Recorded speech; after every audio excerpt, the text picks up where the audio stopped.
Welcome back, everybody. It's that time. Fright Night 14, we have our top 8 competitors, and they're going to play it out to find out who ultimately is, I was going to say Monster of the Week, but it's our Fright Night champion. I wasn't actually going to say Monster of the Week, but throwing it out there, in case you're interested in playing in Phobies tournaments, we have our larger events such as today, which is Fright Night. It's a monthly event, or you could check out Monster of the Week, which is our smaller scale weekly event. There's actually 3 of them that happen every week to try and accommodate more time zones because Phobies, of course, is a global game.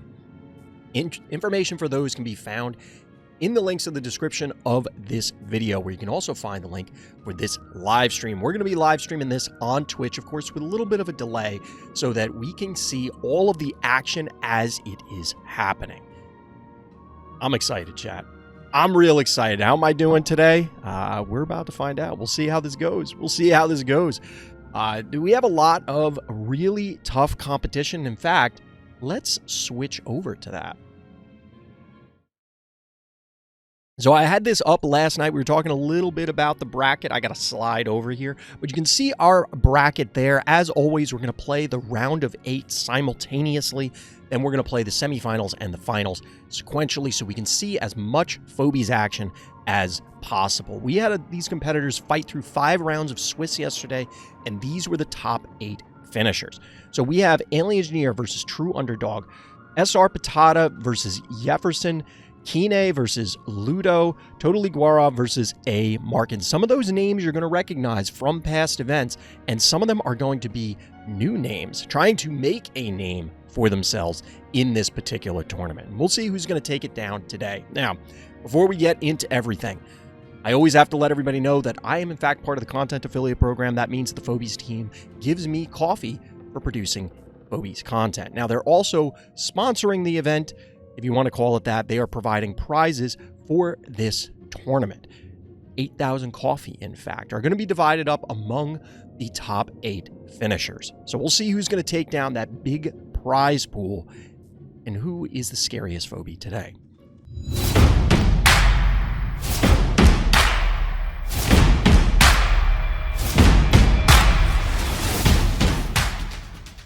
Top 8 of Fright Night 14. We're jumping in with some of the new faces here. We have got Yaxon CC versus Atvor. We're here on Home Sweet Home. Players already taking their couple first initial turns. Getting Innocuous and Cassowary Werewolf opener from our orange player. Let's see what's going to happen here.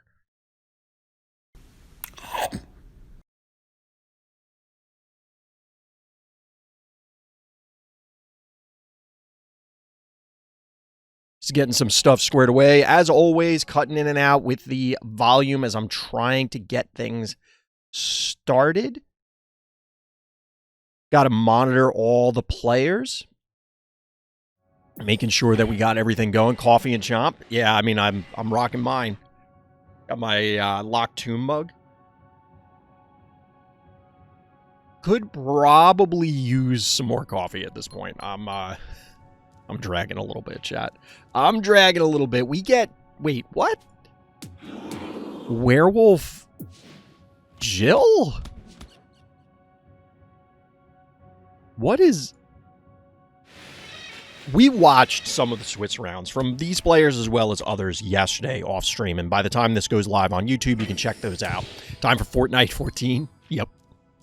Doomsday gameplay, let's go. I mean... You're not lying. You're not lying. I'm not gonna lie, I don't really agree with what is happening right now. What is happening right now? Chat.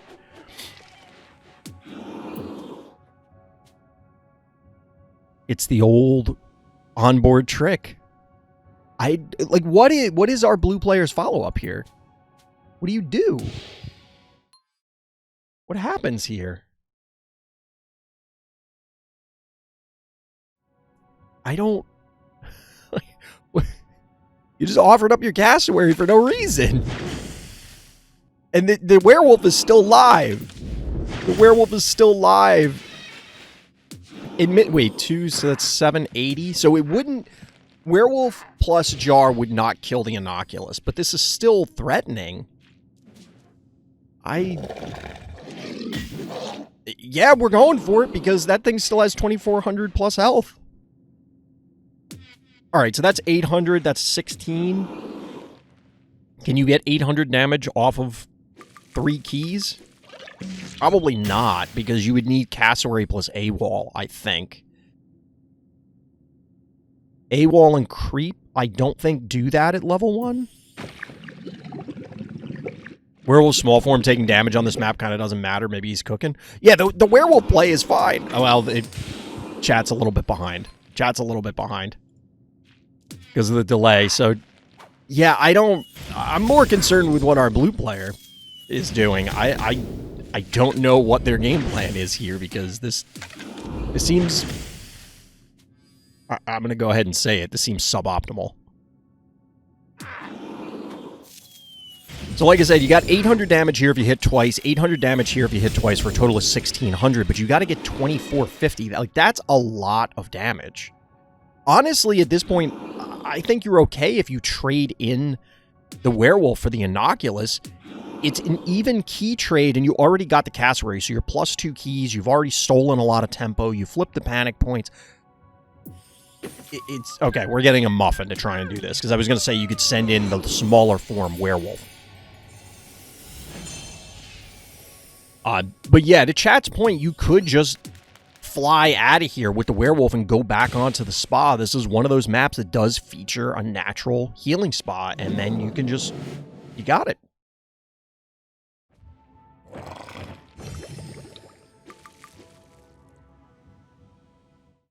Just checking on the other matches there. Making sure everything's going smoothly.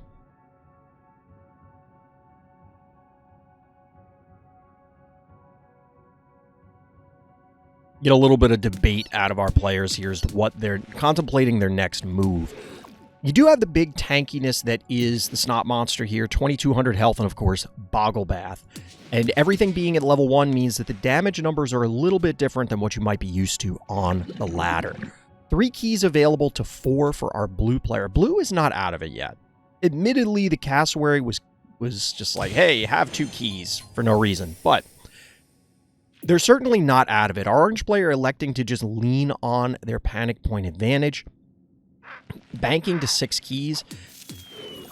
This is effectively a just 100 damage, but it does allow for the repositioning of the Innocuous. However, it is possible for our orange player to commit into this, maybe? We'll see what blue does as... the rest of their turn evolves. We're getting an follow-up jar. I don't want to call it an answer jar. That isn't really answering anything at the moment. But it does represent some extra damage. Not interested in trading panic points just yet. I kind of get it. You probably want to clear this Jill off the board. It's obviously threatening recapping and then forcing you to be out of position. Sort of, because you could kill the Jill, step on it with Klepto, and walk away? I don't know. I feel like there's some plays to be made here. There's some plays to be made here.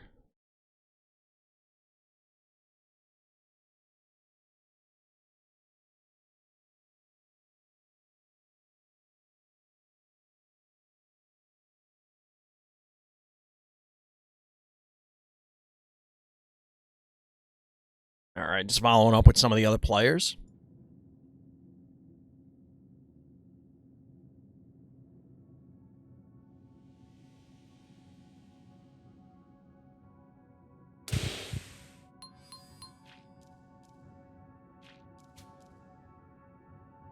We do have the other games going on simultaneously. Of course, we're going to be looking at the next round sequentially so that way we can check out all of the Phobies strategic action. Players playing it very patiently in this particular game. Our orange player banking up to 9.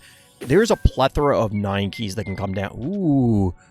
The newly nerfed Cupcake still making an appearance, and it did make its presence felt in the Swiss rounds.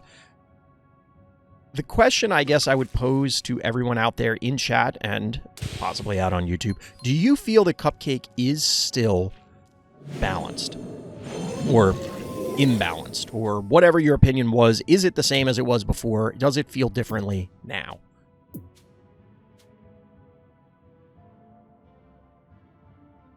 All right, we get a little transformation. What is our orange player going to do here? They're playing it very, very patiently. Beauty is the phobia of choice, spending all but one key. This is a big threat, especially since our blue player is maxed out, temporarily at least. Clearly, the cupcake can, decide to remove itself from this mortal coil. Can you really call it a mortal coil if it's fighting? We're fighting phobies in the subconscious of the mind or whatever. It feels a little strange. Now, our orange player is playing it kind of safe, keeping the beauty out of jar range, at least out of initial jar range. Jar with 420 health, 425 damage baseline on the beauty, of course, 500 for the Blom. Would be a one-shot if the jar is exposed. So we're looking to try and set up a beam play here. This could get a little weird. This is going to get a little weird. Notably, no Terrorform from either player, no heebie-jeebie specials coming into play. At least at this stage in the game, 5 keys to 4. I highly doubt we're going to see a Gravedigger. It's a little late for that.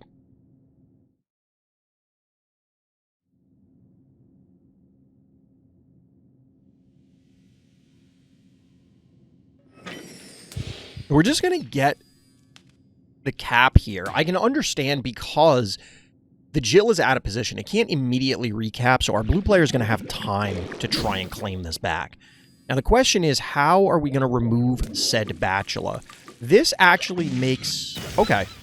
So we're doing it with the jar. The jar does sustain a little bit of damage, meaning that it is in range of our opponent's jar, but the beauty can reposition here. I would expect that the Jill's going to replace the beauty. It's just a matter of where the werewolf and the beauty are going to end up, because werewolf should be powering down next turn. Much, much less of a threat in its smaller form, of course. Chat saying they think Cupcake is okay now. Maybe a little OP, but not OP in the way it was before. It definitely presents a different set of challenges and probably much closer to what the original intent for Cupcake was when it was designed. I doubt they really wanted it to be what it was, where it was just a jump scare. Whoa! Really? I mean, I don't hate this, to be honest. I don't hate this. That's a snipe on the jar due to the splash from the Klepto.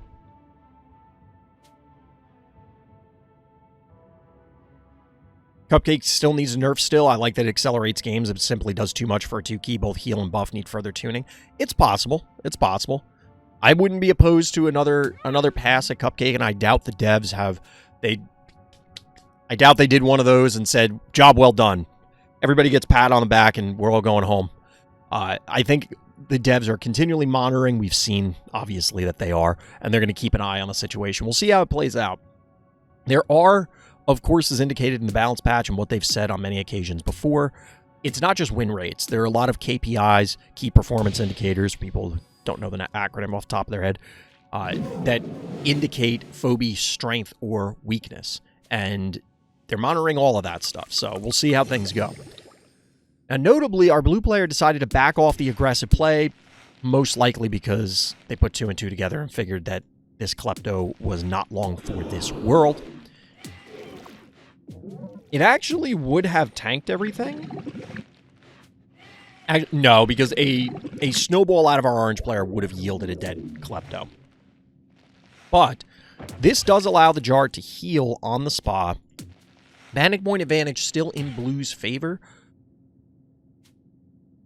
And the question becomes, is this Jill just going to eat it? Jill is going to recap the point. You can clearly crush it under the Dr. Seuss feat of Klepto, but we don't have an easy recap right now. But with the 1 key advantage over their opponent, 5-4, you can pop out another 1 key and then keep moving.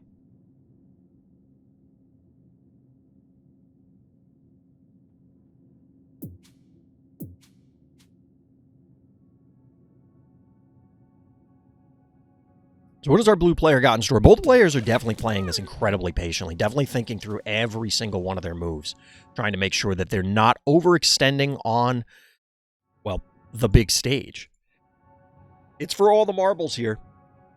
You lose a match here, best 2 of 3, it's time to go home.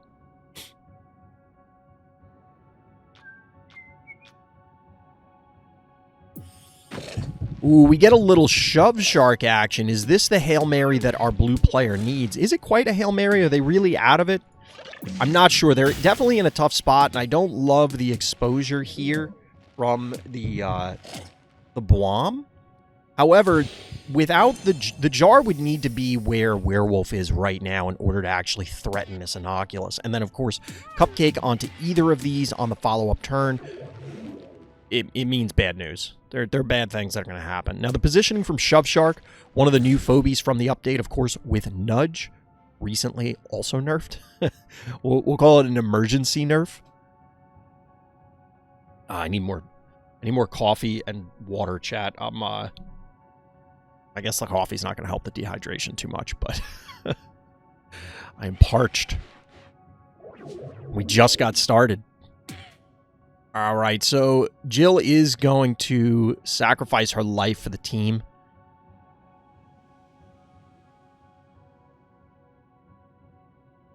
Maybe.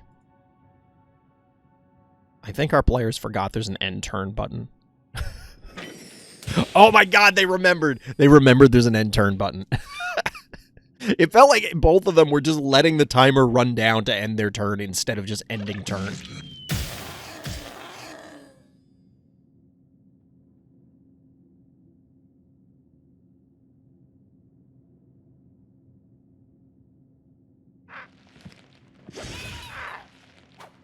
So we do get the takedown on Jill. We're getting the advancement here.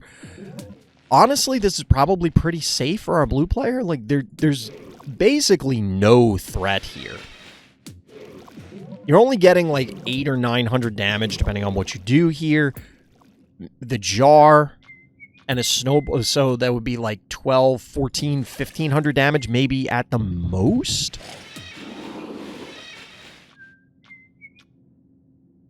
There's a lot of bad things that could happen to our orange player here if they try and reclaim this immediately.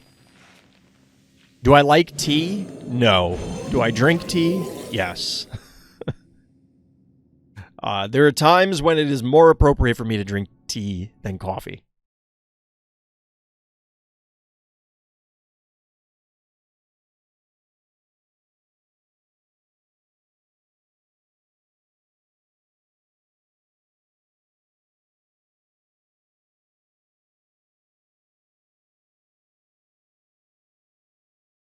Just checking with the other players.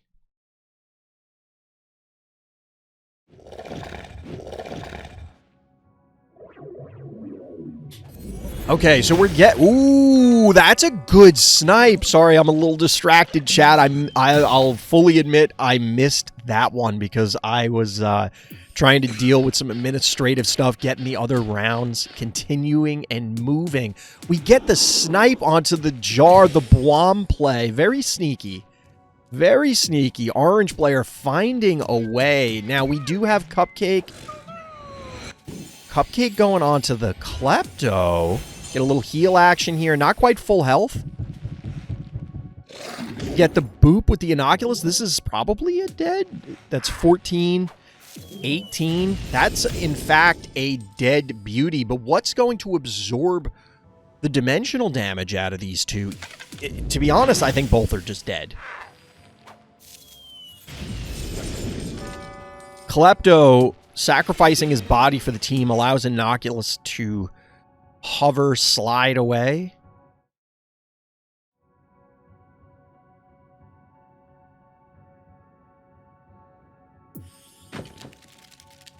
Boomer for the body block.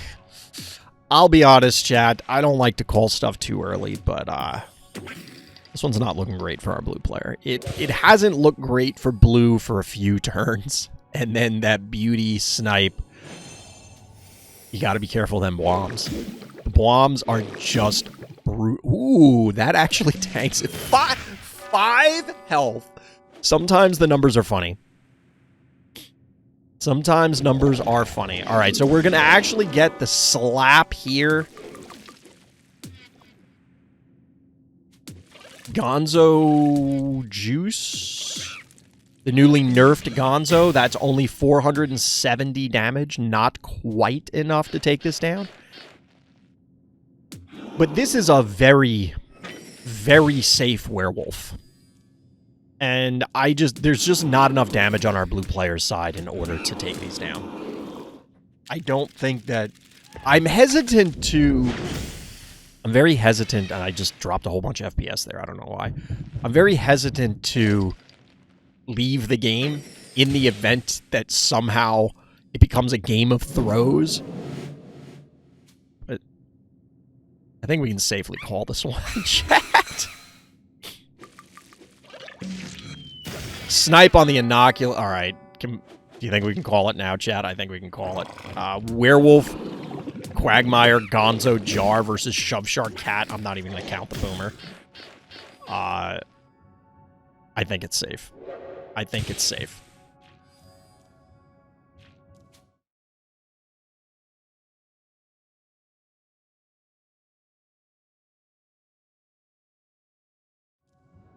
We're going to go try and swap to another game, chat. Yeah. Good timing. Good timing. Let's drop into one of the other games real quick. We got Potenzia. We got Ludo here on Biff's Room. Interesting map choices. We saw a bunch of the new maps. Specifically, Castaway showed up a number of times in the games we observed in the Swiss rounds. But here, we're seeing some of the more classic maps showing up. Get a little innocuous stare down. Of course, we have the Gravediggers to supplement. Get a little terraform action to make things interesting. Uh-oh. The innocuous death sound is so satisfying. I wonder why that is. I wonder why that is. Potenzia with 3 keys, really debating what they're doing. Going with a third one mover. That's bold. That's bold.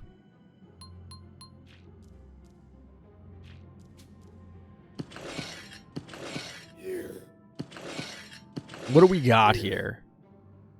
I mean, this setup from Potenzia is very powerful. Ludo, though, now has the opportunity, because this panic point, it looks like it was never taken. Okay, so the center... No, the center panic point was never taken, obviously. It couldn't have been taken because it would have ended up... You can't relinquish it entirely. So center panic point has never been claimed, which means that there's a lot of time that our blue player, even if they gave up this panic point, they could just wait, bank up with the 12 keys that they have total, 3 available. They could just bank up and then put something big and nasty on the board because Potenzia has committed to 5 phobies.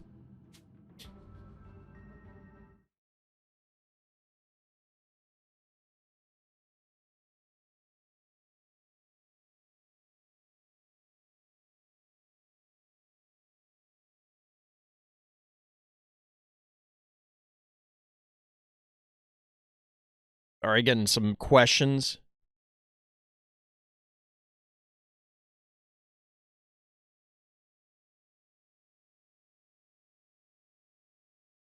Just getting some questions.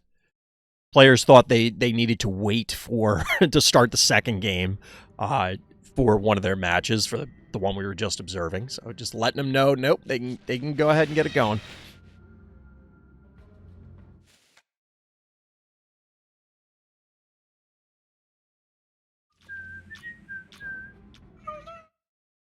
More questions.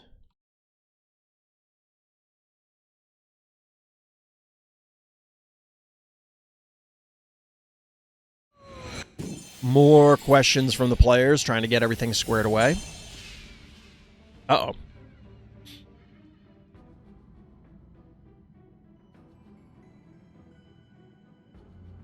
I heard some undos as I was trying to tab back in.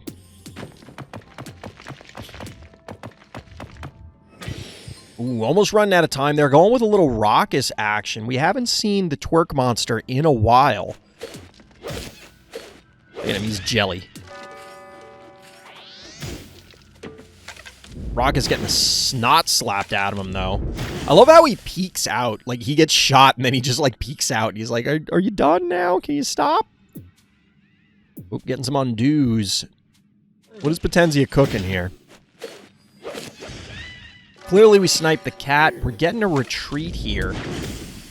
Terraform is available for our blue player, but the heebie-jeebies special here, not quite sealing them out. Thanks to the earlier Gravedigger plays. Hematic Ginsting, very much becoming one of Potenzia's signature phobies. I mean, let's be real. It's kind of like Klepto. Everybody who has it uses it. But Potenzia seems to be using Hematic Ginsting with significantly more regularity than other players.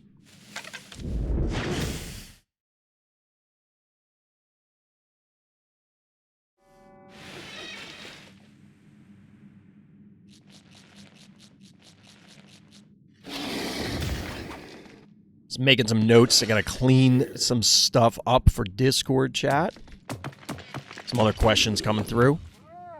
So as always, just putting this out there, I am always open to feedback for events, what people want to see, how they would like things to go down. We are monitoring, as mentioned earlier, watch-listed phobies, Shove Shark, Phantom, Attractor, notably. These are all phobies that people have, in recent times, made some complaints about, we'll say. Ooh, not quite enough damage here to completely obliterate this cleanly. Is this worth it? 350, so that's 8, 11, 18. This cannot be worth it. Can it? Actually, okay, so initially I was thinking, no, this isn't worth it because your Hematic will die. But because the Gravedigger's out of range, that means that you're going to have to use a jar or a snowball in order to clean this up. And while that's feasible, it does expose your Innocuous to death then. You could body block with this Gravedigger, but there's probably a challenge play available to still allow the snipe. All right, so we're going to elect to use the snowball. This does allow, like I said, for the body block. Hematic goes down. This may be a blunder on Potenzia's part, but I think they may be able to punish here. 4 keys available for our blue player, 4 available for our orange player. I think the game plan here is you end the Raucous. Gravedigger's going to take the Innocuous. The only question is, how are you eliminating the snowball? And it looks like a combination of these two should take it down. Yeah, this was a very well-played bait, I think, on Potenzia's part, saying, hey, you want the Ginsting? Come get him. Yeah, you may not want these hands, though. You may not want these hands. And of course, Eternal Night, a phobia that you don't commonly see any longer, but was definitely a terror in the early stages of the phobie's lifespan. Eternal Night is a dimensional, and that's a lot of damage. And if you don't kill it right now, any extra... like, the expectation is you go in, you attack once, and then it dies. If you get any further damage, you're probably just... like, that's just bonus, right? That's just free damage. It's free damage from the phobies. GG. Potenzia takes it. GG. Ooh. All right, chat. We're going to keep it going. We're looking at Strahd and Alien Engineer here on Home Sweet Home. This is, of course, still our round of 8. All the games are going simultaneously, so we're going to keep everything rolling as much as we can. Strahd with a little Hydra avatar going up against Jill from Alien Engineer. Let's see. Challenge play gaming. Yep. If they muffined Innocuous, Potenzia might have been in trouble. I think Muffin was utilized in that game. And I don't know if... like, I'd have to go back and check. I think they they already muffined it. I think they already muffined. Chat's confirming they already muffined, so. I don't know if Cupcake was available. It still would have been like half their keys remaining at that stage, but I mean, it's either spend your keys or die. So between those two options, it's kind of like, yeah, you just take what you can get. All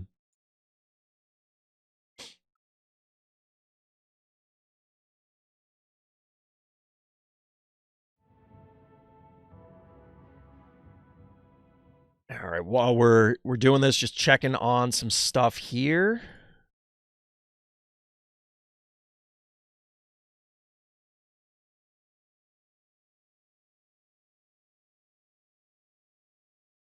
Checking on some of the other games. I know.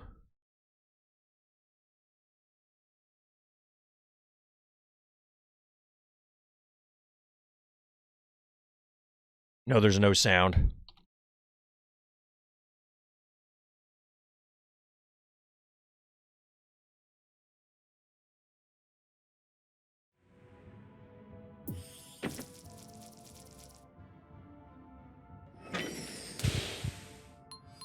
So we're getting Sock Asin as the follow-up from Alien Engineer. This is kind of classic Alien Engineer.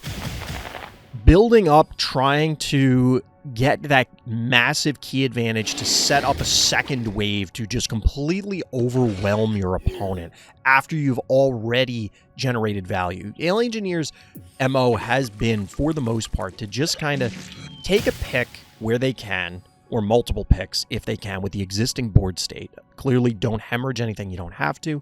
And then with that second wave, because you built up so many keys, forced your opponent to commit hard into your existing board state, overwhelm them with just absurd levels of force. Ooh, we have our first result. Potenzia does take their series over Ludo. So we have our first advance. Just going to update challenge here, chat.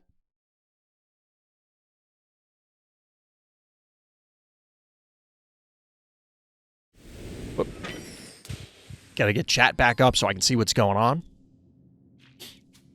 I'm back. How did the previous match go? Well, it depends which one you're talking about, Epic.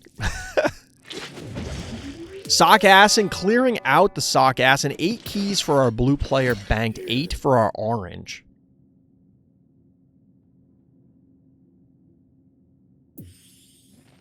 Pterodactyl? You want to talk about things we haven't seen in a long time? That's some bold placement there. That's 775. I don't think you can get 900 damage, even off of 8 keys, just because of where it is. But that's a triple orange panic point advantage for the time being. And we're going to find out, is Attractor in fact as oppressive as people claim?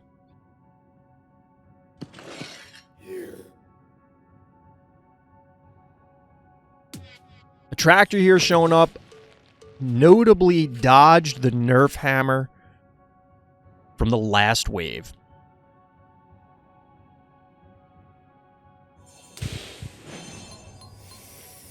Alien is just annoying. You invade and lose out on keys because he has perfect tactics, and then you're like, WTF, why does he have 17 keys in his bank? Yep.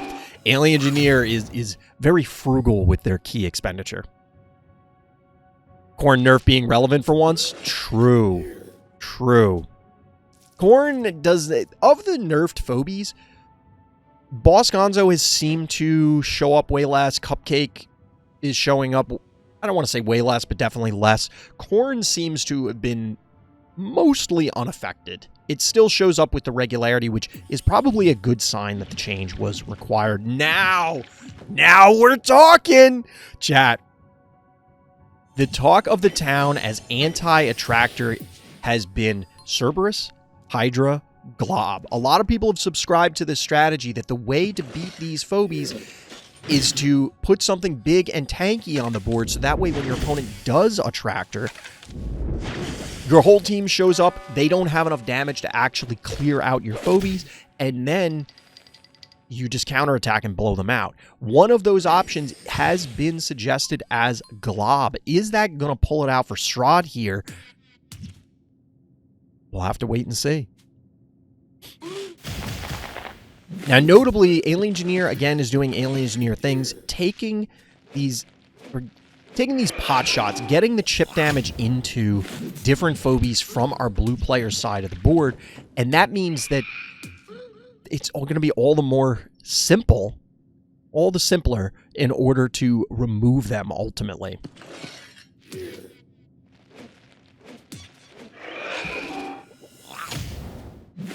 So the game plan here is from our blue players to try and soften up the stabby. Definitely makes sense. But 1,000 damage from the Glob. The best anti-attractor is Blasto. That's a statement that was said in chat. Of all the statements made in chat, that was one of them. So Alien Engineer testing some of the math to try and see, is there a way to soften up this pterodactyl? Of course, it's an undead phobie, does have its life leech from being undead, dropping it down to just under 1,100 health. Attractor is now in range for the yoink, but this is part of the issue with these big, slow phobies. It's challenging to actually get them to connect because your opponent doesn't have to attractor pull. So right now, you have two one movers. I almost clicked on the pterodactyl, but that's a 2-mover. And you don't have the damage to actually threaten the attractor at this point.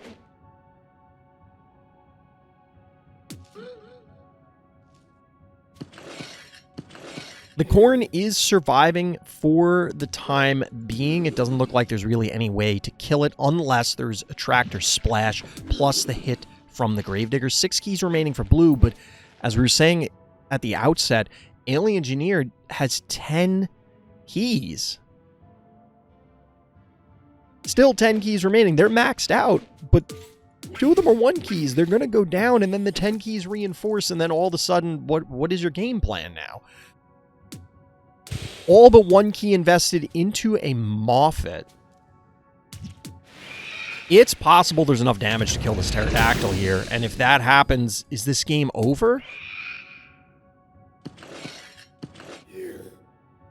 There's actually not. If this was flipped with this, I think that 25 damage might be significant. I think that might have been the difference. I'd have to go back and count it. They get a tractor and kill the Corn and back off Stabby, just pull Glob into Cowbell. It can't move until next turn. Yes, there are plays that can be made to force the Glob to start eating something that our blue player would not. We'll have to see.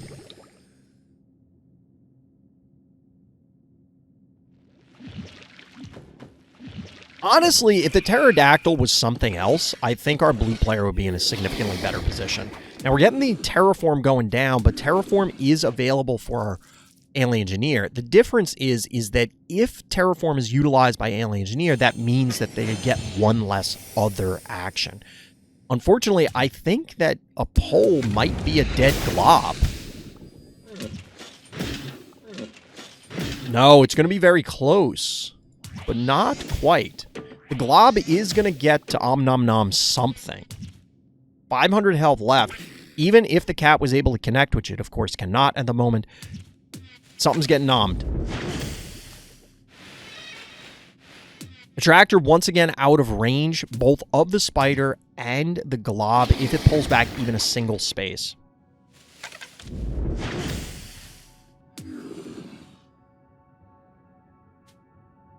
Honestly, I don't think I hate the break here, and then you just kind of back off. I think time is on Alien Engineer's side. Eventually, you have the 1 keys. You're going to then free up your keys. Your opponent can't send Glob to heal on the spot. It effectively is out of the game at that point. However, I can definitely understand leaving the statue here, because leaving the statue here means that you have another point of contact for the attractor pull. So we're getting a little bit of free life leech here. Nothing is in range. Notably, Strahd, well, they can't kill the Cowbell, but they probably wouldn't want to, simply to avoid allowing something to space to be freed up. For now, Alien Engineer effectively has 0 keys. So we're going to get a triple panic point advantage, and we're probably going to see the takedown here on the Gravedigger. I don't know if I like this. It might have been better. So, okay, the advance here is probably fine, but I think the aggression with the Gravedigger might be an error, only because you don't have the Corn in position. It's not going to get into range. So now we're going to get this yoink, the recap, and then this is just a dead Gravedigger, basically for free.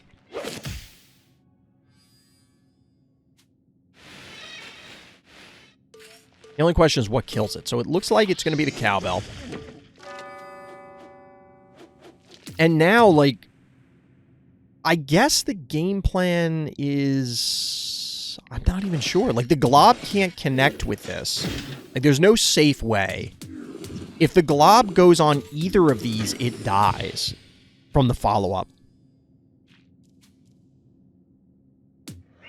Pterodactyl can't get to...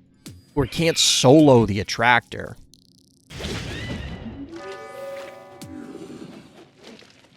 I guess the gameplay... Yeah, you hit the Gravedigger, you eat it with Glob.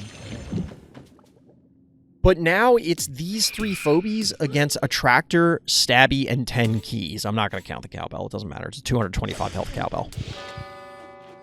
Because there's just no reality in which this Glob survives, right?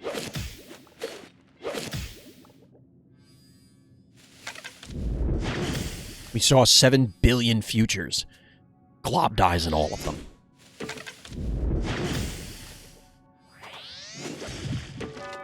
Honestly, it was looking like Strahd did have an opportunity there for a little bit, but I think Alien Engineer is kind of taking control of this game. I really do think it essentially comes down to this Pterodactyl play. It's 7 keys for what ended up being a rather flimsy Phobie. It does represent some damage. It's mobile damage. Ooh, the Yeti? Alien Engineer being a little spicy here. Alien Engineer with a little spice. Once again, maxed out, but still 1 key to 1 key remaining. I don't think there's a yoink play that can matter because you're just not going to represent enough damage.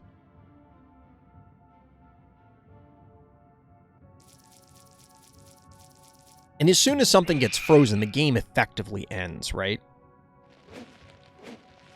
Double 1 keys here mean that, and plus an additional key from Alien Engineer, there's no simple way for Strahd to flip the panic points back. You can't play it patiently. This is going to be tough. This is going to be tough.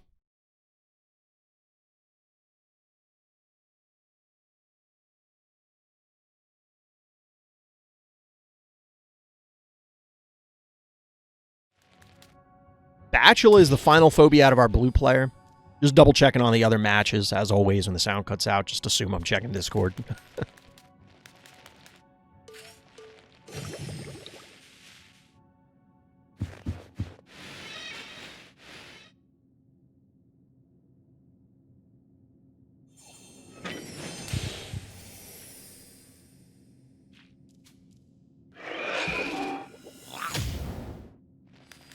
Alien Engineer even going so far as to heal up a Cowbell, I mean, there's really no reason not to. You're not going to pull this, are you?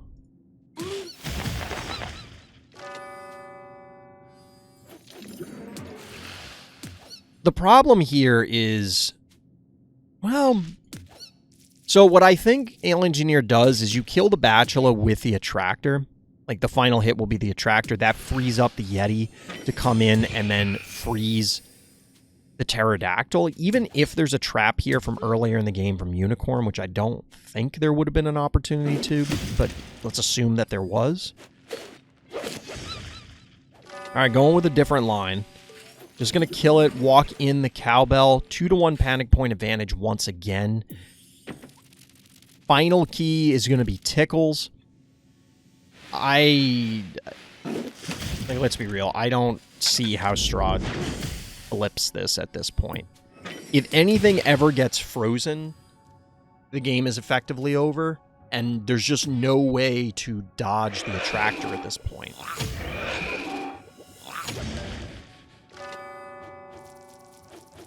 And the attractor is going to guarantee a freeze on the pterodactyl, which, for anybody who's unaware, a frozen resurrect phobie will not resurrect. It will just die. So we're probably going to get a move, a yoink, and then the freeze. Honestly, that freeze isn't bad. Like, you could walk the Yeti up to here and it wouldn't matter.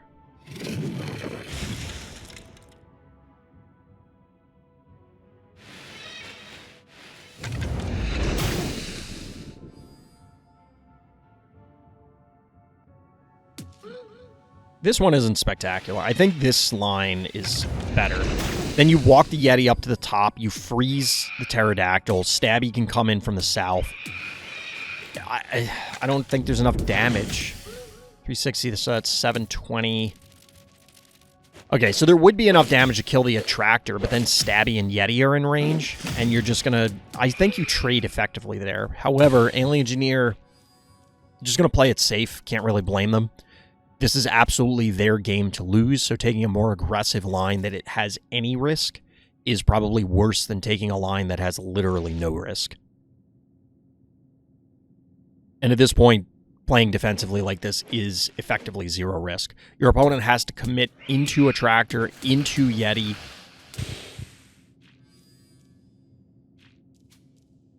It's not a spot you want to be in. You don't want to be in our blue player's shoes at this point.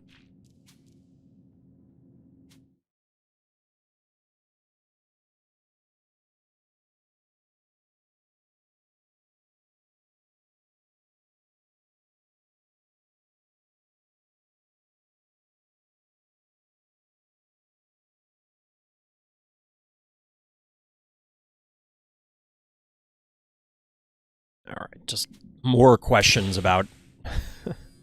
more questions from the players. Ice Ice Baby. Baby, it's cold outside. I don't actually know the tune for that. Not that I can sing anyway.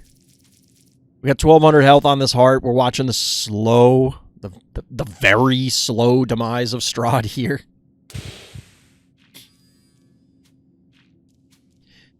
I guess there's a world in which Alien Engineer makes an error, but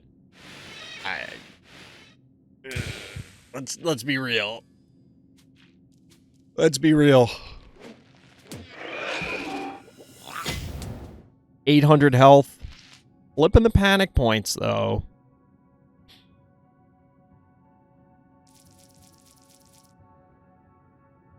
Alien, when the opponent commits one key, he has a bank advantage now. It's Jover.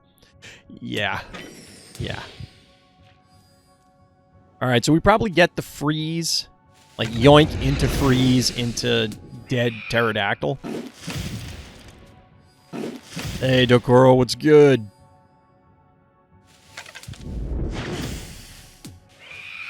You don't even need the freeze. Lol. 2-to-1 panic point advantage. You gotta shoot through the tickles, which, by the way, this can't do on its own. Also don't know why my FPS keeps dropping.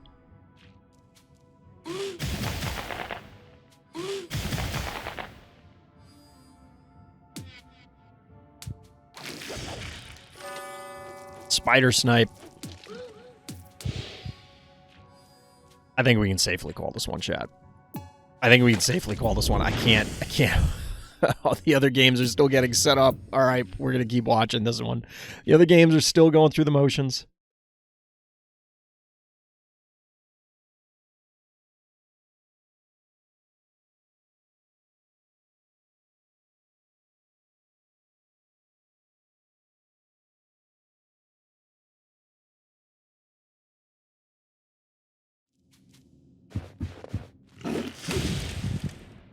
Just send the tickles down and force them to recap. Unnecessary, says Alien Engineer. GG. GG.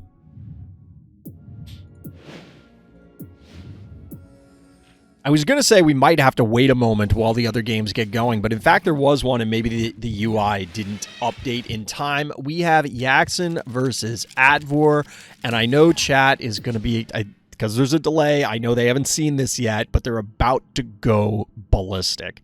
They're going to go berserk because that's a bloat. Resurrect is mid. Resurrect probably is mid. Resurrect is kind of mid. I don't know how to salvage the Resurrect mechanic, to be honest. I guess the Phobies that feature it need to just get pushed a little bit more, but that, as you'd imagine, is also very dangerous. Haffy just having a ball down here, doing its thing. This is a very weird board state. I don't know where or why this Sockassin showed up. Bloat apparently was the Haffy counter, I guess. I like the invade here. There's not really a lot of damage being represented. Like, I don't think there's any way that this can die. See, that's 11 and 4 is 15. Yeah. Haffy also bought... Well, Haffy is like, I want no part of this. Quagmire, huh? All right. All right. Little Quagmire action. Burning all the keys. 4 keys available for our orange player. Yep. Chat finally saw it. They saw the bloat. Oh, God. It's bloat. Stop. Stop the bloat. Werewolf. Yeah, werewolf is a little more irrelevant. Werewolf is a little more relevant, I'm not going to lie. Little hit and run action from our orange player definitely makes sense. Definitely makes sense.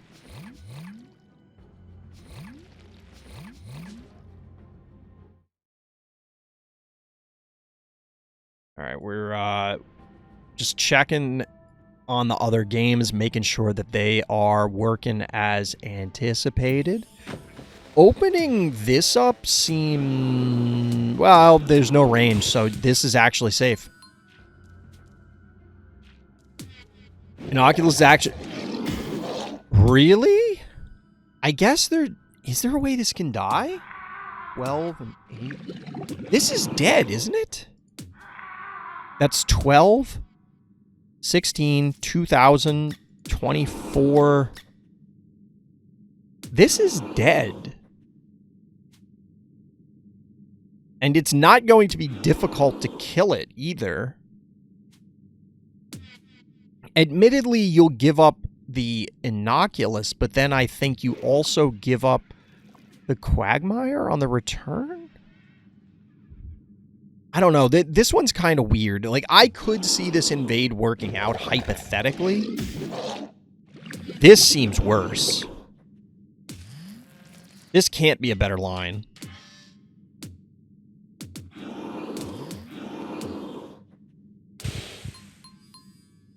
Chat looks like an episode of Name That Phobie.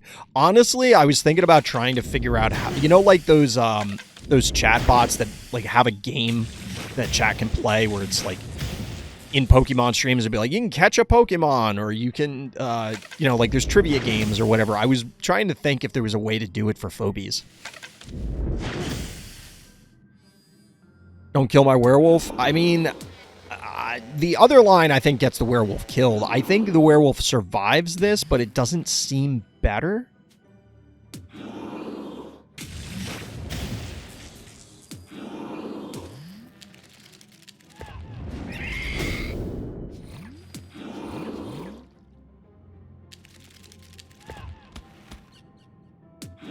Honestly, the werewolf could have died here, too. Right? Like, you walk the boomer away, it would have been 800, 12, 18. No, it might have just survived. No, because it would have been 8 and 8 is 16, and 6 is 24, and then... oh, no, they were maxed out. They were maxed out. Never mind. So they couldn't have put a snowball or something on the board.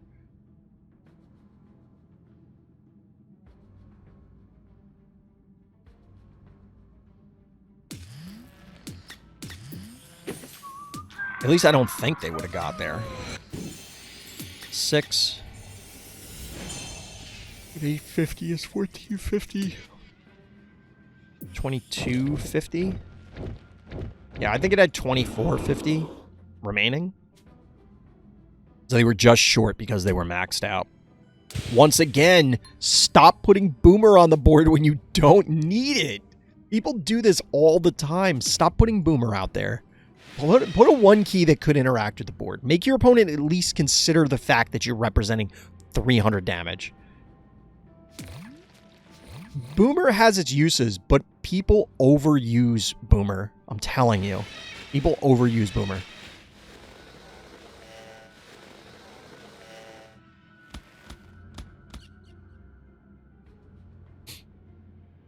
So Woolly Bully makes its appearance. Bloat is just menacing Happy. Getting pings in Discord.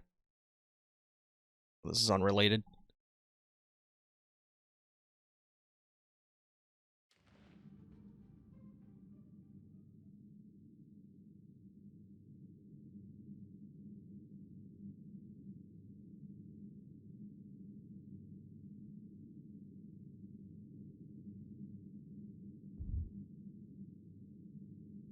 What is happening right now? Yaxon going into the tank. The power down on Giggles makes it go down to 300 damage, honestly. Like, it's still okay damage. That's not bad. Tickle's greater than Boomer. Honestly, Tickles would have yielded a dead werewolf there, so yes. In all seriousness, 9 times out of 10, I think you are better off putting Tickles on the board than Boomer. Boomer has its uses. Sometimes you will need the extra health. Sometimes you want to threaten the displacement. Sometimes you need the stasis. But the fact that it can't ever deal damage, Phobie damage, is a consideration. You have to account for that. All right, we're not going to get the power down. We're going to get the deep giggle laugh.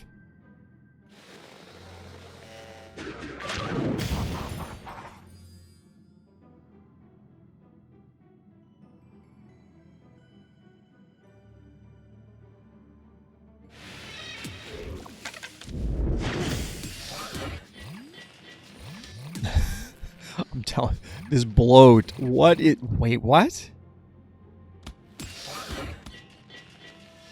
Doesn't this transform this turn? I'm pretty sure this werewolf transforms this turn, doesn't it?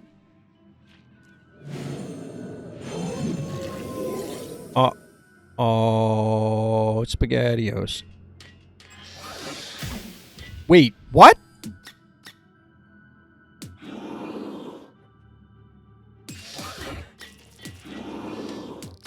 Oh, okay, never mind. There was a... For some reason I had in my head that werewolf was going to do 750 damage. So I was like, oh, werewolf just walks up and slaps the crap out of Cassowary. It doesn't. Instead, it's Happy, who's probably going to eat it.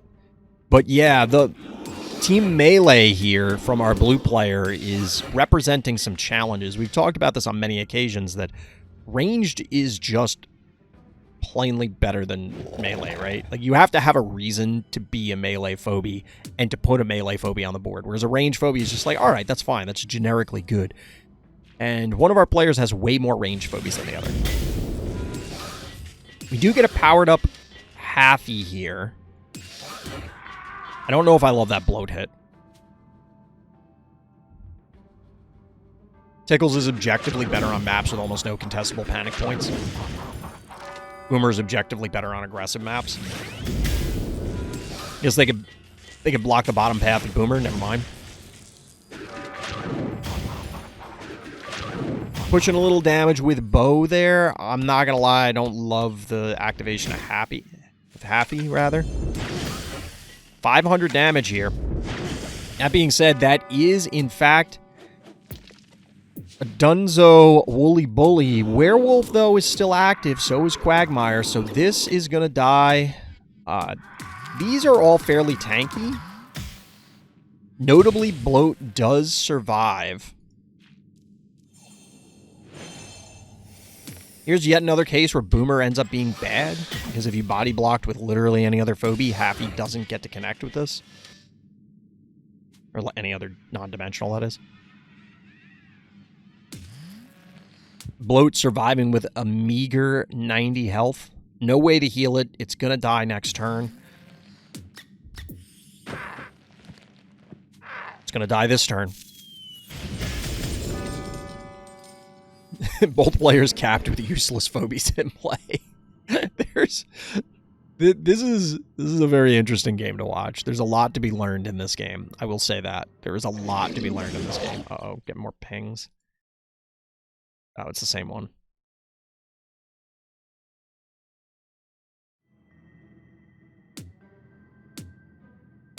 All right, Cassowary, Bloat go down. Suddenly the orange team is in shambles. Team Melee plus one Klepto is putting a hurt on our orange team, except they're pulling the old alien engineer. Got 12 keys remaining. 12, count them. Why not save Innocuous and Boomer? Because it wouldn't. You could just, you could challenge play it. Because this was doing 500 damage, so you kill it and then it pulls up. Never mind. Yeah, I figured you saw that.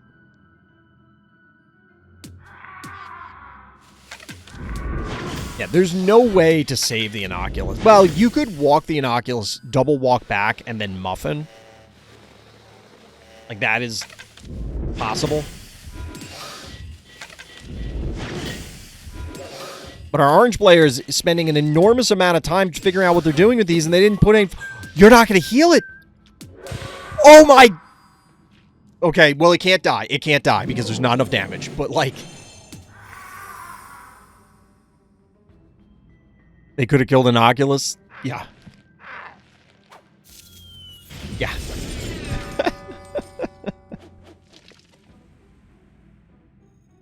The power down, chat. This is a game of all time. This is a game of all time. Now, admittedly, we said this before. I don't want to beat on any players, because the reality is this is the top 8. You are playing against players that clearly have proven themselves to be able to make it to the next stage. And that means that you're also getting streamed. And that means that not only are you playing tougher competition, you're also under the spotlight or under the microscope, however you want to look at it. And that can lead to some strange plays when people get nervous. So shout out to the players for toughing it out here.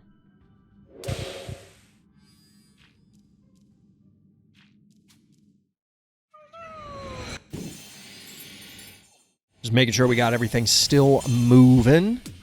We get the heal onto Giggles. Panic point advantage retained by our orange player. We're getting... Okay. Okay. Wait, what? Oh my god. This... I don't remember if Atvor... We watched some Swiss games yesterday, and we did see Bad Sheep put in work. There were some other factors in that game, but we did see Bad Sheep put in work, and I don't remember if it was Atvor who had utilized said sheep. But for those of you that are unfamiliar, it is an ultra rare, colossal fart explosion. 2 range. Cupcake!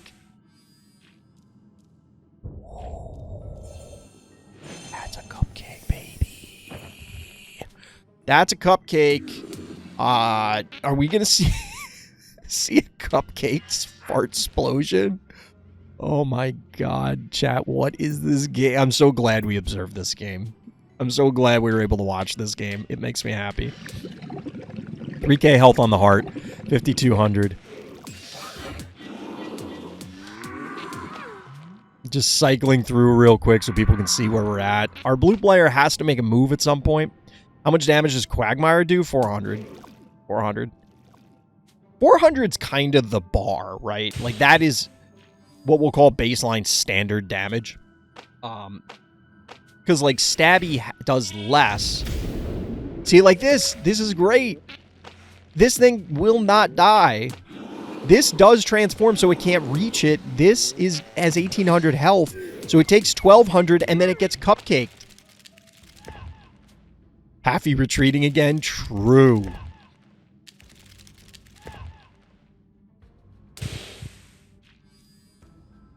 This is a game, chat. This is a game of phobies.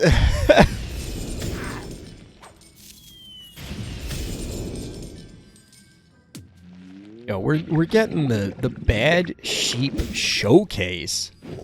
The Bad Sheep Showcase, chat. Wild. Absolutely wild. Bad Sheep's even going to get to do it again. Bad Sheep's going to get to do it again, because this may be a dead Quagmire. That's 1,000, that's 2,200. Literally these two phobies, 2,200, not even counting the cupcake. I really like Haffy for the late game. Really? Are you sure? I said I don't really like Haffy. I don't think Haffy's very good. I really like Haffy to stay in my vault where it belongs. See, now that's a sentiment I can get behind. I don't know if it's worth doing this. Because, like, the sheep is still gonna die.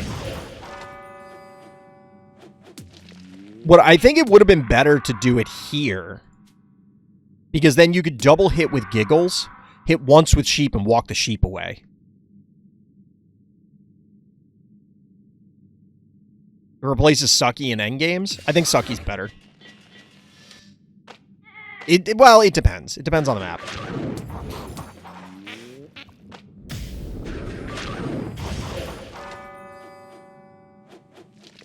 I think this is a misplay here. Which honestly could lead to a throw. No, because this is going to die. It's good against AoE phobies. I think that's a reasonable use of Haffy, but that is not what we see it used for. It's typically just thrown out there in the early game, and then your opponent goes, okay, I just won't go in AoE, and I'll just ignore it. It does basically no damage.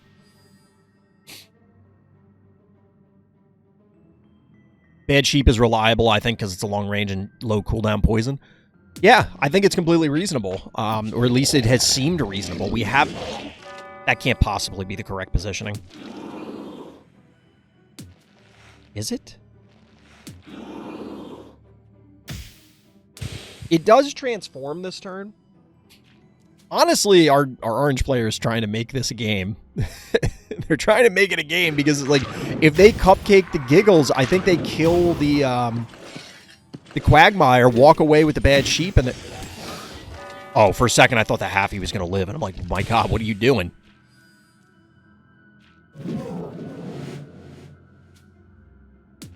Klepto's dead. It's Giggles, Gravedigger, Boomer versus Werewolf.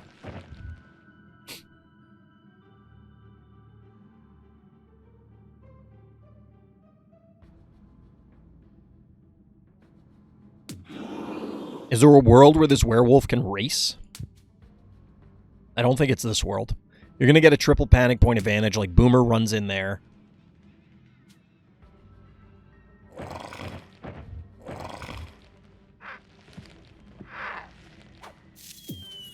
I think we can safely call this one, chat. I think we can safely call this one.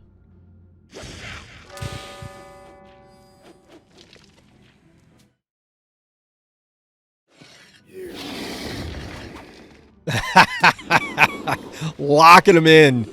I don't really agree with that because this is going to transform, but it probably doesn't matter. You put the Giggles on the panic point, and I don't think the werewolf, even in large form, is fast enough.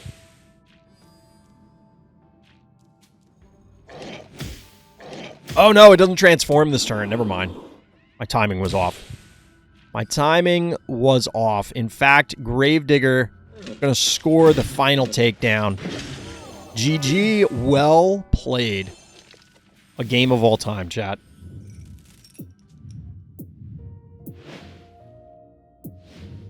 Chat, we haven't looked at the A Markin game yet, or any of the A Markin games yet. What is happening? Oh my god, what is happening? That's a brony! Ooh, Ooh, 11-20 on the heart. A Markin under fire.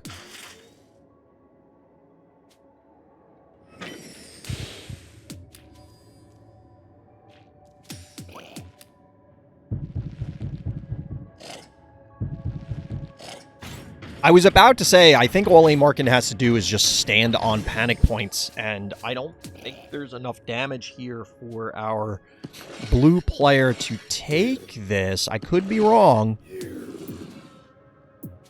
But this is always the danger with Brony when something gets turned off.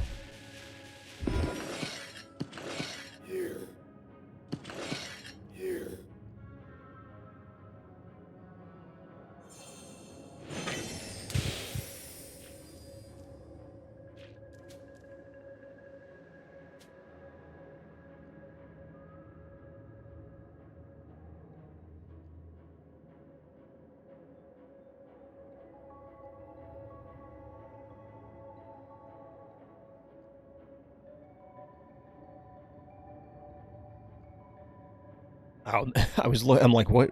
Rip Wolf Boy? Like, what are people talking about? Oh yeah, it was the last game.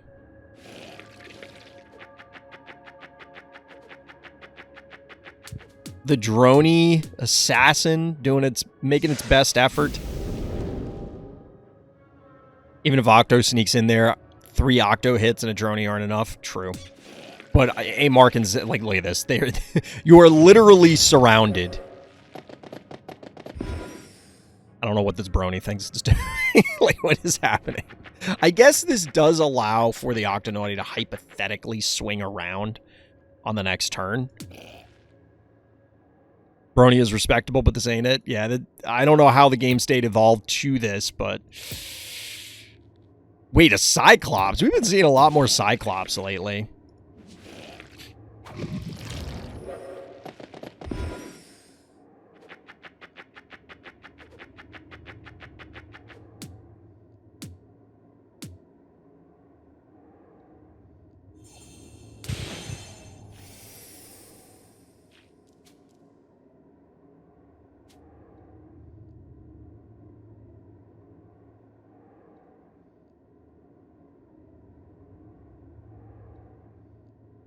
All right, how does our blue player get out of this? I don't know. I was paused for a second because I'm like, I'm trying to see. I just don't see a way to do it. Oh, we have Patata winning their series over Jefferson. I believe that's Atvor. So we have 2 of our top 4 decided already in different parts of the bracket. We're just waiting on the Alien Engineer Strahd game and then, well, the winner of this series. All right, trying to switch back and forth. Stim Brony, true. A lot of damage coming out of that. I love the body block here, plus the statue. A Markin pulling out all the stops to make sure that they're not going to die to this Droney heart push. This is where Droney wants to be a Mutalisk and fly outside the map. 210 damage.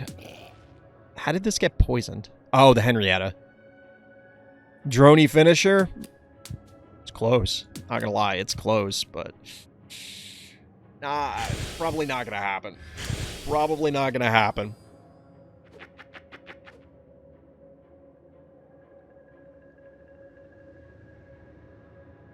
Yeah, you go get 5 hits on the heart, little guy. There might be some challenges for that. To be perfectly honest, Maggie might have clutched. I don't think so, because the larger movement range is part of the reason that it got here.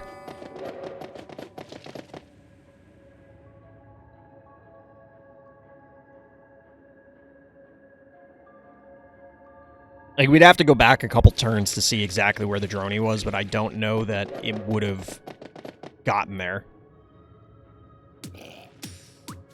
Like, by gotten there, I mean, like, literally have even arrived at the heart, let alone get there as in finishing the game. It won't work, but what if it worked? True. What if all of the things were different? 700 health on this heart. 5-0 panic point advantage. A Markin has to just not let this connect. And not disconnect.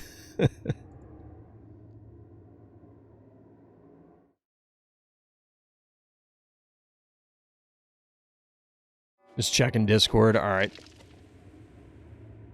Thought we got another series completed, but we did not, in fact.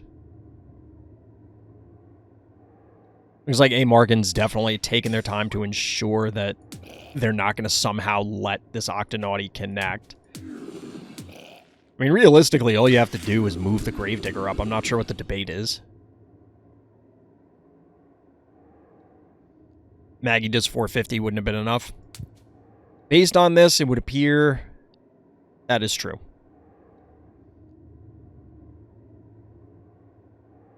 I got real talk. What is happening right now? Obviously, A. Markin's there and didn't disconnect because they killed the droney.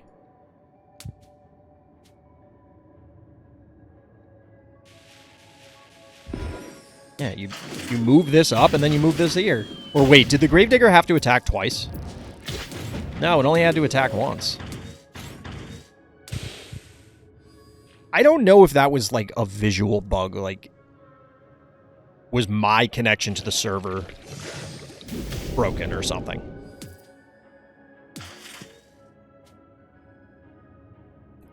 Because I know you guys can't see it, but like the timer is not counting down right now, even though it quite clearly is in-game for the players.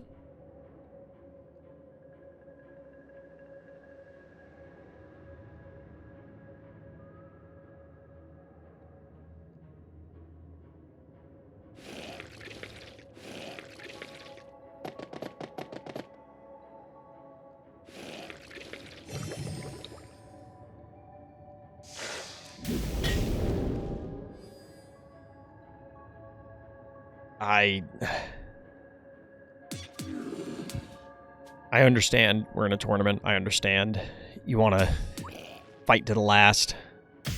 However, I think it is fair to say that you can pack this one in.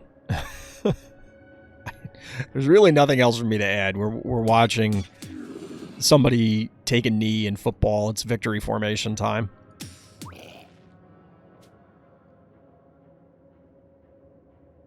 A. Markin has a slow internet. It's possible. Maybe that's why. I mean, we've observed a bunch of their games, and it's usually not this excessive. So I'm not 100% clear on what's going on.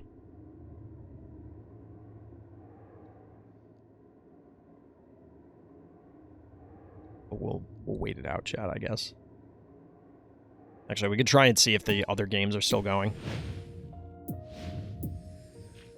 All right, this one looks like there might be a little more action. I don't think there's any way that it's possible for our blue player in the other game to get out of that one. Whoa, there's a flesh crawler on the board, chat. And one of the first appearances of the nerfed Bluelian. We haven't really seen this guy since the nerf. But that is, in fact, the newly buffed flesh crawler.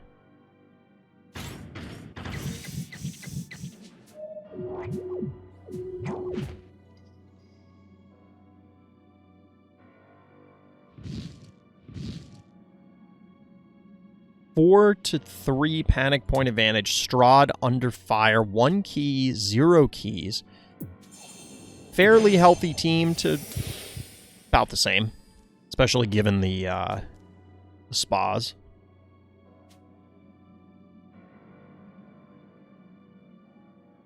Strahd clearly has to invade at some point, but if they go here or here, they're exposed to the Inoculus, and then, of course, a collapse from the rest of the team.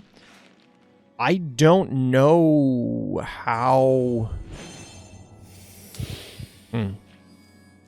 I don't know how Strahd commits into this. Their team is kind of tanky, so, for example, if Stabby takes this point like this, they might just be able to absorb it. Alien Engineer, though, can send in the cowbell to recap, and then we're at the same stage. just without Stabby on the board and a little more damage here. Ooh, taking the free hit here on the Hevo, that's a significant amount of damage. That's like a huge amount of damage, and then this Flesh Crawler, if it can commit here, north of the Stabby, because everything's like just out of range of the Stabby, you're going to have to commit in. So if the Gravedigger's going to come in and support, I imagine it'll take that northern position. 1280, so you can't do it within 2 Innocuous hits and a Gravedigger. You need something else to supplement.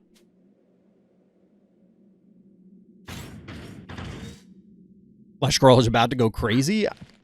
There's a first time for everything. I don't think we've seen Flesh Crawler go ham before.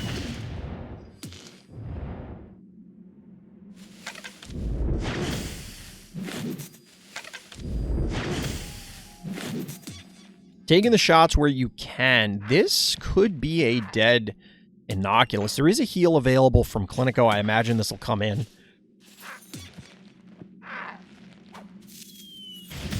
Tooth Fairy probably going to do the honors. Ooh, it can't. 350.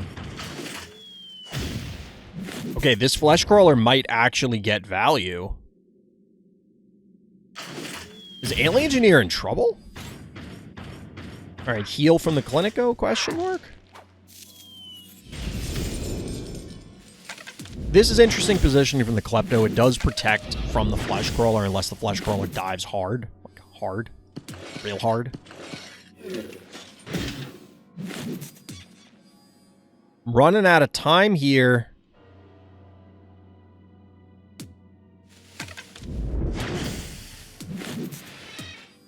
Playing it more defensively. Not willing to accept any losses at this stage. Notably not using the heal. Notably not using the heal. Clinico heal is still available, and 2 targets. You would think you'd want to get...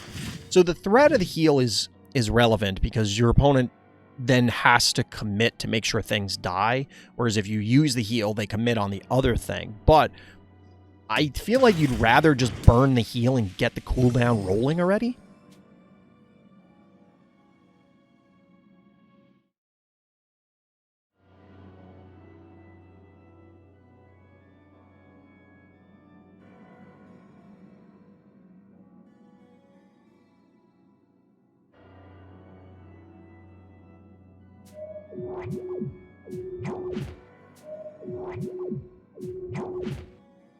So yes, chat, we are playing the round of 8. As mentioned multiple times, we are waiting for all the games to finish. That will advance everyone. In fact, we only have one person in the top 4 for each side of the bracket. So we got to wait it out. We got to actually complete the series so we know who's playing who. Single limb bracket in the top 8. See, we're just getting the heal here, and this could already have been rolling on cooldown.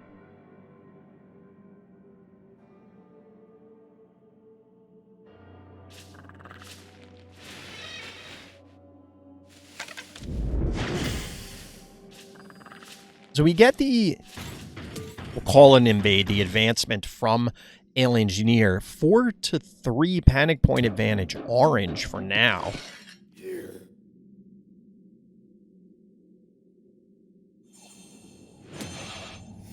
Flesh Crawler value possible? Question mark? Honestly, could this die? 700. No, not enough to snipe this. I don't like this. This is not guaranteed to live. Oh, no. Cupcake Cora, thank you for the raid. Welcome, Raiders. We are looking at the top 8, the round of 8 for Fright Night 14, Alien Engineer versus Strahd. Welcome. Welcome to the channel. I am RT Chomp, Random's Thoughts. I am a primarily Phobies streamer, although I stream other stuff. Variety Night is Mondays, but I stream Fridays, Saturdays, and Sundays. You can, of course, check out my YouTube channel, RT Chomp GG, just as it is here on Twitch. But welcome to everyone joining to watch the top 8 here.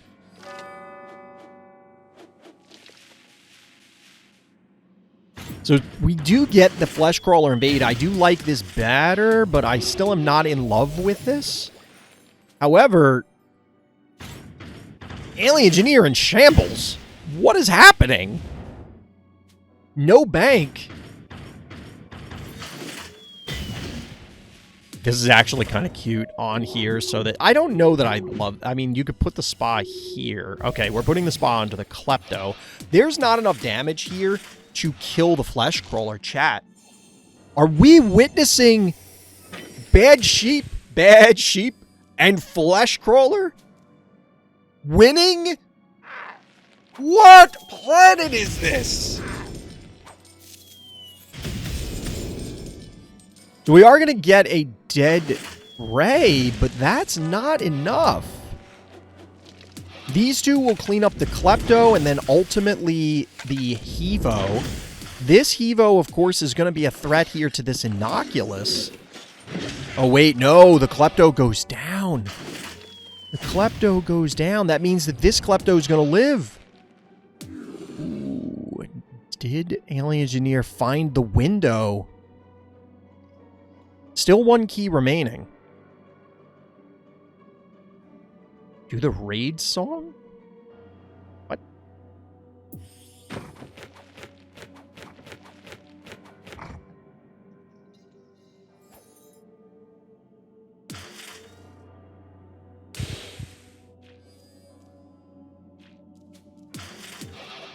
So this is going to be tough for Strahd to figure out how to navigate the remainder of this, because the flesh crawler, while it can leech life, will not actually heal off the spa.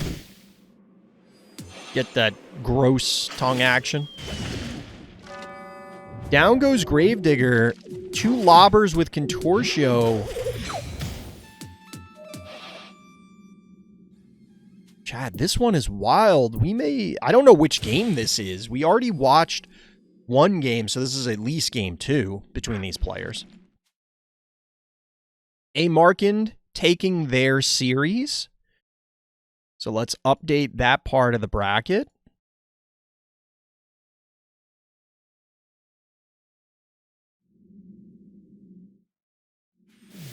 Game over. Strahd takes it down. Well played, Flesh Crawler. Here we are, game 3. We're getting in right at the start. Strahd, Alien Engineer, literally our last game of the round of 8. The winner of this is going to advance and play against Patata. They will be the next series we're going to take a look at. After that, we're going to have A Markand versus Potentia, and then, of course, the winners from each of those series will meet in the finals, and then we'll have our champion.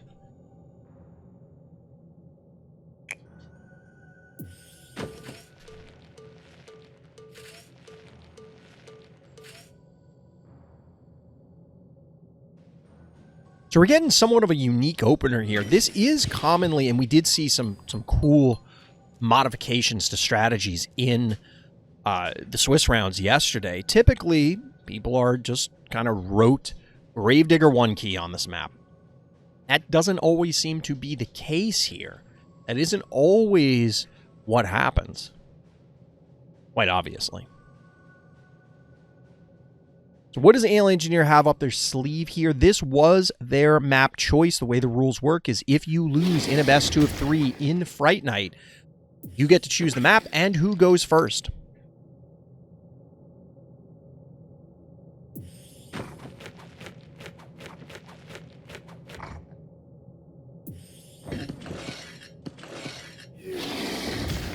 So Gravedigger, Alien Engineer is going Gravedigger, in fact, with a more standard setup.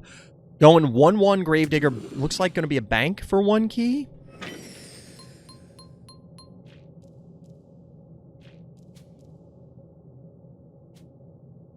Going back up to 6 keys, 7 keys for Strahd. So a late Crushmore here. This is very interesting. This is very interesting. Oba, welcome. Welcome.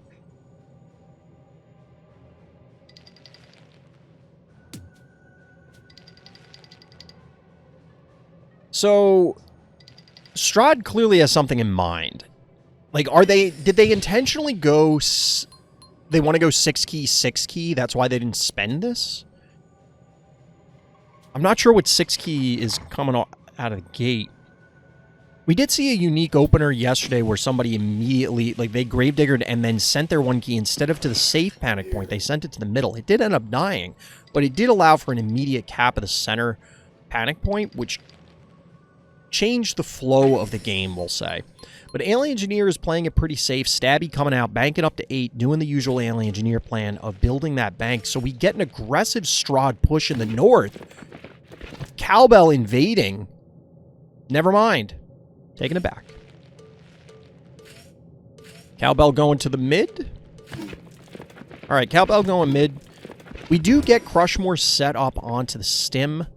It's a pretty threatening Crushmore. 700 damage there. Not quite enough. Oh, it is enough. For some reason, I thought this had 800 health.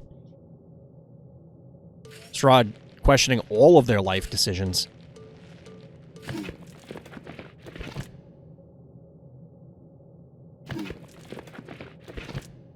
This is interesting.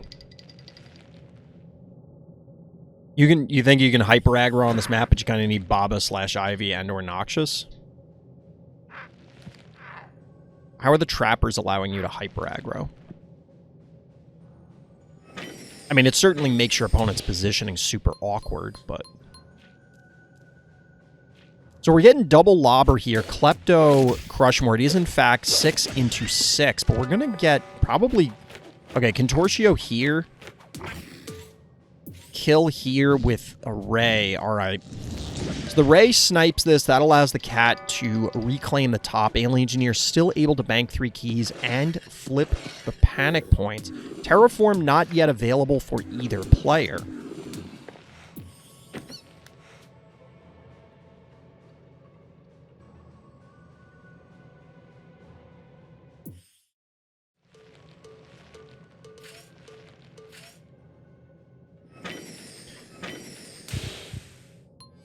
Blasto beats Baba Yaga, Ivy, or Noxious?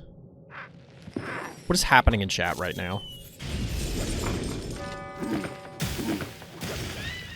Alright, so we clear out the 1 keys from Alien Engineer. 5 keys available for Strahd. Are they just going to go for a 1 key bank? Or are they going to try and push more mid-range Phobies? Because Alien Engineer has 7 keys to respond with.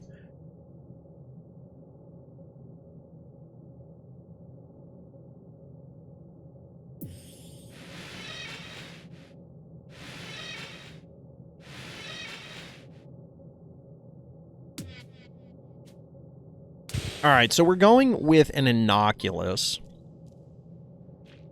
This, of course, allows for a lot of control over the middle. We do have Terraform getting expended.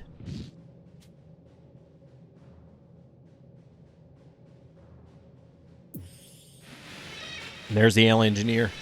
The Alien Engineer, we all know, it is, in fact, a tractor.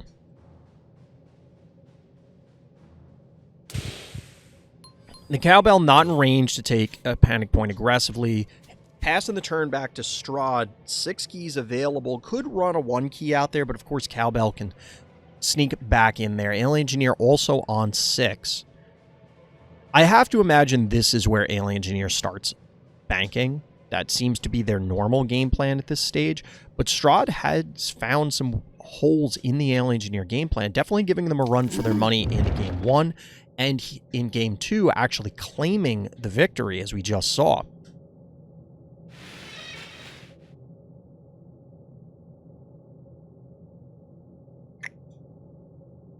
I'm not sure I love this. On this map, Brony Heart rushes the aggro. I don't know if I'd count that as an aggro game plan. It sounds weird to be like, well, a Heart Rush has to be aggro. Wait, what? Whoa! I mean, Strahd is definitely putting the anti-attractor game plan through its paces. The Glob on Home Sweet Home, and now Cerberus? That is a good boy. In fact, that's 3 good boys. Well, it's only 2 in... Well, it's 3 in the picture. Yeah, because the arm is the other dog. I was looking at the model and I'm like, are there 3? There are. There are. It's 3 good boys. But to go back to the Heart Rush point, A Heart Rush can be a game plan, but when Heart Rush also encompasses like a Heart Push. So Heart Rush, I don't know, is quite the appropriate term. I guess they should be separate. Heart Rush is different from Heart Push. So we'd have to see exactly what people are planning. Ooh, we get the glob as a counter. This is the thing. The early attractor begets an attractor counter, which begets a counter for the counter. How is Strahd going to counter the counter to the counter? Right now, I kind of think Strahd needs a displacement tool. I think Strahd needs a displacement tool because this is a tough spot. Honestly, this isn't bad, this setup from Strahd, because if Alien Engineer wants to try and attractor this Cerberus in order to glob it, then it's going to have to be in range to get shelled by the Klepto. It no longer has to be, because now... so you move Glob up, you move Attractor down, you pull forward, you glob, but then the Glob gets pummeled by the Klepto.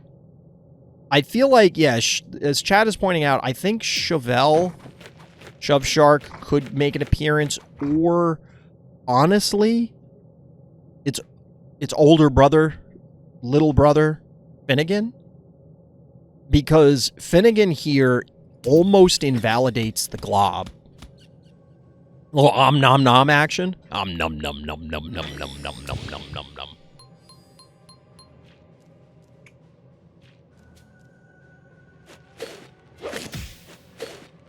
Yes, you gotta counter the counter, the counter, the counter, the counter, the counter.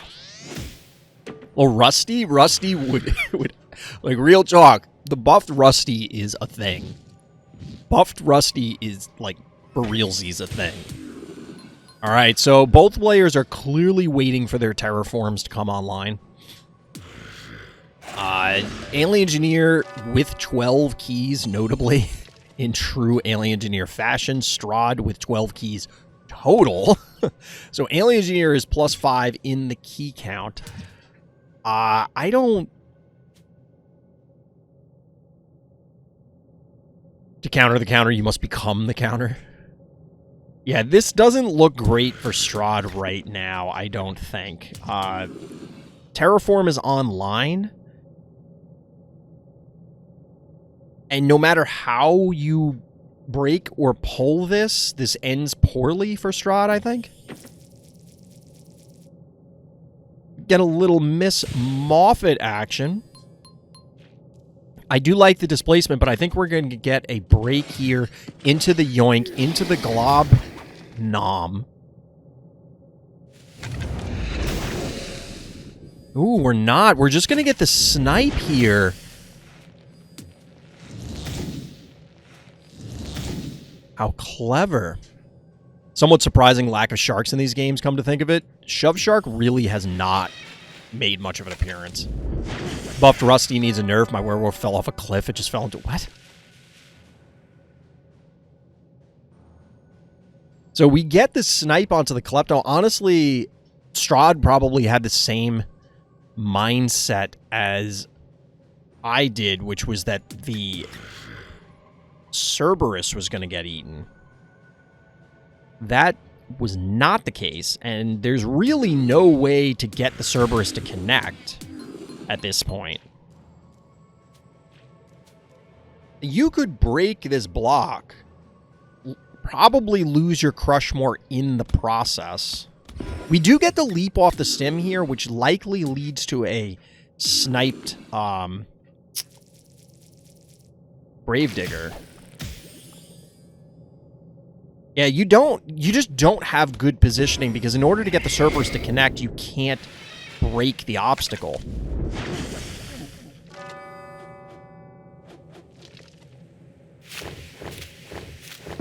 Now, for the time being, the pull is down. But this feels like throwing good keys after bad for Strahd, because you are ultimately... You really want to break that right now? Chat. Oh, never mind. It is Mr. Tramples. Who called? I saw somebody say it in chat. Somebody called that in chat. Somebody knew they could feel it through the force.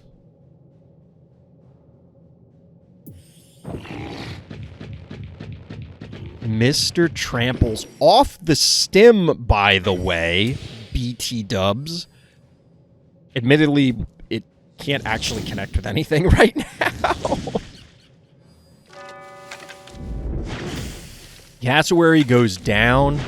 Honestly, the Cerberus might go down because Alien Engineer has 13 keys. Oh, that's gotta... Yeah, it's dead. Oh, not like this. Not like this! Honestly, I think you trade the Glob right now. Like, even if Glob goes down, you have 13 keys. You have 13 keys. More bees. Cerberus, the good boy. Everybody pour one out for Cerberus.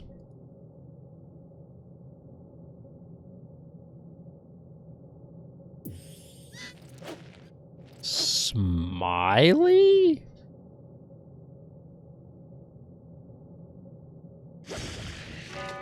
Question mark? Smiley does prevent the Trample's charge here. Well, sort of.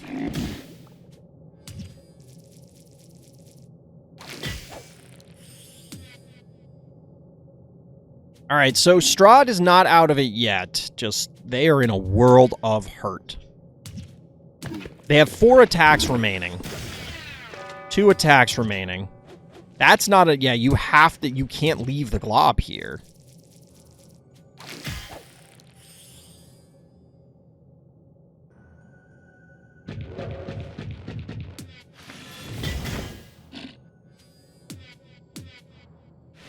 Definitely trying some unique lines. I don't know if that's worth it. So, the Inoculus is dead. Ooh, taking out the 2 Sentinels. So, I think the play here is they're banking on the Spider being able to yoink the Glob. So, but the problem is the Glob is going to eat the Inoculus. Everything else is going to kill the Crushmore. And then it's a disease Mr. Tramples and Spider versus, like, the entire team.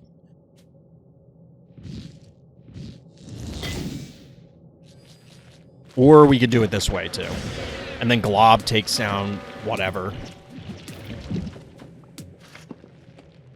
Smiley diseases the Crushmore. The Tramples charges down. This is a much quicker game than the previous one we watched, chat. And I think our orange player is taking it. Wait, is Crushmore dead?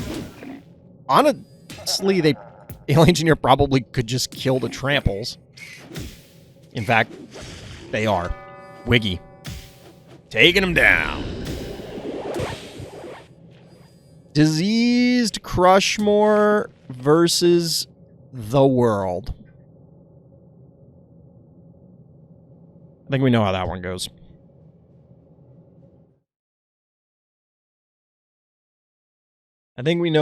goes. Strahd already heading over to Discord. GG, Alien Engineer takes it. All right. Here we are. The first game of the first series of the top 4 for Fright Night 14.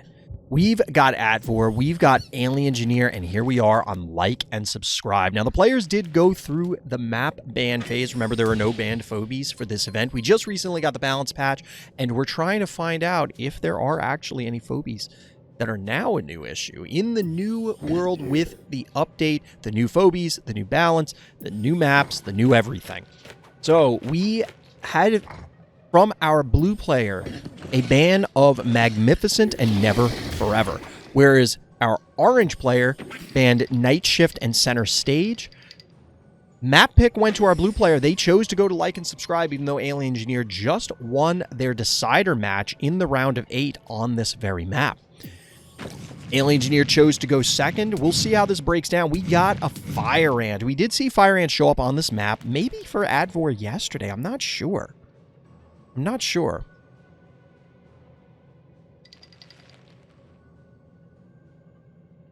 But Fire Ant is a terror on any map that it shows up on. This Alien Engineer opener seems to be well practiced. It's true. Pineapple does not belong on pizza. You know, I've honestly never... I don't think I've ever had pineapple pizza. But I've also literally never had the desire to try it. Like... I kind of like pineapple. You know, like if you're out at breakfast or brunch or something and there happens to be fruit there and they have pineapple, like I'll eat a pineapple. Or obviously not a whole pineapple, but like that would be a lot of pineapple. But it's hard for me to eat more than a couple pieces of pineapple. I can't imagine having pineapple on a pizza. Like that just seems actually insane to me. That's crazy person talk. But now that I've enraged probably half the internet. So the question is, so yesterday the trap was here, I think, to the west of Gravedigger, if you can see where I'm clicking. Although it was at the northern panic points with slightly different positioning. Ooh, the cat goes down between the fire and the trap. That means that cat did not claim that point. Actually, the trap alone would have done it. So Alien Engineer with the Poison Ivy play. Following up with a Tractor. Again, trying to see. A Tractor did dodge. He's got them moves. Got a little shimmy. Juked the Nerf hammer.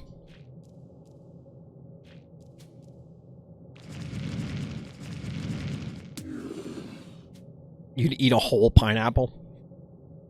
You don't even cut it up. You just just bite into it like an apple, like an actual apple. You love pineapple? I don't have anything against pineapple per se. Ooh, we're getting dueling attractors. Dueling attractors.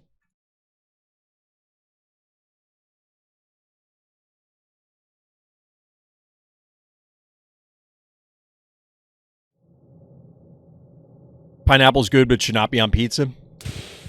Actually, one time I did eat a whole pineapple. I do not recommend it. I would imagine that eating a whole pineapple is probably not going to end well for your digestive tract. I imagine it's not going to function very well for your tum-tum. Honestly, eating a whole... Like, there's a lot of things where it's like, if you eat the whole thing in one shot, it doesn't end well for you. You gotta have portions. Like, you can have the whole portion, but there's a lot of things in the world that if you eat the whole thing, it's not gonna end well for your tummy. You get a little rumbly in your tumblies. Alright, so we're getting, as I'm trying to fill the staring contest that this match has quickly devolved into. You'll have to hang out on the regular streams for that, Jamerti.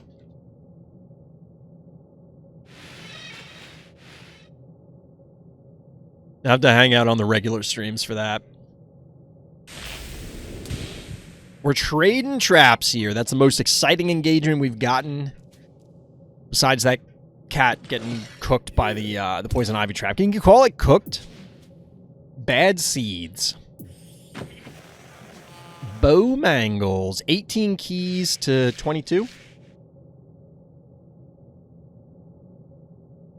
18 keys to 22, huh?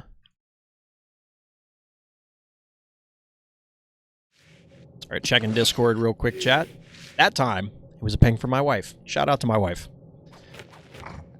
Shout out to my wife.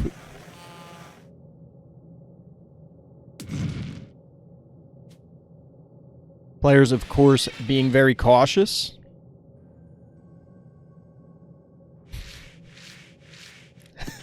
Yeah, I think that would end poorly, Jamarty. I don't think that's gonna end well. Alien Engineer, of course, anticipating the potential invade in the north by our blue player, that bachelor position to try and, you know, sneak on up there, get some cheap damage in. Contortio coming out 1, 2, 3, 4, 5, 6 versus 5. Hey, who wanted to see some Shove Shark? Who wanted to see some Shove Shark? Because we got some Shove Shark action. This Fire Ant is being incredibly aggressive. Seems appropriate if you've ever interacted with any actual Fire Ants.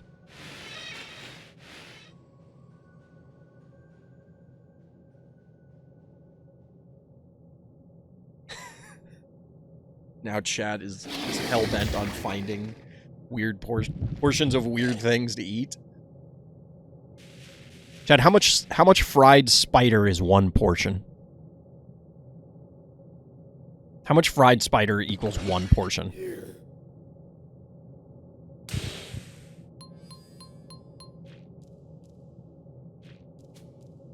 So we have to imagine that there's a trap probably in one of these two hexes. I highly... It's possible it's on the stem, but I doubt it's on the panic point down here.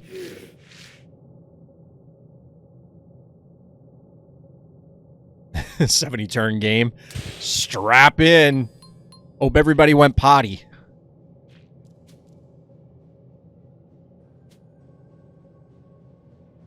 $17 keys banked.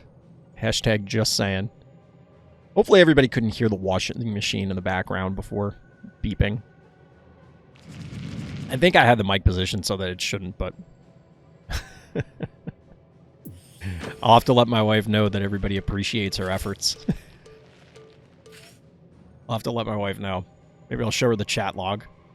You weirdos. Alright, we're finally getting a panic point flip. 14 keys for our blue player. By the way, still 22 keys for our orange player. Alien Engineer loves playing the game when they have just all their keys available. They don't like the whole accrual process, quite clearly. They just want to get to, give me all my keys. Let me use all of them.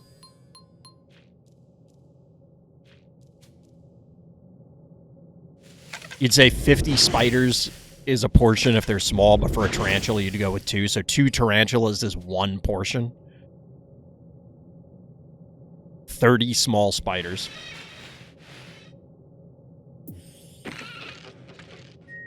Oopsie, baby. Somebody was talking about that in chat from Alien Engineer earlier, that they got beat by Alien Engineer Oopsie, baby. So we'll see what happens here. You know, Chad, you remember the show, The Good Place, I think it was called?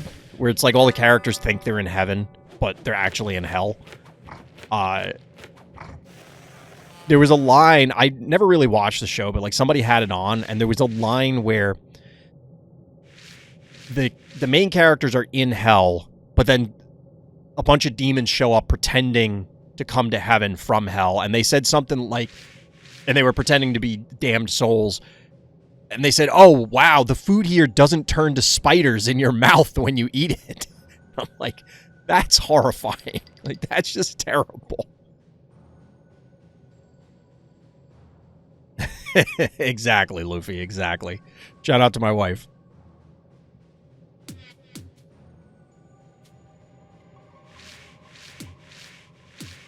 This is like, players really, when people were talking about attractor slowing down games, this could be it. But here's the real question. Is Shove Shark Attractor really the culprit here? We don't have a terraform available for, like, break into shove into attractor pole disaster. I don't even know if there was... Ooh, but we are going to get the shove into the pole anyway. That allows for the stemmed fire ant hit.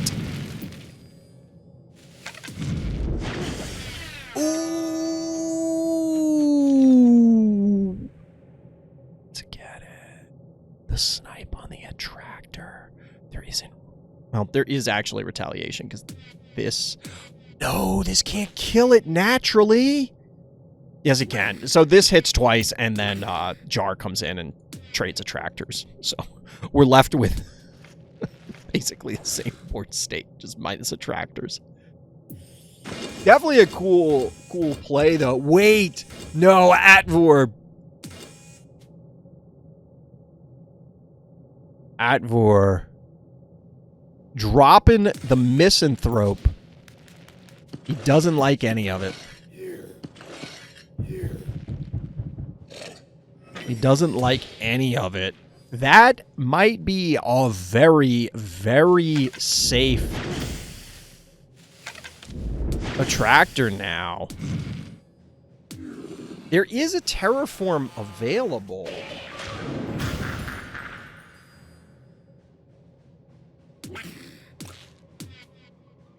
So you can get this attractor.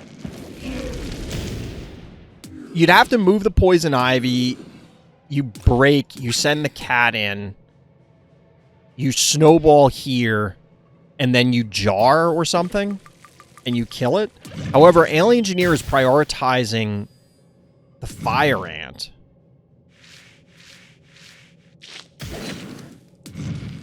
Like, it is possible for Alien Engineer to take Atvor's attractor. So it's interesting that the prioritization is here. However, I don't hate it. Like, that isn't bad. The risk here, of course, is there a trap like where the poison ivy is now? And if there is, there's some bad things that could happen. What if we replace the attractor model to a tractor? That would actually... I feel like that joke has come up before. The one time Haffy would have been an appropriate play. Yeah, Haffy might have actually put in some work here. You're not lying. You're not lying.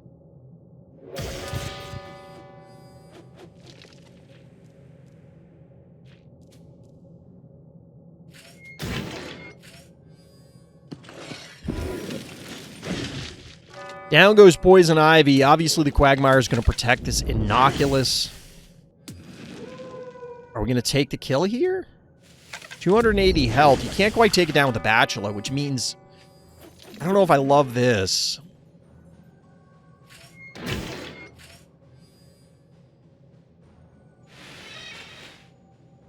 Yeah, you don't want to move that up.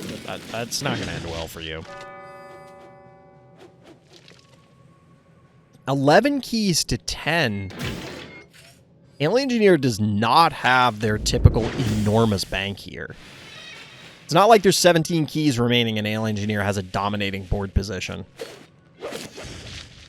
Nor do they have an enormous bank advantage in general. You know, they're down board position, but at least they still have 17 keys remaining. They're actually down keys and arguably down on board.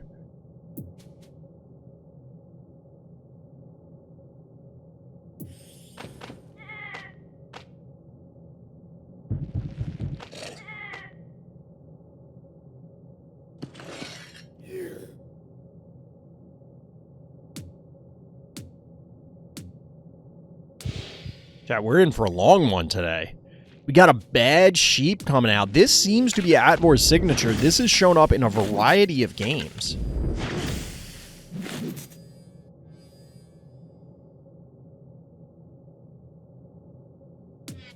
Obviously, protecting the attractor, there's no real way for Alien Engineer to collapse on it.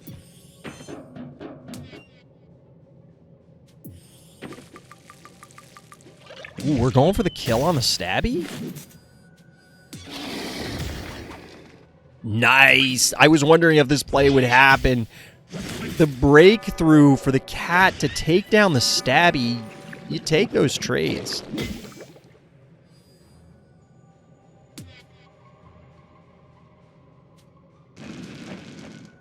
This also offers up the potential option for the snowball to fireball off the stem here, meaning that this is likely going to have to move because a stemmed fireball plus the jar is going to lead to an attractor takedown. The question is this a dead Quagmire? I mean, it's a lot of melee phobies, but there's still 5 keys. You have a pull available. I have to believe this Quagmire is dead. 2,200 health is a lot, but it's not infinite.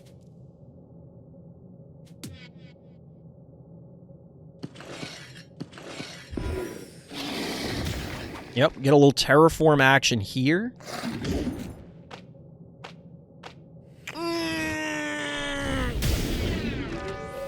The Shove Shark plays! Bad Sheep wreaking havoc, just ruining Alien Engineer's back line. This might not be that 70-turn game after all, Chad. 7 keys remaining for our orange player, 2 for our blue, but a tractor online, a very healthy Bad Sheep, although probably not for much longer. Does Alien Engineer have a comeback in them from this position? Shove Shark has done nothing. I can clearly tell Chad is a little bit behind. I can't wait until you guys hit it.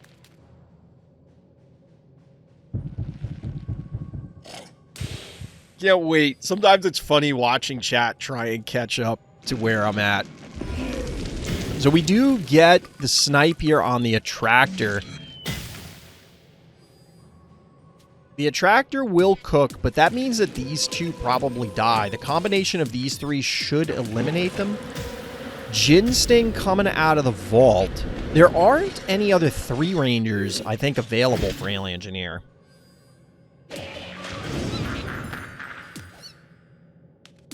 Bad Sheep with 1,000 health. The AWOL. AWOL Cassowary? No, that's not enough. Because the surface area won't be there. You're going to need a creep? It's got to be creep. I don't think there's anything... Oh, corn. All right, corn works. I was trying to think of other ranged.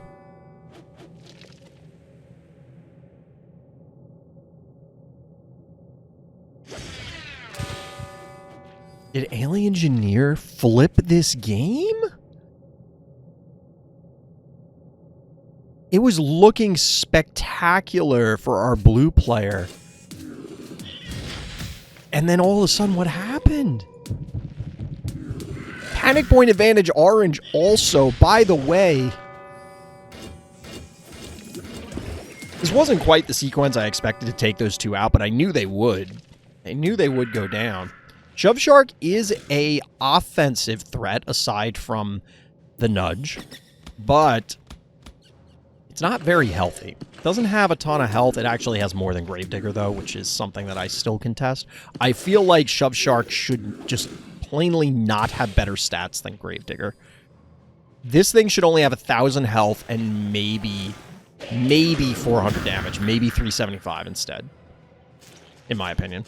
But regardless, that Shove Shark is going on up to the big ocean in the sky.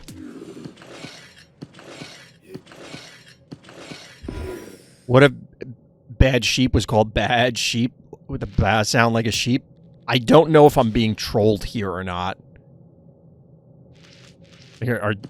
Are you trolling right now, Steven? Because that is literally what it's called. MVP goes to Aliens Bank Keys. Phobies really is, and I don't think people recognize this enough. Phobies games are decided way earlier than people recognize, and they also are decided by the choice, like phobie choices you make. So therefore, if you're able to bank, you're able to counter your opponent's plays much more readily.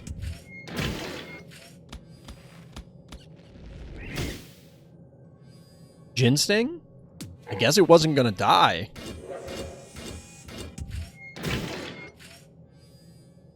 I'm not gonna lie, I loved the plays from our blue player here. We'd really have to go back and examine this game to find out where things went wrong. Because how do you snipe the attractor like that, get that Bad Sheep play, and then this is the board state? That's just incredible to me. Alien Engineer putting on a showcase. I'm not trying to, like, downplay Alien Engineer's plays or anything, but, like, those were some incredible plays. What if Bad Sheep was called Steve? No, we already have that. It's Steve's. We have that walrus. Not that there can't be more than one Steve, but, like, feels a little redundant at that point, don't you think? Honestly, I think it would be kind of cute if Alien Engineer went and took this panic point. Maybe even put the block here afterwards.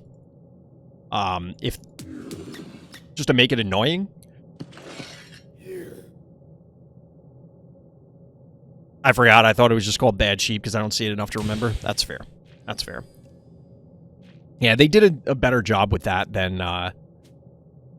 some of the, like...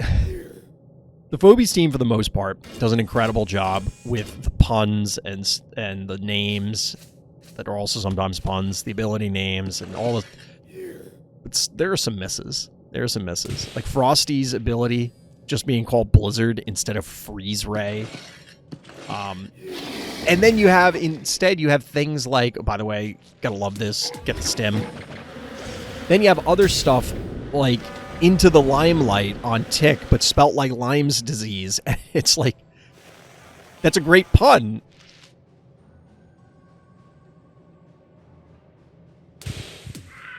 I think we can safely wrap this one up, chat.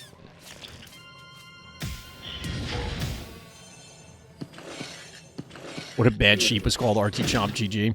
I'm still waiting for my resurrecting undead T-Rex in game to show up as a phobie.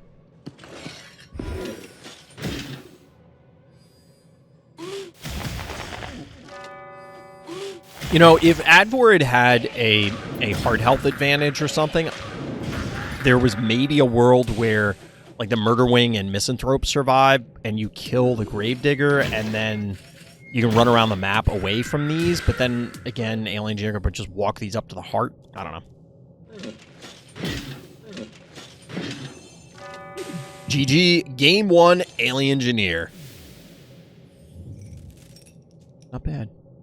Game 2, semifinal number 1, Advor, Alien Engineer on Home Sweet Home. This is our blue players map pick. They, of course, are also choosing to go first. That's the way we got it set up for Fright Night. If you're interested in playing in tournaments, by the way, I didn't really bring it up a lot, but gotta bring it up every once in a while. Hit up the Random Thoughts Discord. Link for that is in the video description. 9-key Undead Resurrect Invisible Phobie. Weren't they also able to create traps? I don't know, maybe I'm making some... Wait, what? Who are we talking about? Are we talking about T-Rexes?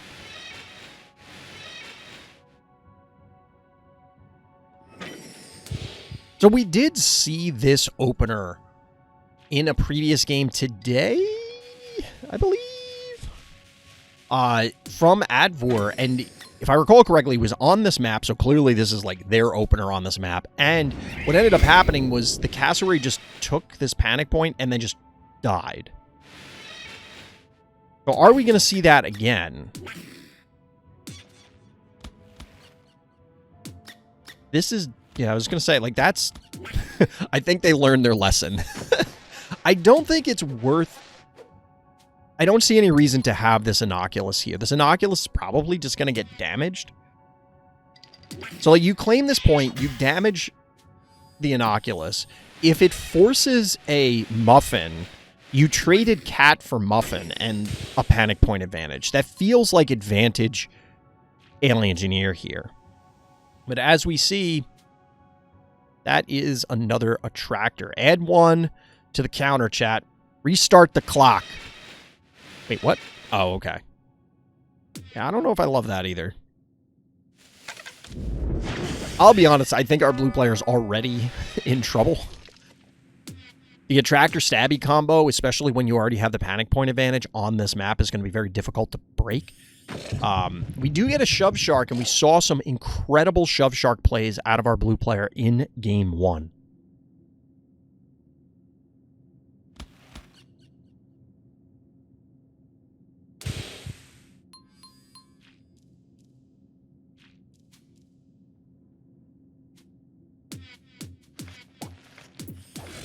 I didn't realize how much of a pop Spud makes when you click on him.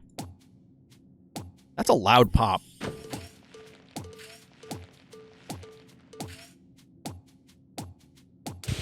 You're going to hear this in your sleep, chat.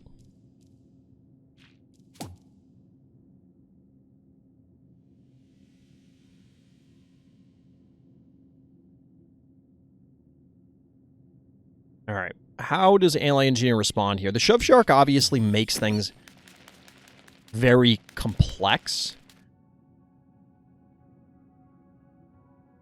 But the positioning on the attractor, which of course is going to be the target, means that it's completely safe at the moment. You could boop forward to try and zap it with the Innocuous, but that's not enough on its own. The Spud and the Cassowary are just out of reach. A mere one tile away.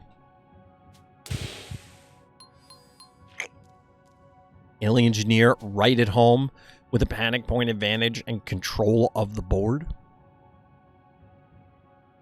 And naturally, they just passed real quick. That was just, nope, I don't need to do anything. It's your problem now. That looks like a you problem.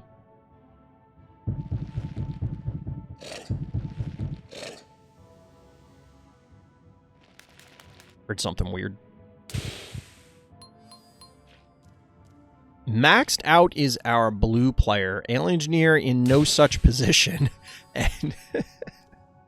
well, we're getting faster turns than the last game, but not necessarily more eventful turns. Wait, what? Is this a good idea? Really? You know what? Sure, why not? Take free damage. If Alien Engineer decides to go heal this, then that does open up an opportunity to try and push forward.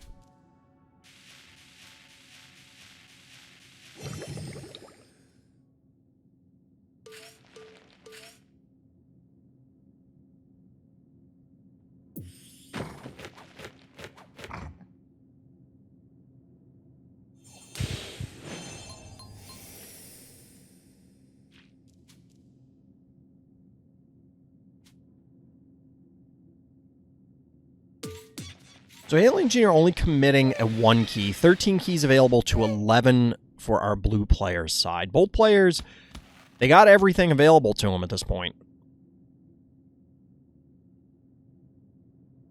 But Advor is going to have to do something eventually. You will lose from this board position if you don't, like if you wait long enough, the game will end. And not in your favor. So this Bachelor is going to have to go in, free up a spot. Of course, then it's going to trade out for one of these. And it looks like that opportunity yielded only some damage on Cassowary.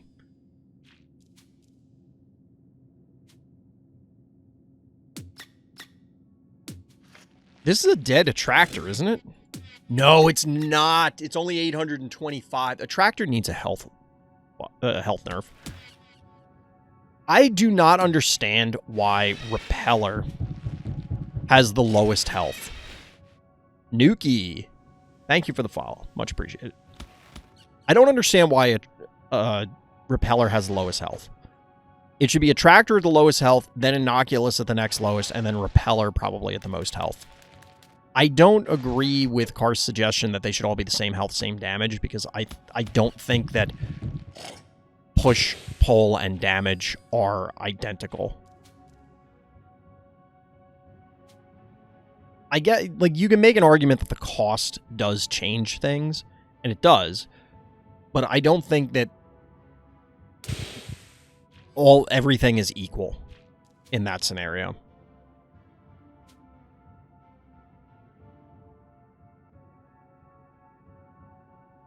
I don't know what our blue player's plan is here. They're going to slowly inch up, but now they're just repositioning. They're repositioning. Eventually, there's going to be a yoink here, and it's going to spell disaster. Weren't we just in this position? What is happening?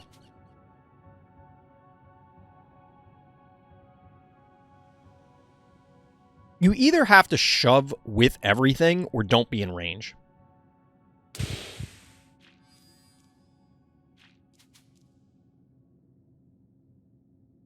Because now, like, can't you just move up and yoink this and kill it? And then these two can't... We already established mathematically they can't kill it?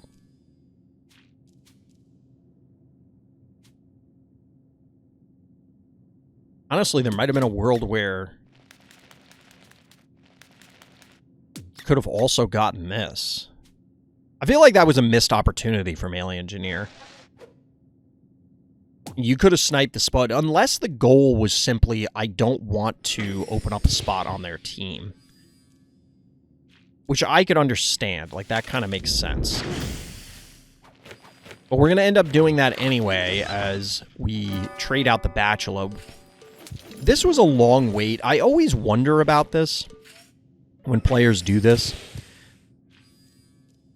Because on one hand, it seems indecisive. If you're just going to end up sending in the Bachelor, why did you wait like 7 turns? Because you're in the same board state. You've already banked all your keys. You already have everything available. Like, what are you waiting for? However, there is an argument that if you're not going to die immediately or in the near future, that life total probably doesn't matter, right? And if it doesn't matter, give yourself a couple of extra turns to try and really work out, okay, well, this is how I want to approach the next phase of the game.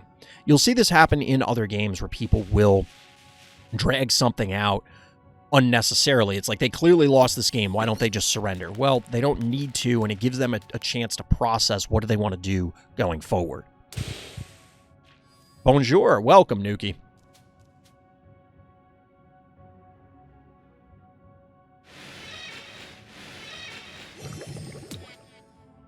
So we're actually getting the pullback. I'll be honest, I don't love this from our blue player. I don't know what Boomer's doing here, because like, we're going through the same exchange, and I've talked about this a lot. The Alien Engineer game plan of grind you out of keys and then win with a tractor is almost foolproof.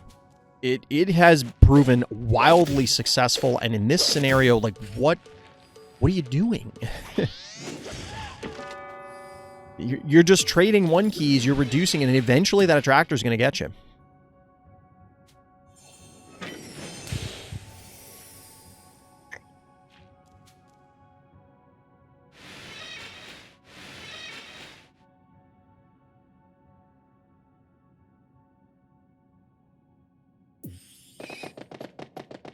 Okay, Brony's the answer.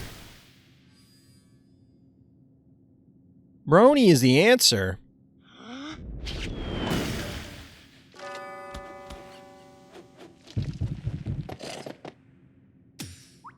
This is going to make things a little complicated for Alien Engineer, but still 12 keys available in true Alien Engineer fashion. I feel like we're repeating the same statements over and over again, but I mean, it is what it is. 200 points of damage a turn, chipping away at that life total. We get a Firkin.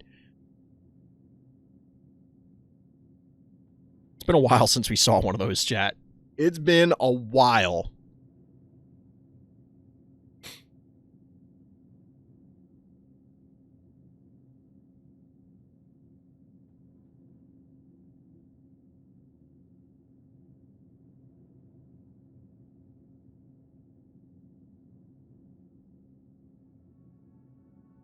Really debating this turn. Wait, what?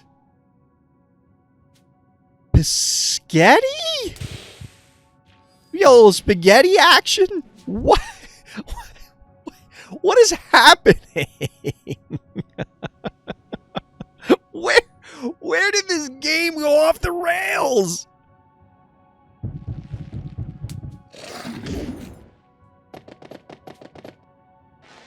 Did this really just happen?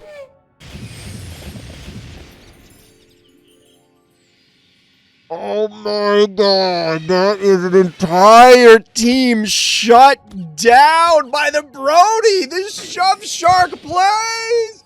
The Shove Shark plays! Chat, the Shove Shark. Oh my god. Now, we still do get the disease onto Brony. It's a 2-to-1 panic point advantage. We're deactivating Cassowary.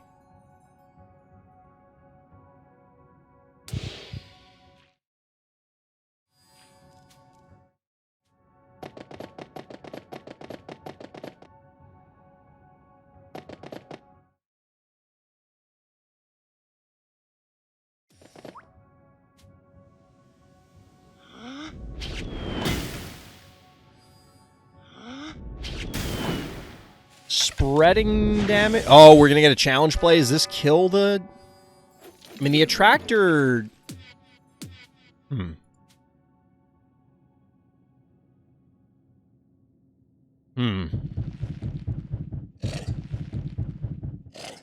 So we're getting the push by our blue player. Still 3 keys remaining. Alien Engineer with 2, but there's... You gotta wait for this brony to wear off. Gotta wait for this brony to wear off. This attractor's not long for this world. 370 health. I see chat just caught up and just saw the brony play. The savagery.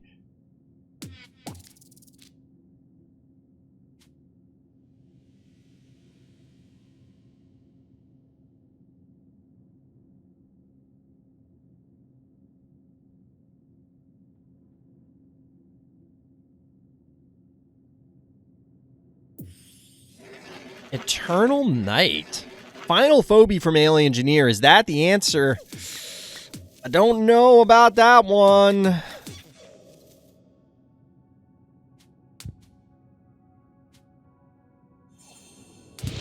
Alright, so Attractor does not survive this turn if Atvor wants to take it down.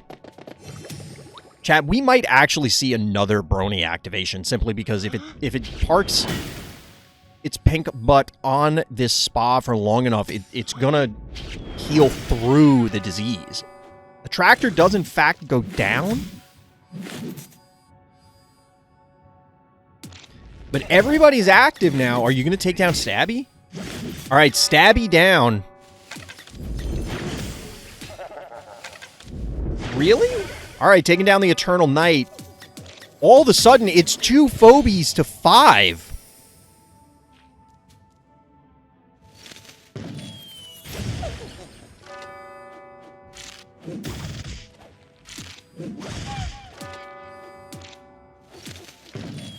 Alright, 2 phobies to 3.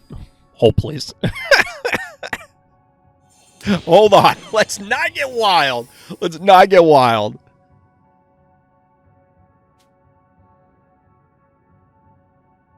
Major panic point advantage, though. Panic point advantage. 425 health after the Shove Shark hit, meaning that the Firkin does live. 2,600 health. Another Brony activation in this game is over.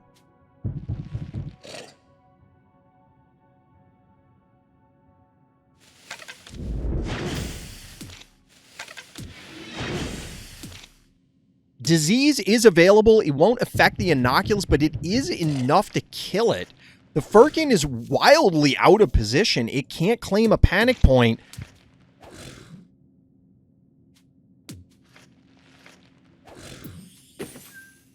Oh, by the way, there were still keys left for Adford. Just saying. Just saying. That's a cupcake, chat. Is that the victory cupcake? The victory cupcake?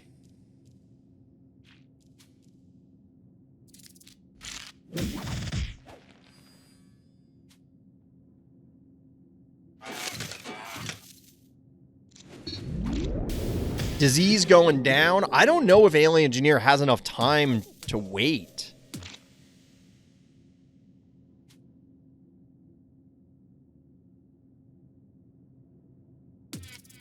You got the cupcake, so, like, this is dead.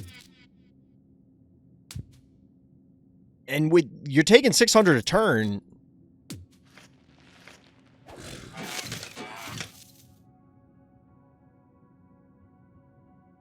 $600. Chat, the Brony plays. The Brony plays. Yeah, I think this is what you have to do as Alien Engineer. I don't think it matters. You cupcake the Inoculus. Inoculus kills one of these. Well, maybe. Maybe. I don't know if Alien Engineer has enough time to claim points and kill things. Ooh, just going for the heart. Taking the snipe. 700.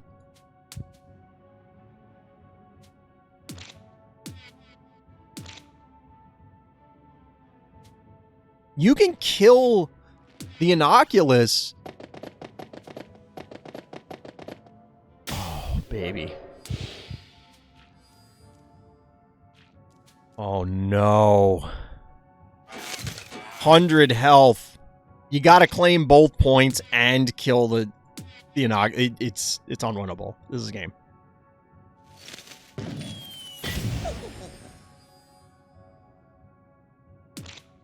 Yeah. Doesn't look like Firkin Biscotti is the answer.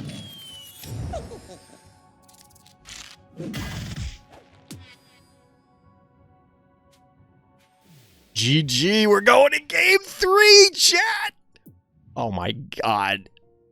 Oh my god! Alright, it is game 3, the rubber match, the decider between Alien Engineer and Atvor. We're here on Morbidity. This was Alien Engineer's map pick, and they chose to go first. Let's see what they're going to pull out of the old playbook. Down after a wild, wild game.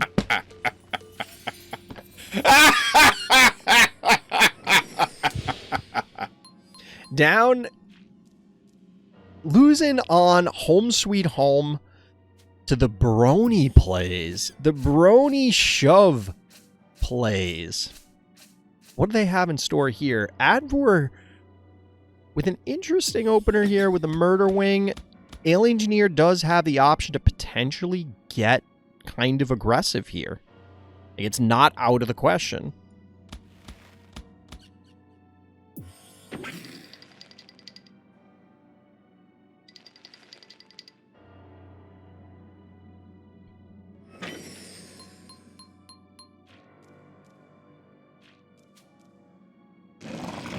And it looks like Alien Engineer is going to seize the opportunity, claiming this bottom padding point. Now, the risk here is that this snowball gets kind of trapped, because you can swing Cassowary and Cat here and make the escape somewhat complex. Not too bad. You can probably get to here and be fine. Tooth Fairy is the follow-up, jumping out to an early 4-1 panic point advantage. It's not going to stay that way for very long. Cat's probably going to swing in here, or the Cassowary is going to come down here. Probably not Cassowary, because now that we have both Snowball and Tooth Fairy threatening down here, as well as creep through the center, it is very risky for our orange player to try and cap any of these points. Okay, never mind. No creep. No creepy. Yes, creepy. He's creepy and he's kooky. He's altogether spooky. It's instead of Razormouth. It's the Phobies family. Still a 4-1 panic point advantage. A cool 600 damage going down onto our orange player's heart, dropping him down to 7,200 health. We're getting the Murder Wing trying to do its best snowball impression, capping that northwestern panic point. Jin Sting's the follow-up from our orange player, immediately getting it into the fray, into the center of the map, or towards the center of the map. Cassowary is going to go in. This is just dead, isn't it? And it's dead kind of for free? This has to be a mistake, right? Because Cat swings here, Tooth Fairy goes here, they snipe it. I mean, maybe it's not, because then the Jin Sting is... How much health does this have? Has 800. So the combination of these means the Tooth Fairy dies. You can beat Alien Engineer, just use Brony, Shove Shark, and Cupcake. Cool. Yeah, so this, like, it does end up with the takedown on the Cassowary. Ooh, and we're even going to get the cooked Jin Sting. This is a lot of pressure. This is a big threat. Jin Sting pretty much has to vacate, and you might not even get anything other than damage in retaliation as our orange player. I think Alien Engineer is pissed. Went into rage mode. You won't like me when I'm angry. Klepto is the follow-up. Unrelenting pressure. Even the Murder Wing's not safe, because if it tries to claim this point, the Klepto's going to snipe it.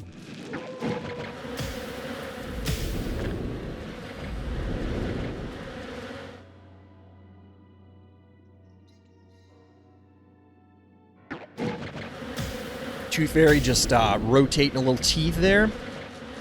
Orange player just deciding on where they're going to drop this damage. Really stuck between a rock and a hard place in this particular position, but we saw that in the last game, and they still managed to pull it back, so don't count them out just yet. Both players met... That can't be right. You can't be leaving that Klepto there, can you?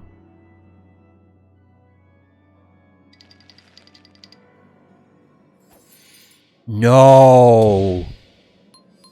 Oh, wait. No, never mind. Never mind. Never mind. Never mind. Never mind. Never mind. For a second, I thought the Klepto was going to end up next to the cowbell. I don't know why. And I'm like, all right, you're in just terrible shape now. This can't possibly be enough damage because you don't have Fireball. Yeah. You don't have enough damage.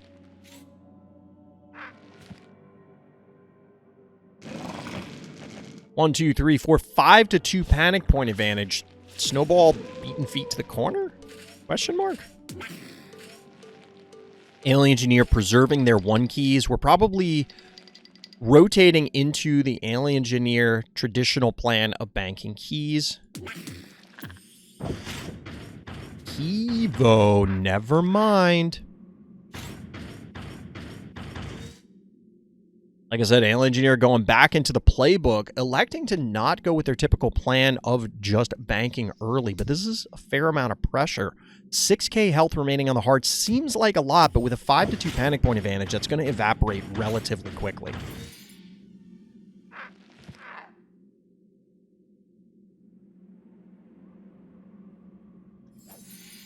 Honestly, I think the Klepto could have been slightly more aggressively positioned.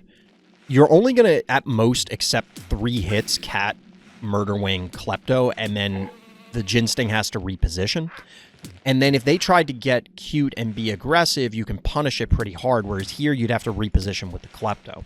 I expect the Cowbell is going to make a trip to the north. It can tank a Meatball, and if that Meatball were to happen, then it's a diseased Murder Wing, but we're getting the Cupcake.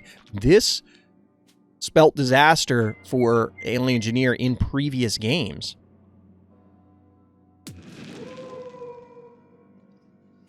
Snowball should be able to safely navigate this, although I was thinking it could get trapped earlier. Realistically, it ends up where the cat is, and then if something comes after it and tries to kill it, guess what? Dimensional pull, blah, blah, blah.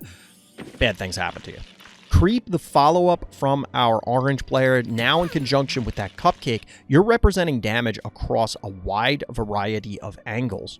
Panic point advantage remains in favor of our blue player, but they still have to try and maintain this advantage. I think this is going to be a quick snipe on the Murder Wing. That feels a little lazy. This could be bait. Like, it could have been intended as bait. I think I would have moved the Klepto up 1. The reason you want it up 1 is so that they can't aggressively dive with the creep. However, accepting the creep offering might be worth it, because if they decide to come in aggressively with creep, you just kill it and then eventually heal the Klepto. Like, it's not in danger right this second. Now, the Cupcake does mean that there's a chance that something just snipes, because it's 300 damage. One of these could just snipe the Snowball. And there isn't really a great set of retaliation here. Like, if you heal the Ginsting, you can position the Klepto so that the Ginsting doesn't get pulled forward. You snipe the, with the newly healed Ginsting, you snipe the Snowball, and there isn't great retaliation from Alien Engineer, but the follow-up is going to be a Tractor. Setting up for a future play, Cupcake Attractor seems pretty deadly.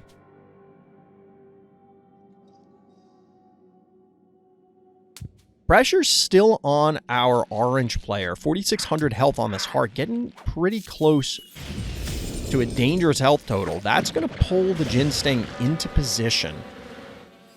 2 hits here, 3rd hit, 4th hit, 5th hit. That's a dead, like, that's a free Ginsting. That is faux freezies, one might say.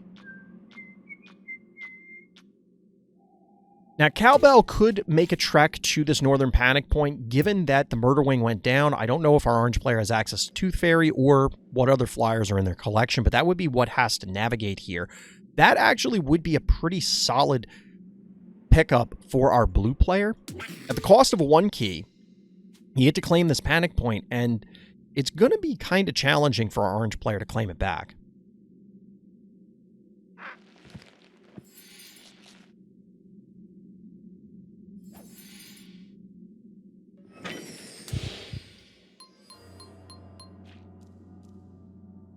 So this looks like a...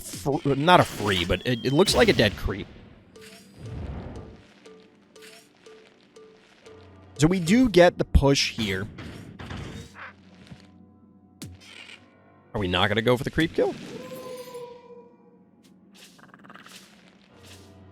There is a Attractor Cupcake play in Retaliation, so I get not going for it.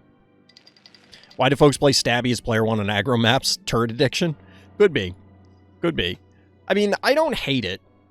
Given how far ahead on the damage race that Alien Engineer was and is, the turret plays mean that you kind of solidify that position in a potentially very concrete way.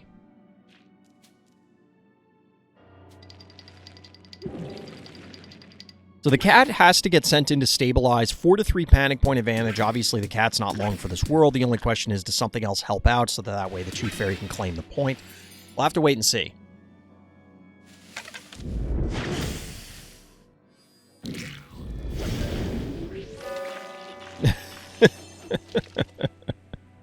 That's Mo Bangles. Never too many bangles.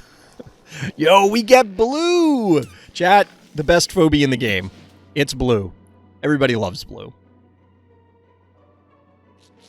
What is blue supposed to be the fear of? Like, what phobia? Is it the fear of losing your balloon? I don't... loud noises? I don't know. Alright, so we do have the potential for 4 hits. Yeah, it looks like just 4 hits on this Klepto, which, with 1,700 health, it's just not going to die, right? Actually, no, you can bring the Tooth Fairy up, too. This could be a dead Klepto.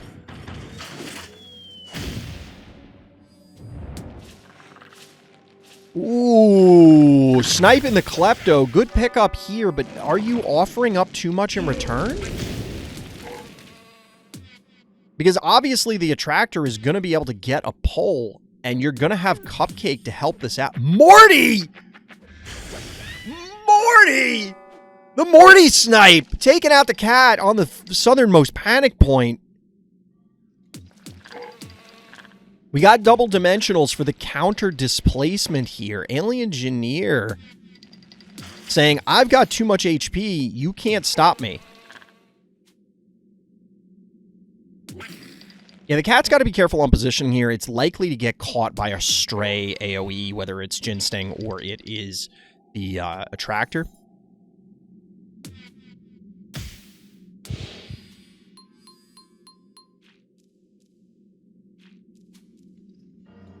The fear of the sound of a popping balloon. You know, I wouldn't be surprised if that was actually a phobia. All right, so it looks like we're going to trade Kleptos, but the Attractor still has 1 action left. But this Morty is threatening an enormous swath of spaces. Invading into Cupcake is horrifying. It could be. It could be.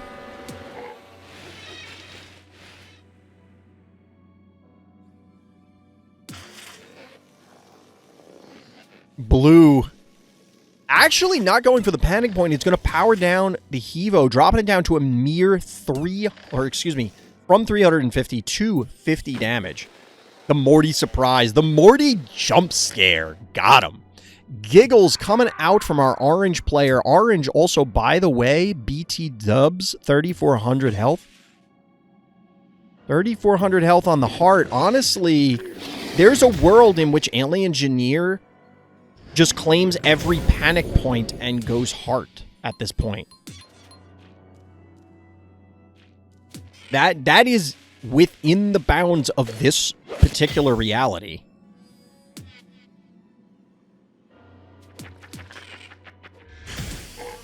I mean, they could just brutally slaughter everything, too. Turn this map into an abattoir. So, like, this kills here. These two probably finish this off. No, it doesn't. So you kill this instead. I feel like there's a way to kill this.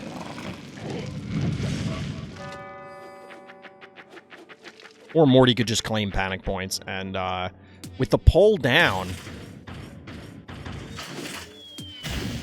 Just a cheeky 50 damage.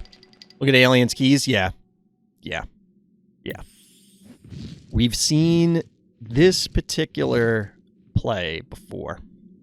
1, 2, 3, 4, 5, 6 to 1. That's 1,000 damage. 2,200 health on the heart. I don't think this one is lasting much longer. Don't want to call it too early, but...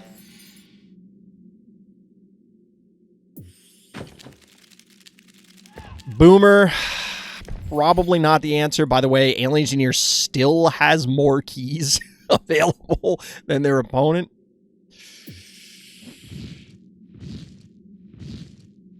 Gotta stem the bleeding from the panic point somehow, but it's still 5-2. The last I checked, it's March right now, so I'm not expecting a Christmas miracle. Morty diving the heart. Tons of other stuff in range. Can even claim this panic point. Powered down Hevo. Wait, what? Oh, 250. It doesn't matter. As soon as you hit that end turn button. G.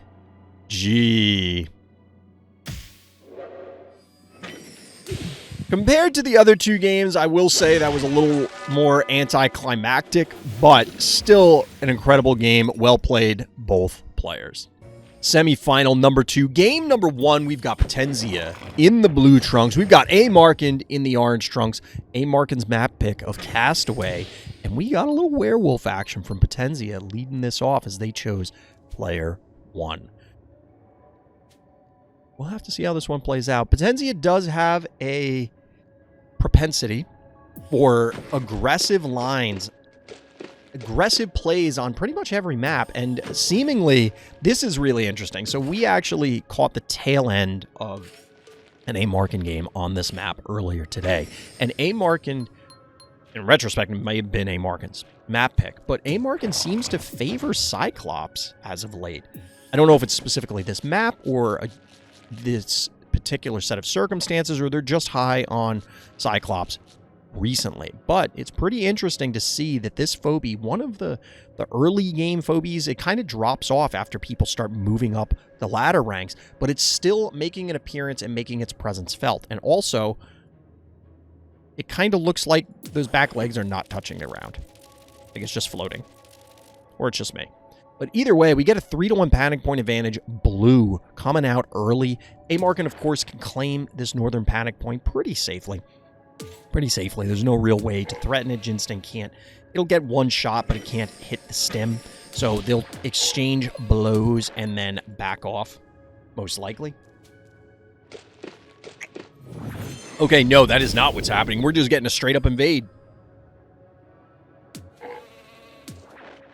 Our orange player is saying, this is my house. I do like the cowbell block here. Quite obviously, it's going to go down, but you don't want to allow the werewolf to swing into the heart and get an enormous life advantage, enormous heart health advantage, because it can swing back out. There is an argument maybe to let it come in and then close the gate behind it and trap it with the cowbell. But this is a fairly vulnerable Cyclops at this point. This is going to get double hits from here. It's going to get a hit from a werewolf. It's going to get a hit from a Tickles. Nothing else can reach out of the vault, at least initially. But there is a pretty big damage threat that's coming down here. And this is a native healing spa map, so the werewolf has an advantage here. 560 damage going down. It's not quite a dead Cyclops, but I don't know. If I took that much damage, I'd probably wish I was dead. That hurts. That can't possibly feel good, getting slapped around by all these. It can, again, it is a healing spa map. It can beat feet. The only thing that will be able to get to it if it runs to the spa is this snowball. It will die, though, right? 420. Yeah, it will die. so this is going to be an interesting choice here from A. Markin. You're going to have to body block for it, because otherwise, this is only going to go to 390. Wait, no. Actually, it won't. No, it won't die, right? 390. It'll go to 590. Yeah, it should live. It should live. Never mind. I stand corrected. So there is a world in which you could have swung, say... Well, now you can't. Wait. Because you could... If you're Potenzia, you send in the Gin Sting, you more bees, then you send in the Snowball, and you can snipe the Cyclops. So yeah, you do need the body block here. However, that may still be a play. I don't think there's any world in which you can protect this entirely. It's going to require a pretty deep commitment here.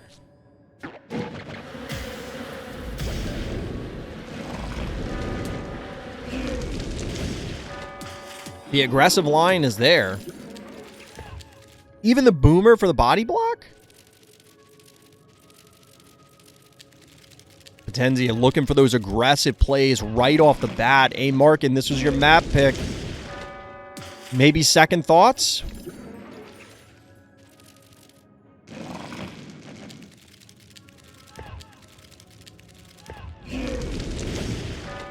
You do still have Hevo and Tooth Fairy here available. You can still get one Phobie out to try and supplement. You have 6 keys. Cat could help out a little bit, but you're not going to get a ton of retaliation. You probably pick this Snowball. You probably want to kill the Gin Sting. This transforms this turn.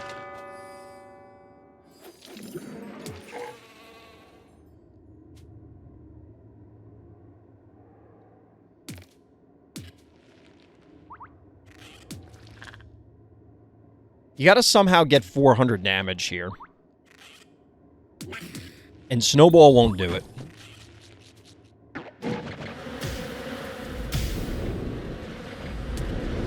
Actually, that wouldn't matter. This is not dimensional.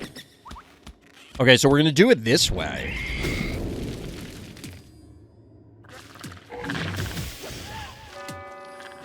This is a pretty strong retaliation from A. Markin here.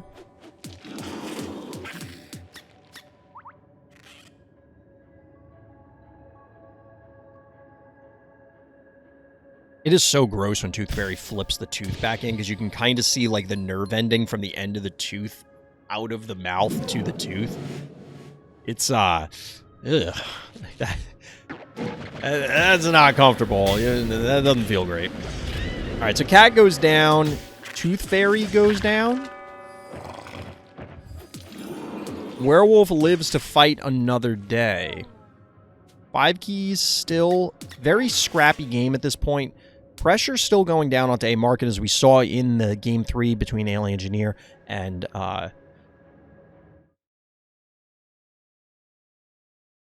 Patata. I was trying to think of the Atvor. I was trying to think of their in-game name. The damage does add up. Damage does add up.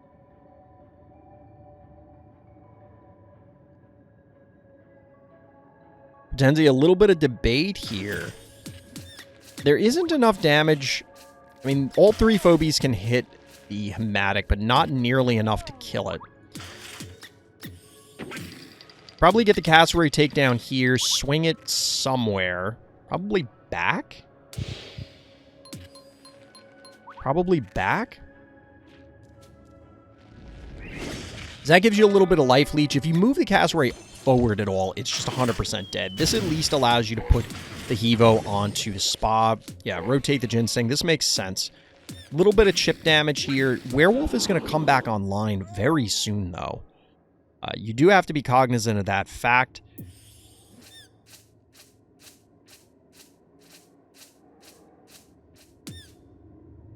Murderwing in a fairly safe position. 2 keys remaining, 6 available for Potenzia. They have a few different options, several different options, a lot of different options, realistically, for follow-up. Only 4 phobies on the board for each player.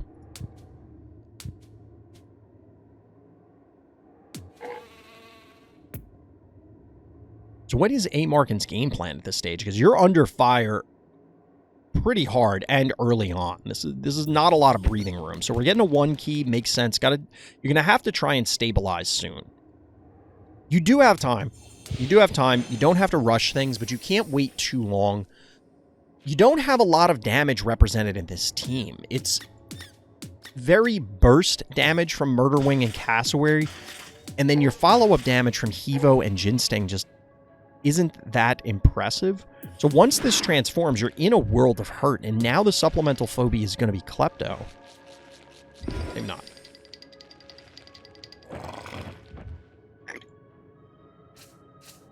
So 4-1 panic point advantage. Honestly, I think I like the more aggressive positioning from the werewolf, but you kind of just can't because it'll die before it transforms.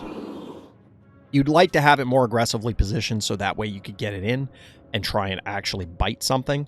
But what's going to happen here is the cat's going to die. Bachelor is going to come in and either claim the top or center panic point, and then we're going to get a trade back and forth. And A. Markin's going to have to try and claw their way out of this deficit.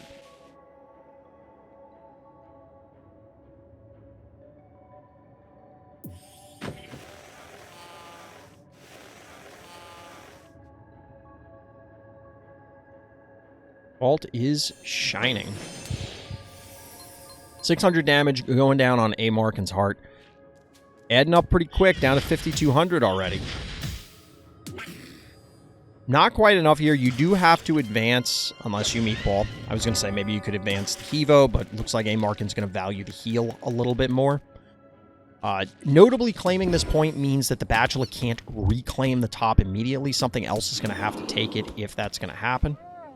But this will stem the bleeding a little bit for A. Markin. Follow-up is going to be Stabby, matching the turret of Bow Mangles from our blue player.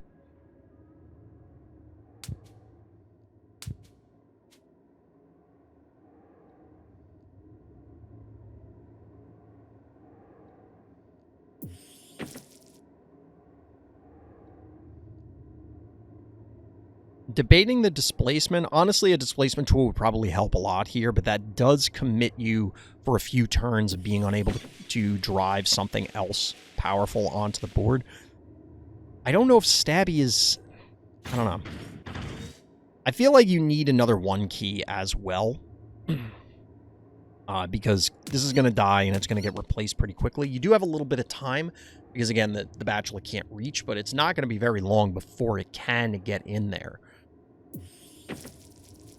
So there's the other 1 key. It's actually going to be a Sarcassin.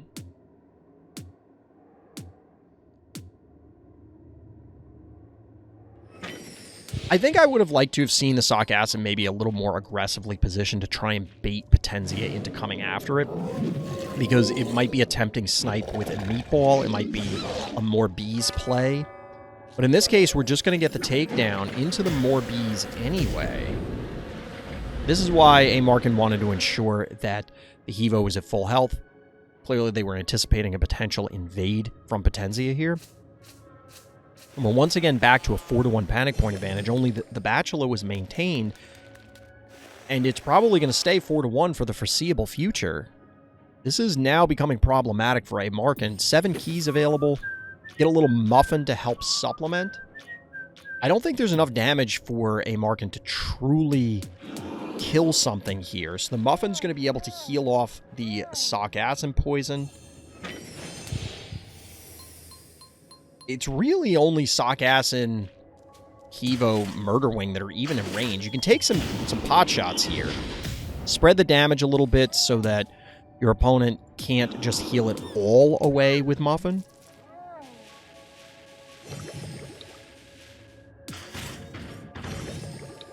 There might be an invade available here onto the Hevo. But we said that earlier and that didn't happen. Oh, I guess it did. It did on the Cyclops. It didn't on the Hevo.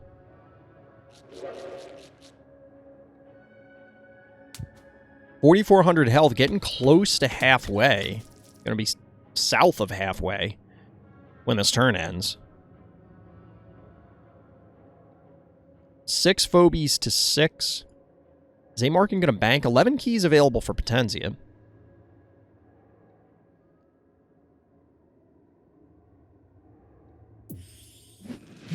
tough is the response. There are some Blom plays available, let me tell you. Okay, Blom plays are no longer on the table. Honestly, I don't hate the Puff. I don't know that I love the Hevo 2.0. However, that does kind of give A Markin an option to secure this Northern Panic Point, but the Sock Acid is now well out of range. Like, it's going to take 2 turns to get in here, so that means you're taking another 1,200 damage. You 100% have to commit, like, next turn. You have to push next turn, or you're just going to take too much damage. And that assumes that Potenzia doesn't spend some of their 11 remaining keys to just send something after the heart right now to split your efforts. You know, like, imagine... We haven't seen a Tooth Fairy yet. So imagine a Tooth Fairy just sprints across the bottom, maybe with the Murder Wing, and then all of a sudden, I don't know... Uh-oh... SpaghettiOs. That's a Brony, and honestly, this might be the nail in the coffin. Brony Shove Shark, it looked real good against Alien Engineer. Looks like it has the potential to cause some serious issues here for A Markin. Honestly, I don't know what they do at this stage. Potenzia is too far back. If you commit in and take points, they're going to kill your stuff. If you don't commit in, your heart's going to take too much damage, and then Brony's going to follow up.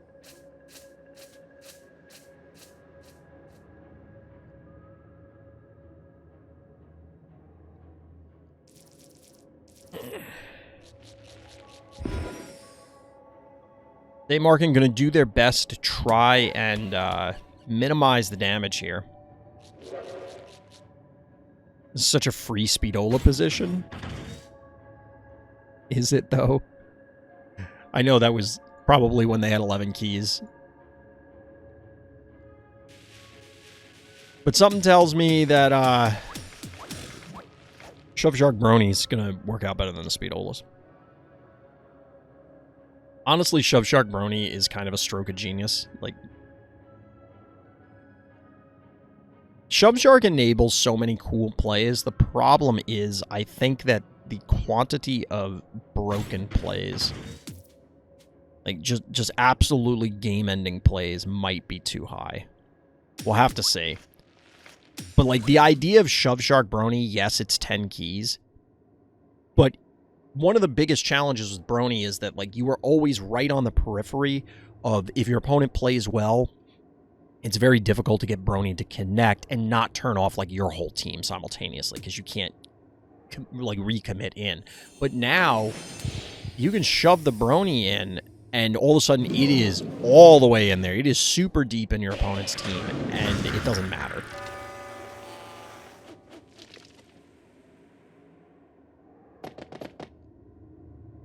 So, like, here, there's just no meaningful way for A Markin to commit into this. Now, there is an argument of, do we, like, just don't let the Brony, like, don't let your opponent be in the position to Brony you. But similar to the Attractor discussion of, if the keys dwindle, and then they play Attractor, and you can't win from that position, just don't let them do that. Well, that's easier said than done. Your opponent gets to play the game, too. And I'm forced to wonder, is this seriously a problem? Let me know what you think, chat. Or you, YouTube. Let me know down in the comments, because this is kind of spooky scary.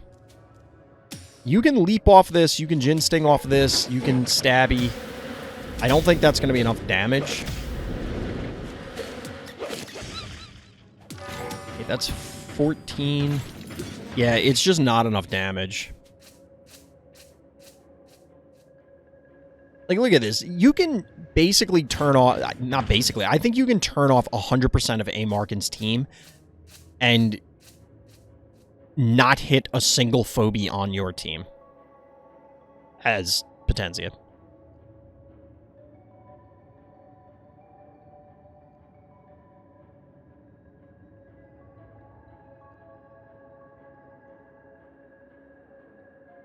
Okay, maybe not. Maybe not, because the Stabby took this position. This is what's driving everything. If the Brony could get here, it could turn off the entire team. But Brony's probably going to end up here or here.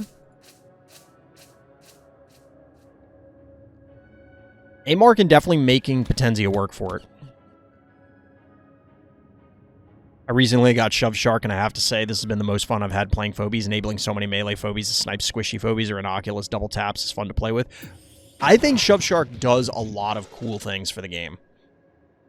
I think Shove Shark enables a lot of fun plays. But I think there are some fringe, maybe not fringe Phobies, like Brony isn't really fringe, but there are some Phobies on the periphery that are potentially problematic.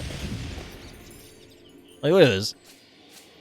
Hevo, who's nowhere in range, and then Hevo 2.0. Everything else is turned off. This game is...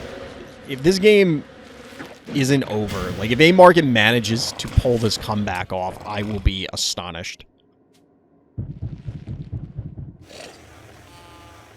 Like, absolutely astonished.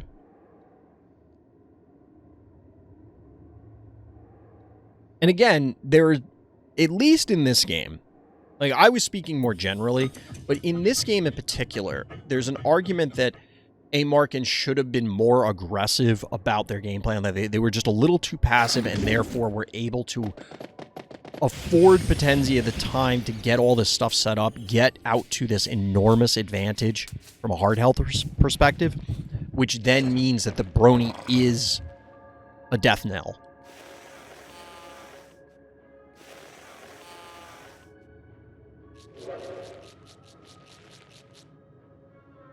Like, there's basically, this is going to transform next turn. These are going to come charging in. The Murder Wing's already in position, although it can't die because these can't damage it. Like, there's nothing Amarkin can do here. This is a ball game.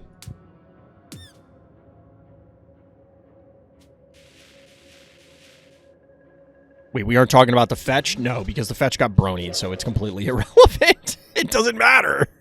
I'm pretty sure Amarkin just put it on the board for the lulz. Like, what, the fetch is going to do nothing before this game ends. Unless Amarkin has, like, the comeback of all time up their sleeve. It is possible that, like, they just body block this out and stall the Brony out. 2,000 health on the heart, though, is not a lot. It is not a lot of damage.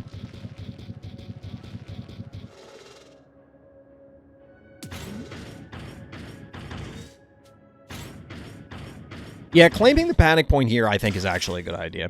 I think this is a good idea by Amarkin.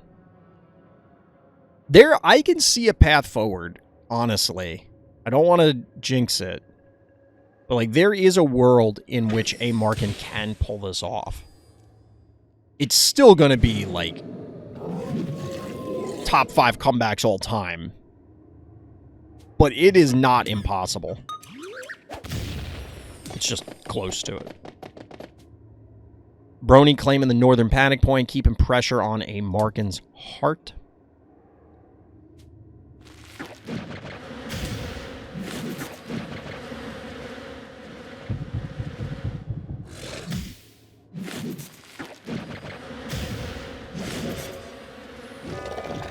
Challenge play action. That is an angry werewolf.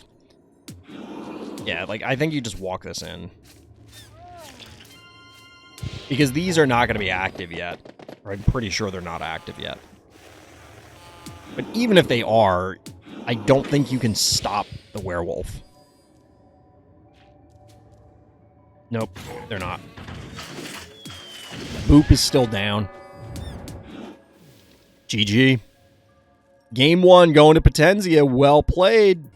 All right, game 2. It's once again an Amarkin map pick. We're here on Morbidity. Is this going to allow them to bring it to game 3, or is Potenzia going to take the series 2-0? We're about to find out. Here we go, chat. Here we go. Getting a slightly different opener than what we saw from Alien Engineer. Get a little Henrietta action to start. The turret leading off on turn 1 into Boomer. This is bizarre. What? All right, so I have to imagine A. Markin's going to do something similar to what Alien Engineer did, run the snowball down here to this bottom panic point that I'm kind of covering, this one down here in the south. Send the Henrietta up north, 3-to-1 panic point advantage, maybe a Tooth Fairy or Murder Wing to claim this, make it 4. But the Henrietta means that there's not quite as much damage output, although if the Boomer goes to the center, which it won't, you can poison the Dimensional. I guess. I don't know. Instead, it's going to be a Hevo. I'm not super thrilled about this, because now the Boomer does get to take the center relatively uncontested. Maybe not. Maybe not, because if you do poison with the Henrietta plus this, it's 9. It's almost enough to kill it, and no one's going to, like, you're not going to burn a muffin on it, so I guess this is fine.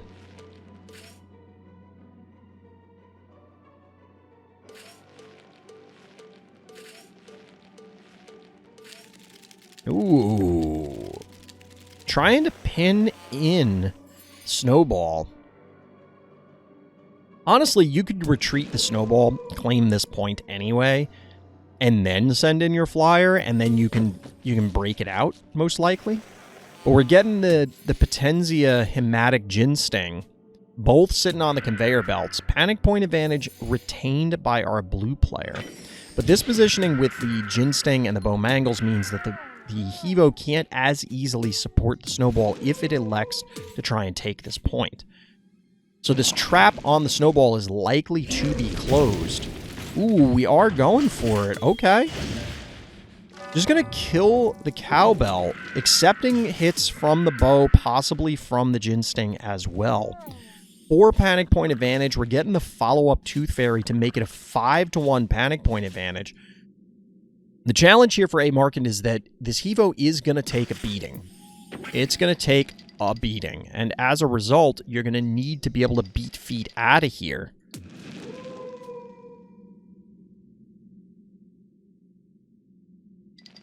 I was about to say, I think it's better to have the cat here as a potential threat for the Bow. You can get 2 hits here, 2 hits here, 1 hit, 1 hit. Possibly. Depends on where the Gin Sting positions. If nothing else, the cat can also swing to slap the Boomer. I don't think there's enough. 15, so that's 7. You get a hit with everything. Excuse me. If you get a hit with everything, which you won't now, there is a world in which you can kill the Bow Mangles. But that's just not going to happen now. The Evo is going to have to get the hell out of dodge. It's possible it walks back here and then just gets healed. You know, you just stand on the conveyor and then it gets rotated up. The problem with that is, of course, it's going to end up in range of everything once again very quickly. So we get Daisy and Tickles as the follow-up, but this is still a significant portion of damage. 800, in fact, going down on the heart, and we saw this earlier in the Alien Engineer game. You can very quickly jump out to an enormous advantage on this map. So I anticipate we're going to get a Clinico coming in here.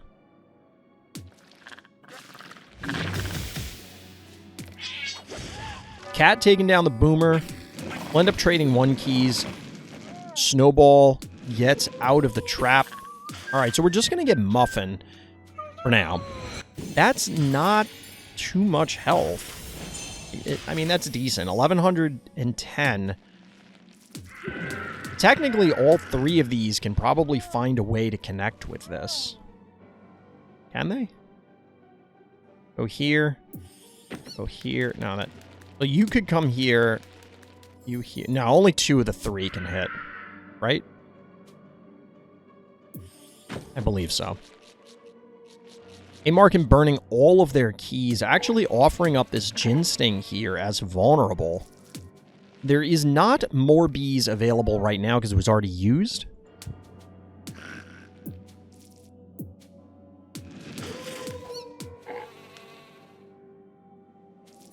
Yeah, I think you push with this aggressively.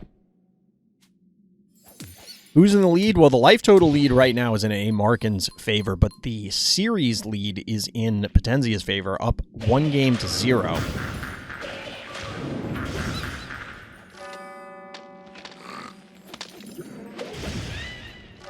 So no meaningful challenge play there.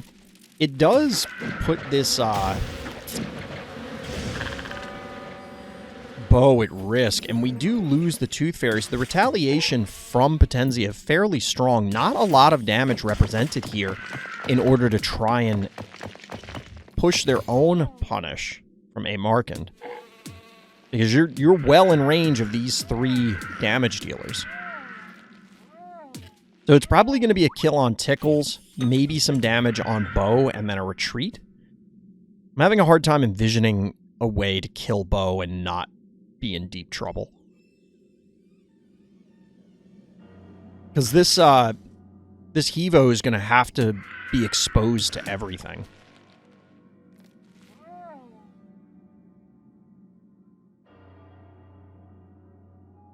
Ugh.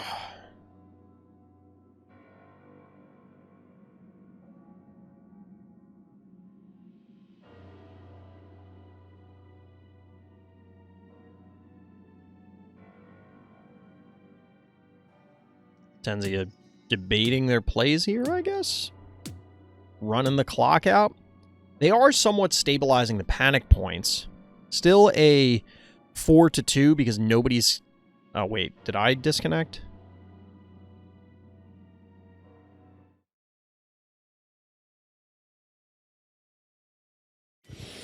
I don't know who's reconnecting.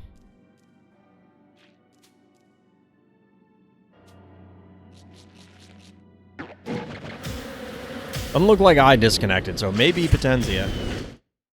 Uh-oh. Potenzia's just said in Discord that their Wi-Fi went out. Ruh-roh. Not the way you want to see the series end.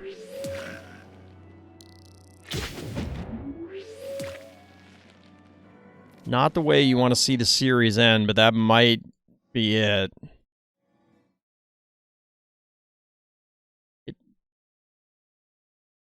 That's unfortunate.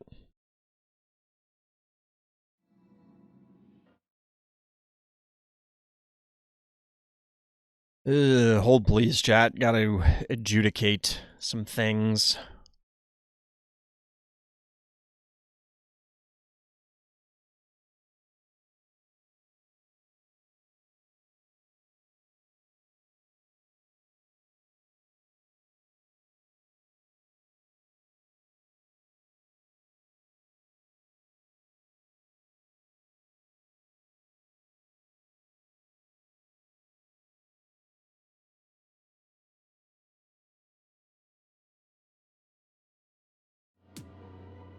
Alright, just getting the players squared away. I would not recommend playing on Wi-Fi. Just saying. Just saying, Wi-Fi is kind of notoriously unreliable.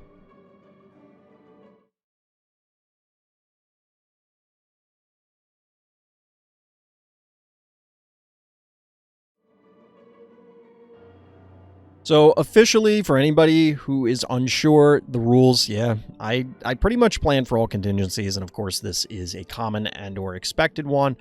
The rules as written are the player who disconnects, it is a loss. Their opponent may allow a regame if they so choose. They are under no obligation to do so.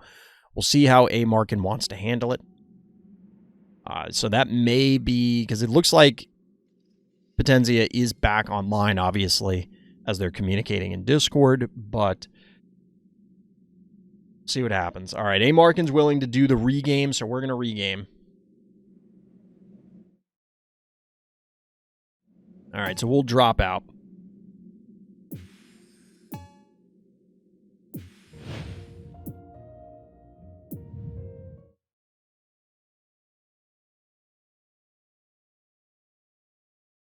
All right, they're going to regame. They're going to redo the same stuff.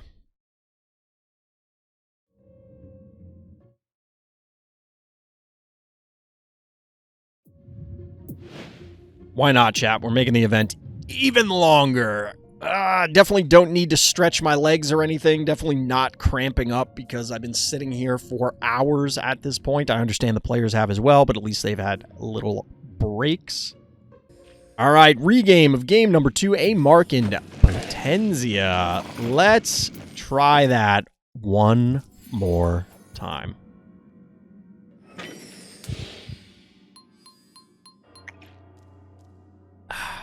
Get up and take a break? I can't. I'm running the event.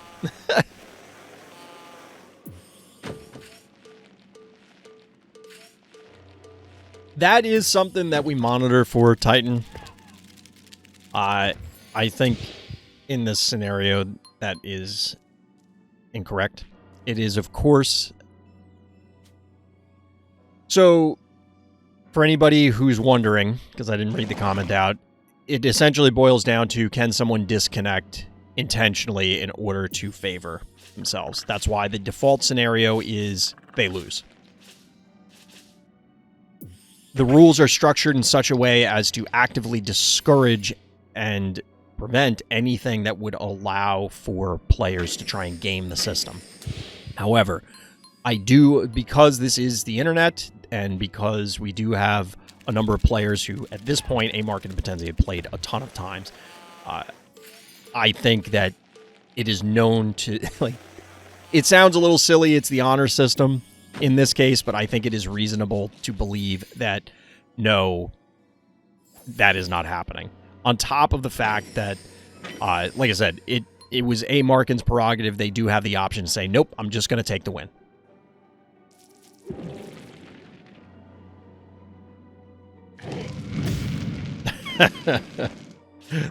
That's fair, Jamerta. You got to do what you got to do. Got to do what you got to do. So yeah, we do account for as many potential scenarios as is humanly possible, so that way, if something comes up, we're prepared. Where are my notes?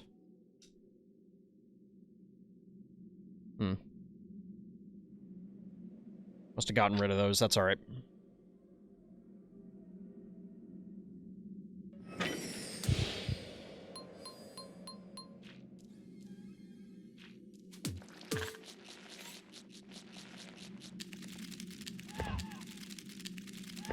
So we're definitely getting a different approach here by the players.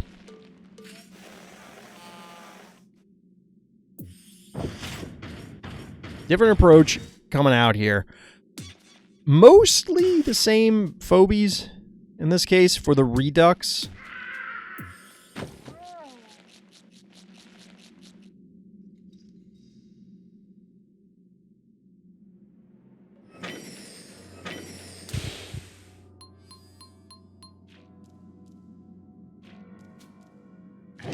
Yeah, it does.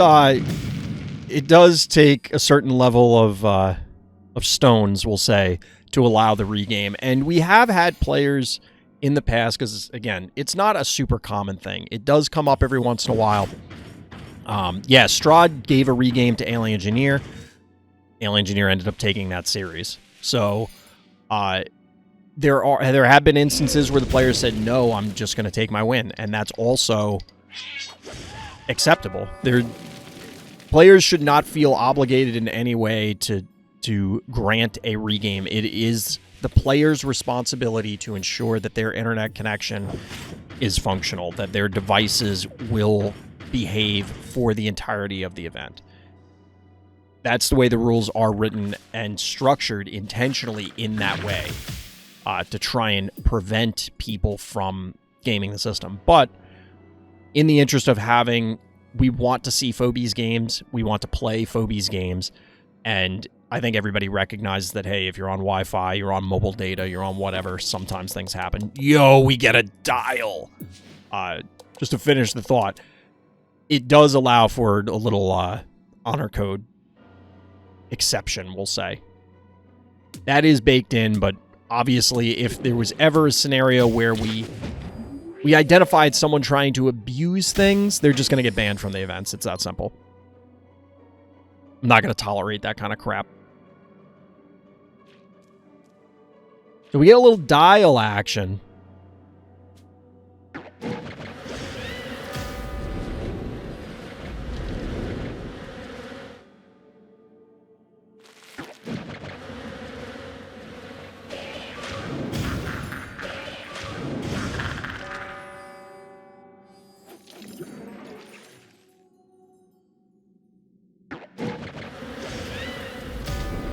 I'm not sure what the dial, I guess, can kind of trap this, right? So, like, the dial is a 2-range ability, so it comes up here, or where the snowball is, traps the Hematic, but the damage follow-up isn't really there for a Markand. Rambolina. Really? Okay. Okay.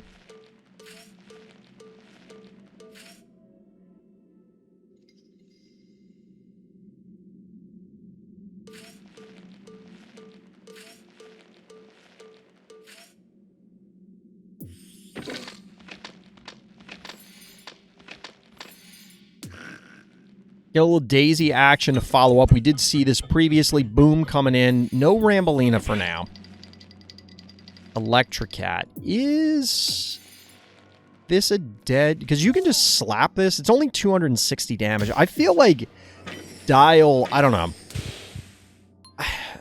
I'm a little concerned if Dial were to have better stats, but I kind of want to see it have better stats.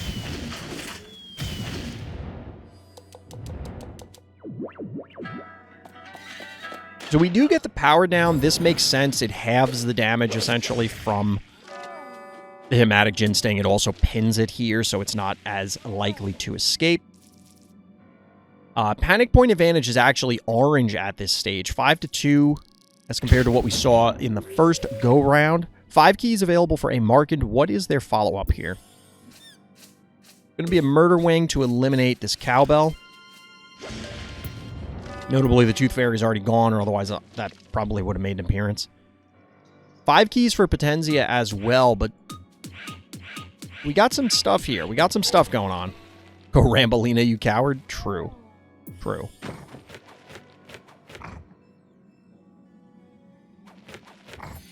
Contortio is the follow-up. I don't love putting it on the conveyor belt. I'm not going to lie. I guess it ends up here and then body blocks for the stabby? Actually, it doesn't. It ends up here. Okay, so it's fine. I don't know why. That's now 2 games in a row where in my head I'm like, oh, it's going to slide up twice, but it doesn't. And I know that. So I don't know why I was thinking it was going to end up here. Because that is not true.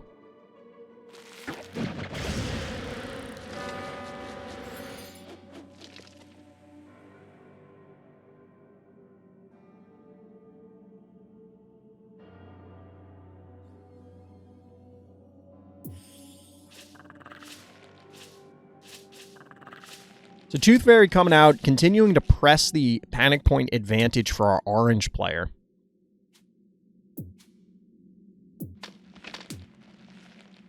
Potenzia actually pulling the Ginsting back to the north. So this... Alright, Muffin shows up, but where is it going to land? Because I was going to say this all but ensures the Ginsting's demise, but I'm not sure that's true.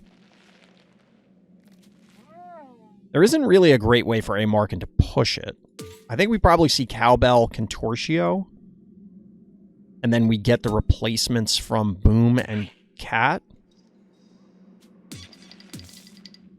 It's possible Dial takes this, but Dial probably dies to the follow-up from whatever. More bees will, of course, be available soon. Murderwing can take the bottom panic point and then eventually the bottom corner.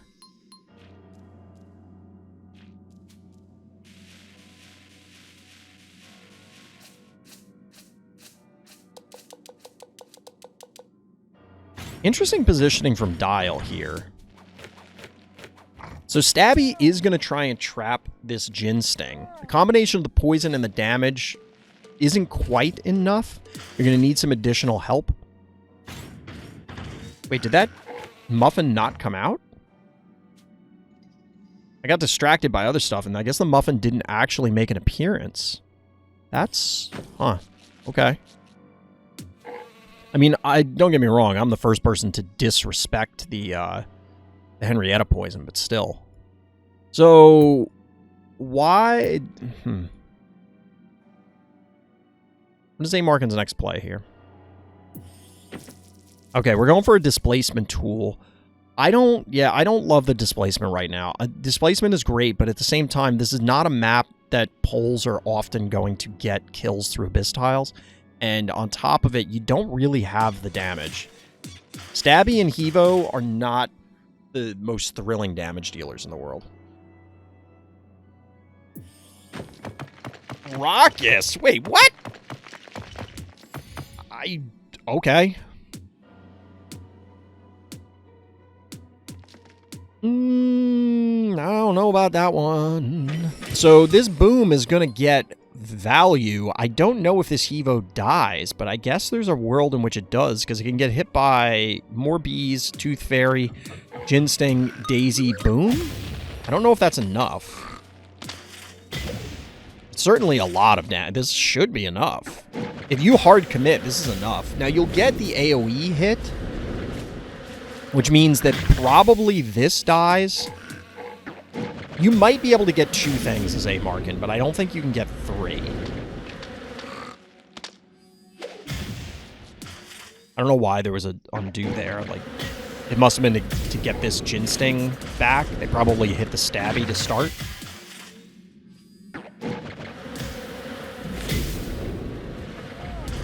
So Hevo goes... No, Hevo lived? Oh, no, it's 550. It's 550. I thought it was 500 for a second. I'm like, it's going to live at 5 health. Yo, it's Mr. Tramples. All right. So, Gin Sting dies. It is possible to kill Daisy. You hit with this. You meatball. Yeah, so you get Daisy. You get Gin Sting. But then you have these 3 that are... 4 that are set up to clobber you.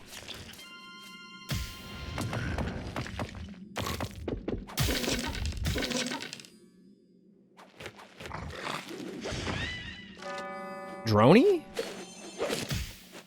Nothing else can reach the Daisy, so, like, you...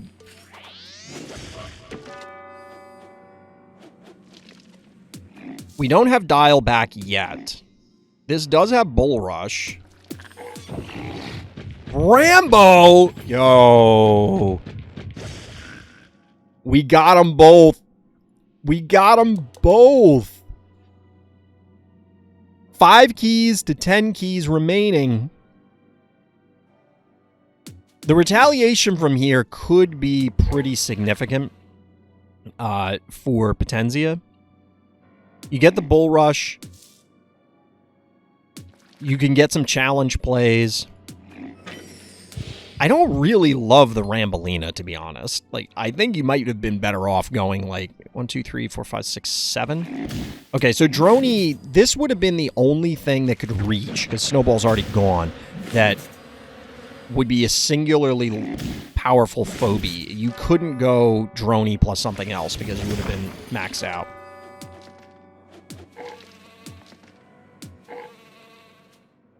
So we do get the Stabby takedown.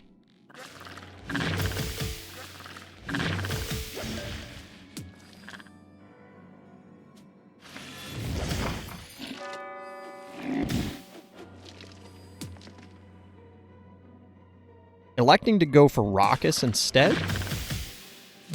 You can probably get both, but then this dies and this dies, right? Because you can slap, Tooth Fairy's dead. This gets pulled. It just dies the poison. You don't even need anything. And then these 2 annihilate Tramples. Well, maybe not annihilate, but they're going to lay into it. You do get follow-up here, but I don't think the punish retaliation here from Potenzia was quite enough. Dial's also going to be back up, so, like, bullfight. It is. It's true. Sheep. That is a play you can make there, Potenzia. I don't know about that one. We do get a boop. Is the boop relevant? Probably not. These two do have to vacate, though. They can't hang out here because sheep is going to be a threat. Wait. Okay, so we're booping that. That doesn't seem good. I guess you could boop up. I think you'd rather keep the boop online. Yeah, and then cowbell goes here. You can soak the hit. This comes in and powers this down.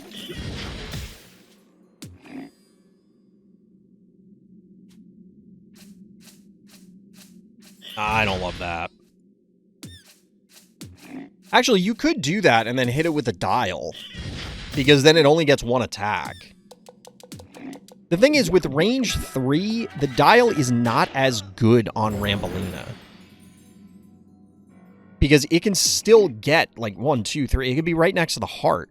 That's far enough away that it's not really under threat. Potenzia still has 5 keys, but... Wait, Gesundheit? That's a play you can make. And Bo Mangles, A. Markin solidifying their position with a couple of one-movers.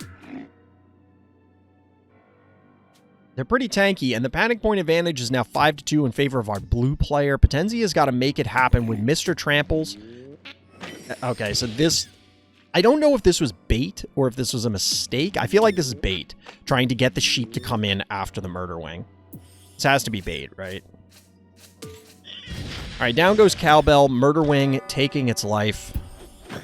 Ted? Are we going to get Jill and Ted? Jill and Ted's Excellent Adventure? Yes, it is. The Newly Deads. Jill and Ted's Excellent Adventure. See what they do. Potenzia pulling back to a more defensible position.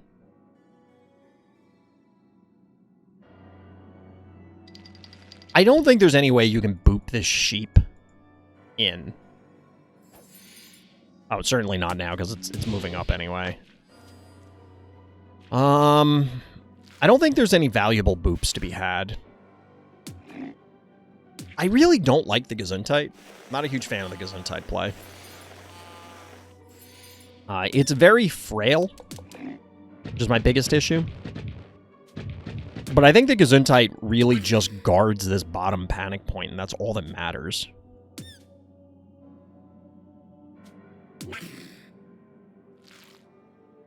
A. Markin does have to be careful, but as long as the Rambolina is live, you can get in, step on some of the bones from these. Like, yeah, you'll trade panic points back and forth a little bit, but you should be able to eliminate the Newly Deads.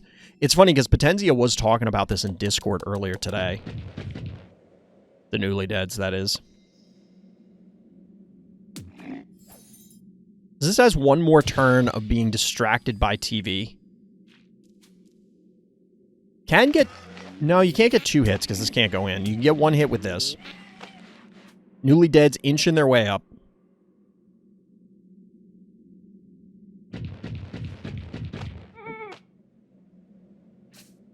You know, Atona, that doesn't sound insane. Like, that sounds like something that absolutely happened.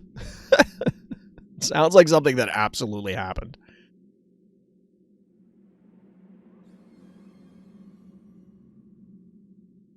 Chat, at this rate, we're going to be doing Fright Night 14 into the, oh my god, into our usual viewer games. It's a long day. It's a long day. We still got the finals after this, chat. We've still got the finals after this.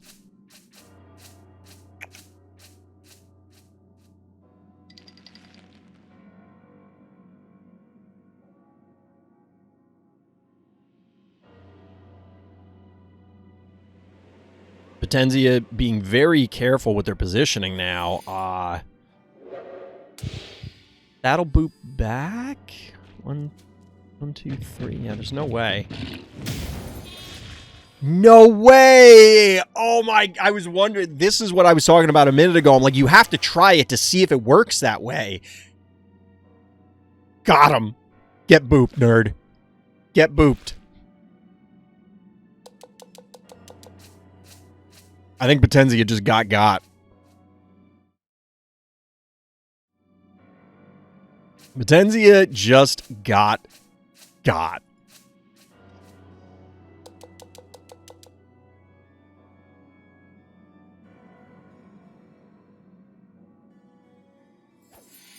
Spectacular. Absolutely spectacular. There's not a Mr. Tramples line here, I don't think. Dial is back online. I don't know what Potenzia does from this position. I don't know what Potenzia does from this position.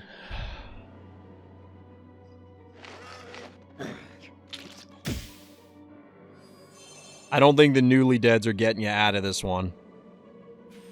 Ball game. Game 3. See who takes the series. Game 3 of our second semifinal. A-Mark and Potenzia are meeting here to decide who moves on to the finals to meet Alien Engineer. Home Sweet Home is the map. Potenzia chose to go second. Let's see what the players have in store. We got the classic. It's the summer classic. We get a little corn. And we got some cats, I guess. I don't know. I don't know what the hell that has to do with summer. The corn I get. Like popcorn in the summer. Like you go out and you get some popcorn. Like, whatever. Maybe watch some fireworks. Looked good, so Potenzia decided to copy. I'm pretty sure both players already have their game plans for this map. Well designed. This map has been around for a bit. Stabby is the follow-up.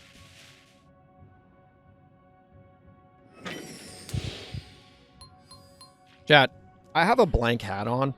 Like, this is just a random hat that I got for cheap because it keeps me cool, but still covers my head from the sun. But I really want Phobies merch. We need more Phobies merch. I, of course, have this sweatshirt from...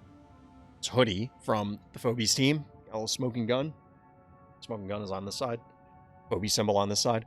But I really want... We saw in one of the, like, art things that there was a Woolly Bully mug. On one of the artist's desks.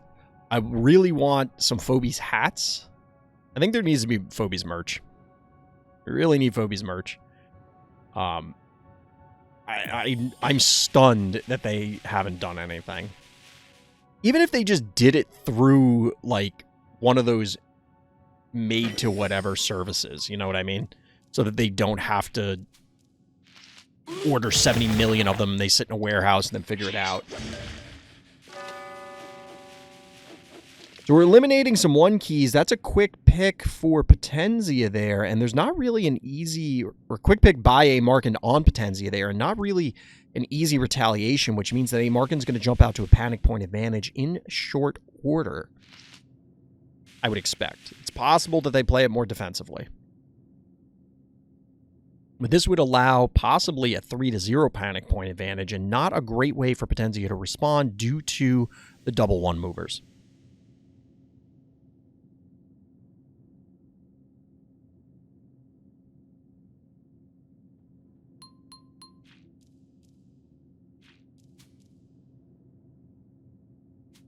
So 7 keys banked up for Potenzia. Playing for the long game. 6 keys for A-Mark, and it's got to make him think. Are we going for the 3? Got to be going for the 3 here. Don't want to advance the corn, most likely, because that is going to die. The Stabby here, though, is vulnerable. 3 hits plus a jar? So that's 6, 7, 50... 1,000, 11, 10? This is dead if Potenzia wants it. But we might need to get prepared for a little heebie-jeebie special, chat. Little heebie-jeebie special. We got the Crushmore coming in. Have to imagine Potenzia sees this coming. It doesn't look like Potenzia is interested in kill here. Instead, we're going to get Gravedigger. This is expected. Heebie-jeebie special honestly would lock up this game if it was allowed to happen, I think.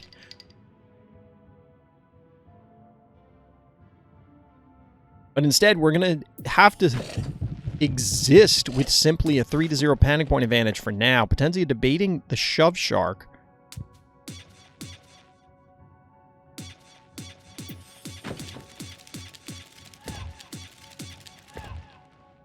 Little boomer action to help reclaim these panic points. 4,600 health to a cool, clean 6K.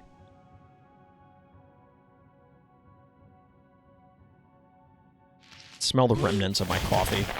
I kind of want more coffee, but I'm really just more hungry. Crush more repeller coming in.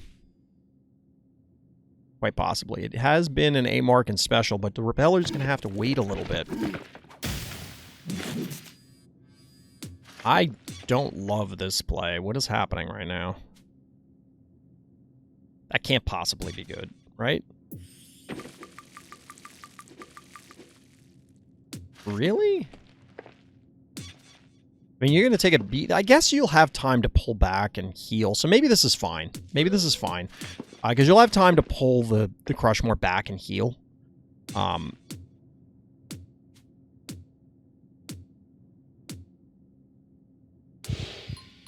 Amarkin really debating the play there up to the last second. Of course, we're going to get double hits here. That's down to 830 health already. Honestly, is this dead?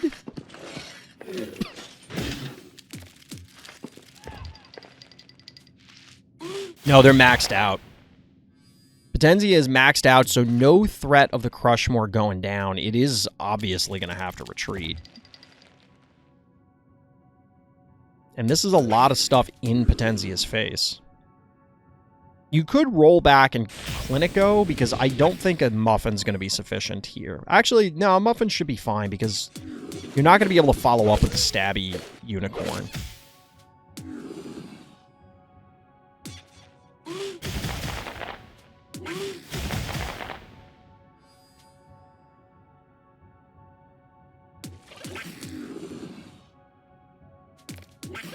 I don't think you hit the boomer.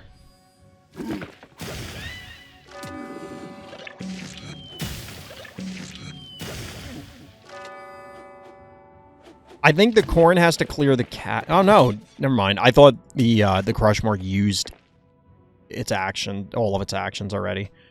I thought you were gonna run out, but doesn't even need to heal the Crushmore. Just gonna stick it on the spa ultimately.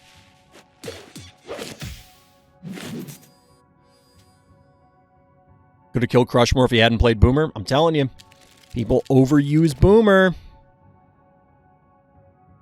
They overuse the Boomer.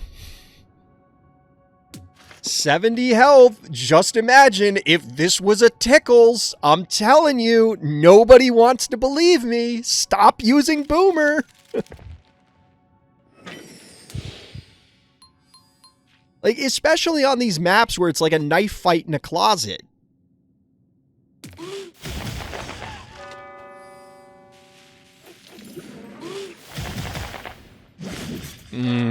I think Potenzia might be tilted here.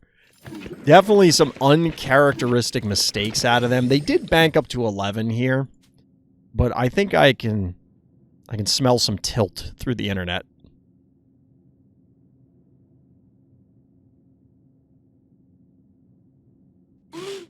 Is there a more optimal play? Because this seemed fine. Really? Yeah, that can't possibly be correct. They probably don't want the Stabby to end up... No, you move. Yeah, move the Stabby, kill it, then you back off with the Stabby. Then if your opponent decides to come after you, you can kill the corn. And you bank up to 9. Now, Potenzia does have 14 keys remaining, so they could pull an Alien Engineer and then you just flood the board with big ol' threats. I have to imagine there's a trap here, right? High 5? Boomer has done more harm than good to their own team in this tournament. I don't know if they've been actively... They've been hindering their team. I wouldn't go so far as to say it's been harm. They haven't actively hurt their team. They've just passively hurt their team. I'd rather use Bachelor than Boomer. Most of the time, I don't want to say most of the time, but I think I'd generally rather have Boomer than Bachelor. However, I would rather just put, like, any other 2-move 1 key on the board. Almost 100% of the time. Tickles, we talked about this the other night. Maybe literally yesterday. Tickles is like 99% of what you want out of Boomer. Yo, let's go. The Glob is the anti-high five. Let's go.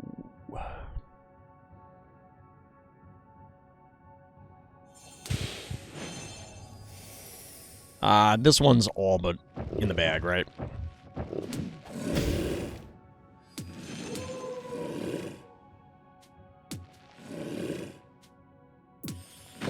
I do like the roar from High Five. It's pretty cool. Blinky, Finnegan. Finnegan is kind of an answer to the Glob. It's not a great answer at this point because it's still going to be taking 1,000 damage. Blinky getting all up in the Jar's face. A-Markand is maxed out. But I don't think they're, like, this is a very healthy heart. I don't know that High Five was going to get there anyway.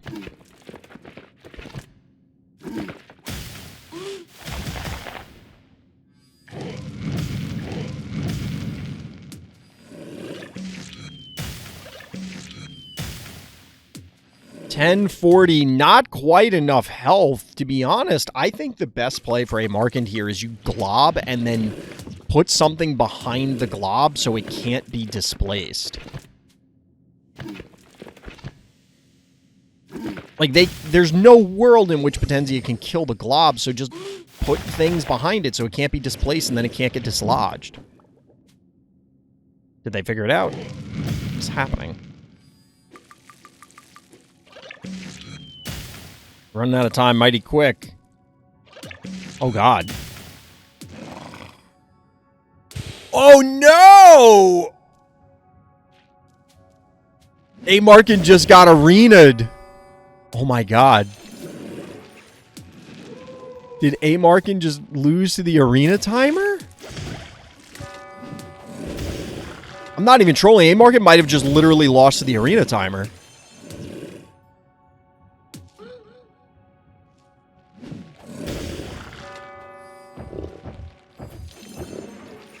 Wait, what? Why would you pull back? No, go for it. I guess the concern is that A-Markand can then glob the High Five and body block it out. What is happening? What are you doing? Like, this play seems fine. You kill the Jar. Yep. I don't think A-Markand can win now. I don't know. We'll see. They still have 2 keys.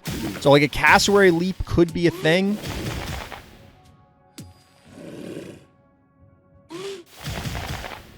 The High Five goes down to 440 health. I don't think there's any way to hit it. I don't think there's any Phobie that can come out to connect with it. Snowball's already dead. Reason being is that if you could kill it and then get the glob to connect with something else, maybe. Alright, just spreading the damage a little differently.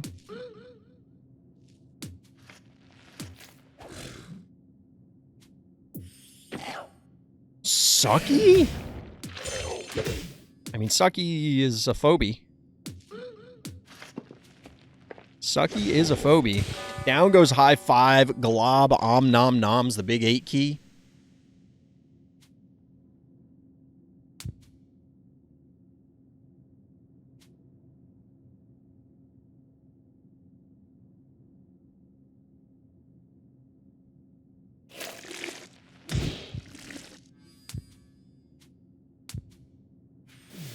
GG, Potenzia throws in the towel, A-Markand taking it down. We have our finals, chat. We have our finals. GG.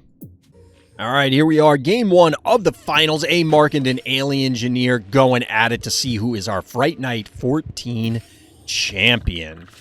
So the bands we had coming in here were Biff's Room and Center Stage out of Alien Engineer, Never, Forever, and Night Shift out of A. Markand, and A. Markand chose to come back to Castaway. Now, Alien Engineer chose to go second here. We'll see if they know something that I don't, because I'm not sure exactly what the goal is on this map just yet. But this has been a common A. Markand map pick. We'll see if it actually works out for him this time, because it didn't in the previous series. So, let's switch back to chat here. Collection bans probably won't work because a pre-nerf boss. Yeah, I mean, I don't like collection bans. The only thing my collection I could do... Yeah, there's a lot. So for anybody who's watching this on YouTube, this is unclear. Before, in between the games, we were talking about the idea of structural changes to the events. Right now, there are no phobie bans. I've never done collection bans. It's always been...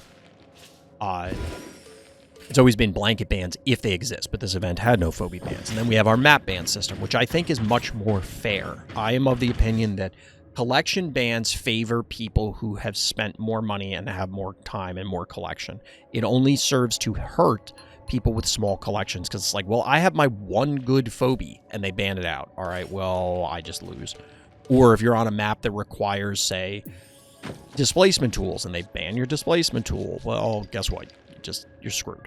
So I think map bans are better for that. It would be ideal if we could build our own map pools, but you can't have everything. So went out and got 5 guys. So glad to spend $60 for a meal for the family. Depending on how many people that is, I don't know how big your family is, Luffy, but like that may actually be cheap. I'm assuming the intent here is that no, it was expensive, but I don't know. Like, it is very easy now, it's the way the world is, to, like, rack up $100 going out to eat. And for not, like, a lot of food or very, especially good food or anything like that. Like, places are just expensive.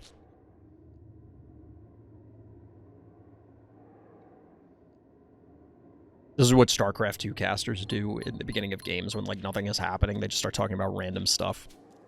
But in this case, we got a stare down between both players.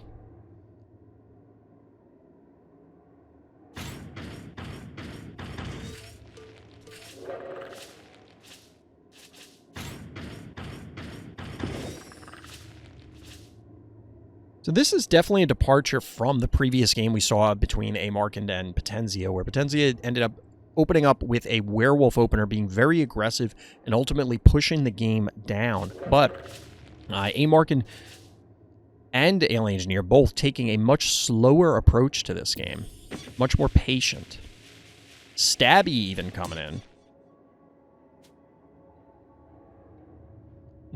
Okay, well in that case, Luffy, that's bad. That's real bad. $60? No bueno. Panic point advantage going to our orange player. Actually pushing a bunch of damage on this Hevo. Oh no. Missed the undo there.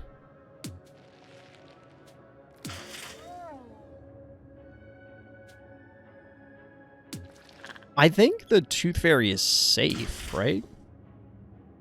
Actually, Jar plus this is a dead Tooth Fairy, but then you probably kill the Hevo? What's my second favorite dinosaur?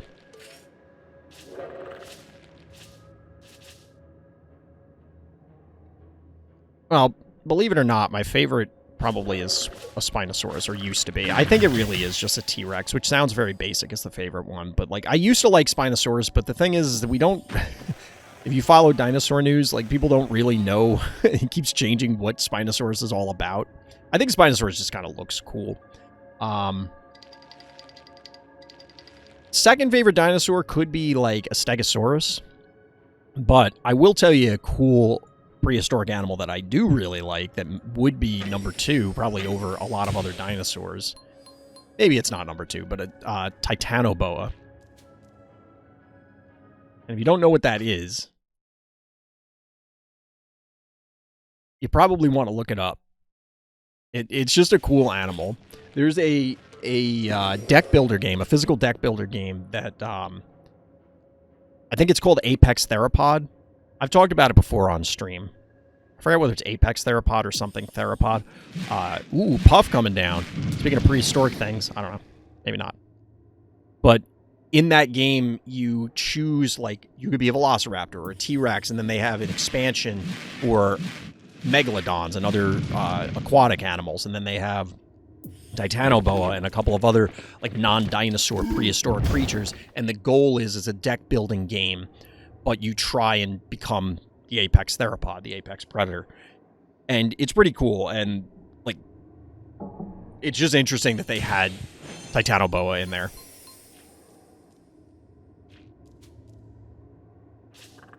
And if you're confused by what it is, like, just parse the name slowly. You'll figure it out.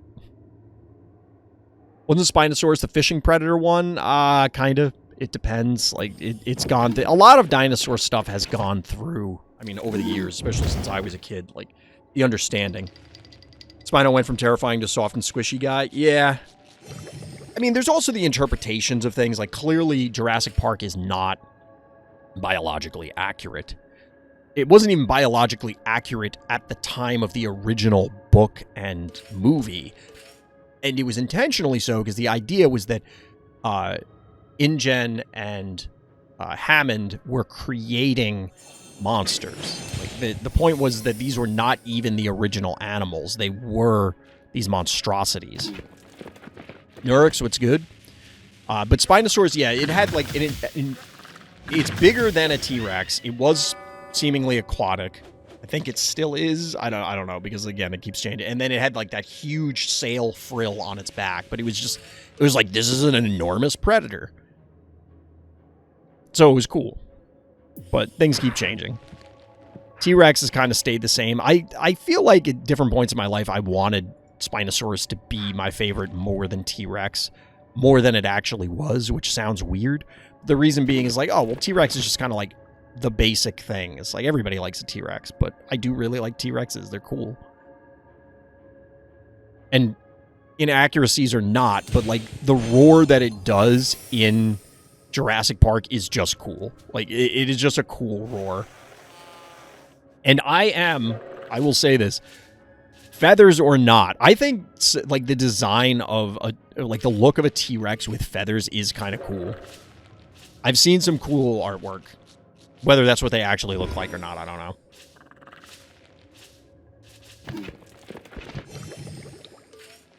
Like, I don't play Magic anymore. And Kylosaurus, that's a good one. I like it. I was actually thinking of Dinobots when you're like, what's your second favorite dinosaur? I was thinking of Dinobots. I'm like, you know what? Snarl's pretty good. But, like, I don't play Magic anymore. But if you... Yeah, no werewolf. No werewolf. I don't play Magic anymore, but if you look at the artwork, like, they do have dinosaurs as a creature type, and if you look at it, and also Hearthstone, because there's the stuff in Ngoro Crater, the artwork for those with dinosaurs with feathers, I think, look really cool. Alien doesn't have Rusty, so werewolfing him is just value gaming. So that actually brings up an interesting point, bringing it back to Phobies, that... It does highlight some of the collection issues where there are Phobies that, yes, you can answer werewolf without Rusty. It can be beaten. Or insert Phobie A can be beaten without counter Phobie B. But the ideal counter is doing this and then setting up, like, using the counter Phobie and then setting up the scenario so that you can leverage the counter Phobie. And there are collection issues that can come up, which is why I like the ability to impact things through the map ban system, be like, all right, I can't deal with this, or I know I'm going to struggle with that, so then I'm going to ban out these maps where those phobies that would cause me issues are more likely to be played. So it is still possible for your opponent to challenge you, but it constrains it a little bit. Get a little Anubis there. Rocking the stunner shades. Those sunglasses are from a Destro toy where instead of having his usual, I guess it's steel. I forget what his mask is made out of, but it's all gold. He also has a leopard print cloak, which is just ridiculous. And he comes with money as an accessory that's on fire. Like Joker style. But as I'm rambling on, we have had a build-up in board state. Players are, of course, still very healthy hearts, although A. Markin's taken about... Actually, took more damage than I thought as I've been yapping. We get a little Gonzo action, displacement coming out for both players. Build-up here is fairly standard. We're not seeing anything too unique out of either player. Maybe unique isn't a departure from what we typically see on the map, but not necessarily for in general. Like, these are all good phobies, right? No one's going to look at anything on this board and go, why are you playing that? Both players playing it very safe in game one. I am always curious about these sort of things now that we're moving into the best 2 of 3 because we're in the top 8, as we've seen for all the other series, that how much adaptation is there from game 1 to game 2 and from game 2 to game 3 of, hey, I didn't know they had that in their collection, or I knew that was there, but now they use it in a unique way, so I'm going to counter it in this. Or I'm going to bait them into using this because I know they have that tendency, and I'm going to hard counter it preemptively, or something like that. I would love, as I said before, to run more best 2 out of 3 series for things, but logistically we can't. We just can't. We just can't. I mean, we're going on 5 hours, and this is the 4th series.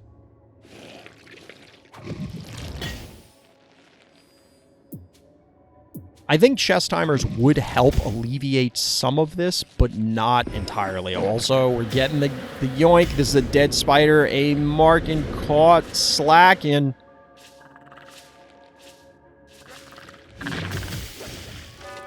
Klepto not really going to be able to leverage its AoE there.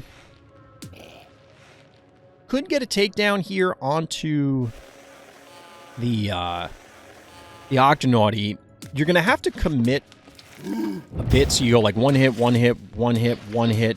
Bachelor, and that should kill it, also not exposing any of your team, which means that you're trading displacement tools, which, I mean, at this point, if you're A-Markin, you probably have to.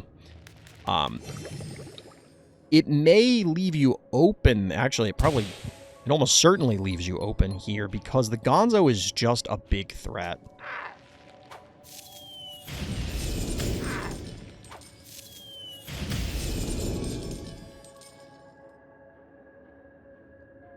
Because you can't advance the stabby too safe. Really? I don't think this works out. Yeah, like that's not going to work out.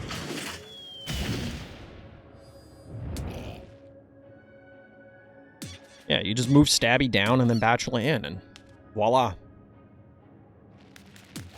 Get a little fried calamari. No. What is happening? Why? I feel like A-Markin's making this way harder than it needs to be.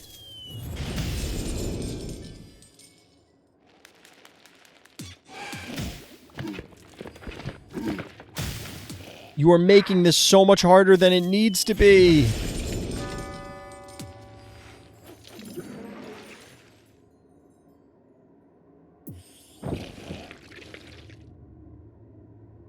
All right, we got a little Octonauty counter.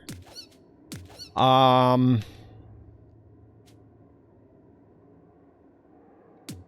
guess this is fine. You do end up with a little bit of damage on the Klepto, which isn't crisis.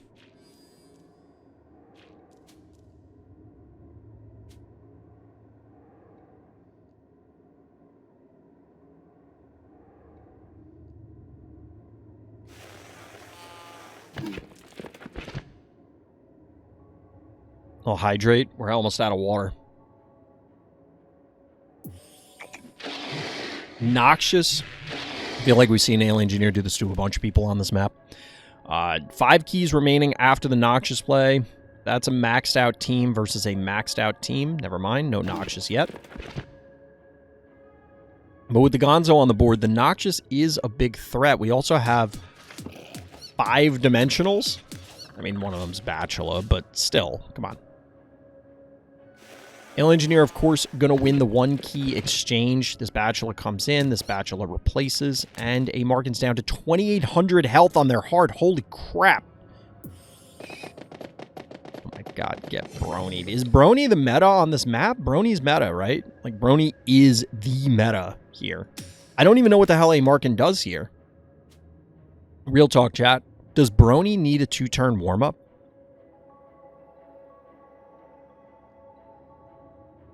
Imagine if Alien Engineer also had a Shove Shark.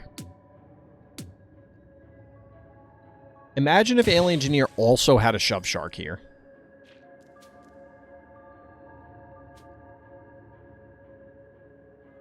Now, we've seen A Markin pull off some pretty remarkable comebacks on this map.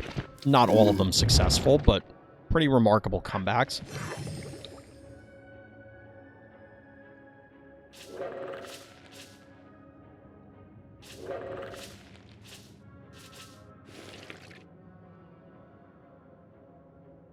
If a stabby attacks another standby? What? I don't have any idea what that's... What are you talking about, Nurks?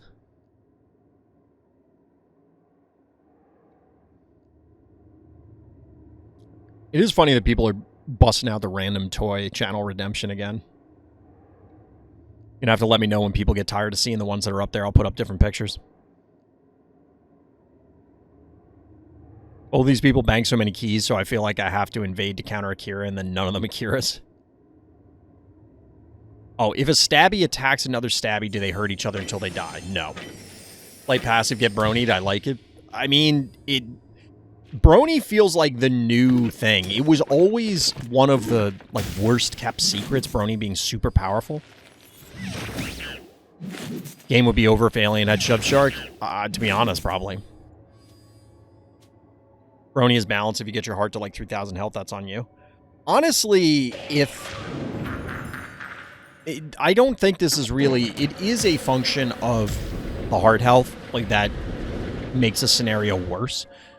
But even if this was way more stabilized, you know, like, it was 3-2 this whole time, and Alien Engineer put Brony down, that kind of seals it, right? Like, it doesn't matter. You're going to turn off their entire team just about for, like, forever. And then you're going to be able to commit hard into them? I don't know. It just... That statue helps Alien? I understand why A-Mark can put it on the board. But we'll see.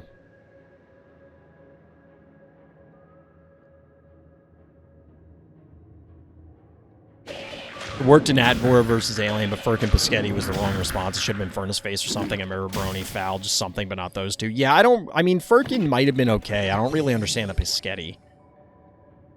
The game was not going to go long enough for the disease to make a difference. I don't really understand the Paschetti that happened there. Well, that obstacle's gone. And Alien Engineer should be ready to pop their own down, which means that they can LOS block from their own Brony to protect some of their team.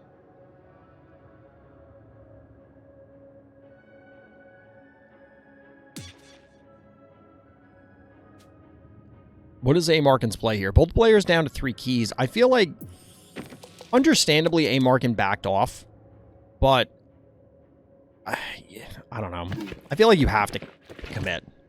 That's why counterattack passives only function with direct damage from attacks abilities to prevent the loop. Yes. Yeah, otherwise you end up with the opposite board state, like you were saying, and things just go south. Gets very silly. Dial as an answer is fine, I guess.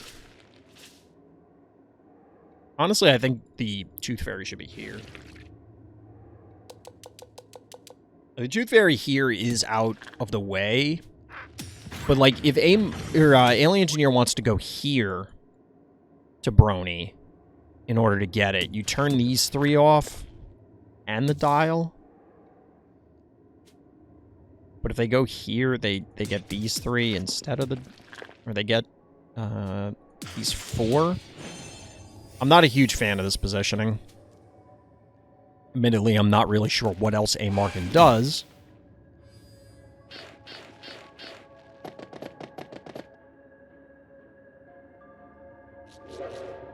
Brony with 2k health.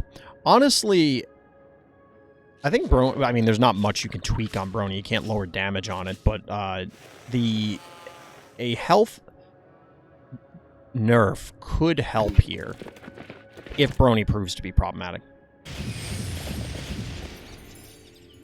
So we do get the big power down here. Brony is kind of useless if there's no aggro. I've faced Brony shove sharks on ladder in deadlock positions, and you can wipe half their team or wipe their heart. Brony is checkmate. Well, yes. So you're saying if you can use a Phobies successfully and take advantage of its abilities, you will win. But if you can't, you will lose. It's generally how it works. That's like saying a tractor's bad because if you can't pull their team, then it doesn't do anything. But if you can pull their team, then it's great. I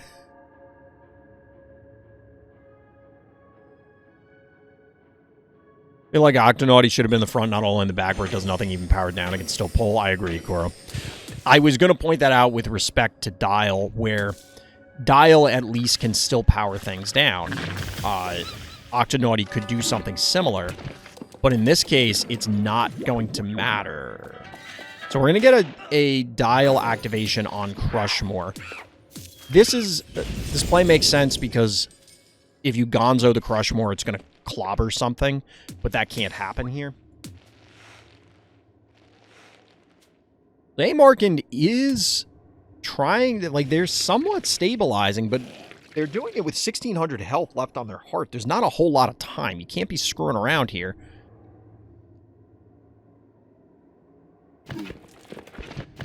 Phantom is the new boogeyman of the game now that boss has been nerfed. Good thing it's a new phobia. No one aside from Wales has it. I've seen some really good Phantom plays. We'll see how much of a problem it is long term.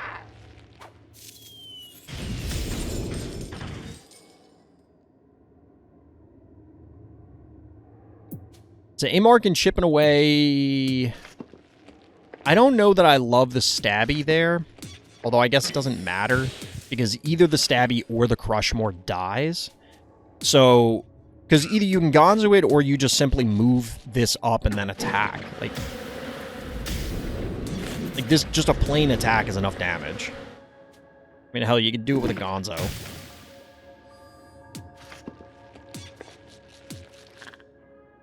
So this is going to be a 2-for-1 here. It's a lot of damage on that Jin Sting, but...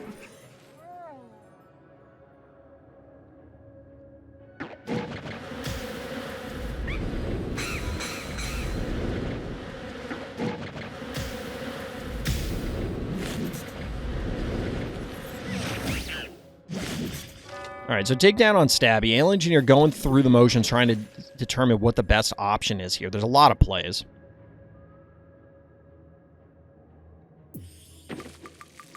Jar to clean up.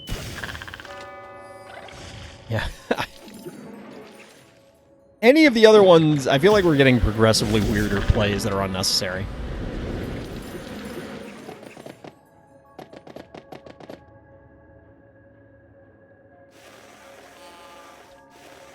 Four to 1 panic point advantage once again. There's really just not a lot of damage available, quite obviously, for Amarkin. They can claim this bottom panic point to stave off the damage for a time, but you only have 2 damage dealing phobies. I feel like Alien Engineer just gave them an opening. Oh no, you just don't have enough damage. I was going to say you could try and do this, but it doesn't matter. This Murder Wing's going to go across the top.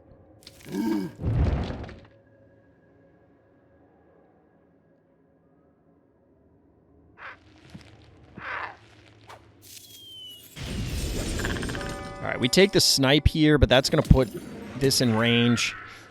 I don't know how Amarkin gets out of this, I'm not going to lie.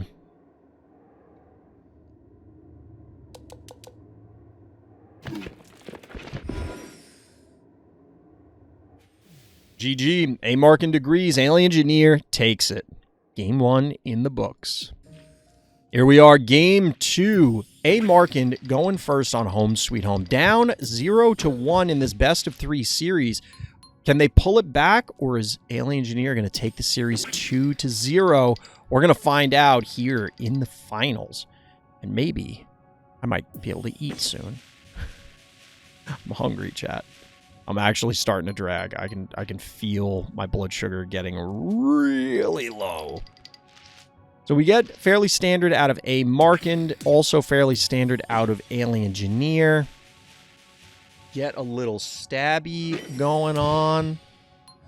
A little stabby action. Let's see what happens. Both players kind of elected to use mostly standard stuff on the previous map. Newer map. This is an older map. Are we going to get something unique?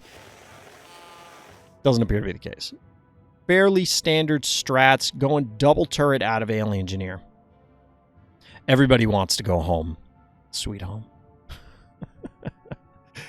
It's been a popular pick. Castaway showed up a lot. Home Sweet Home showed up a lot. Biff's Room, oddly enough, showed up a lot. And Morbidity.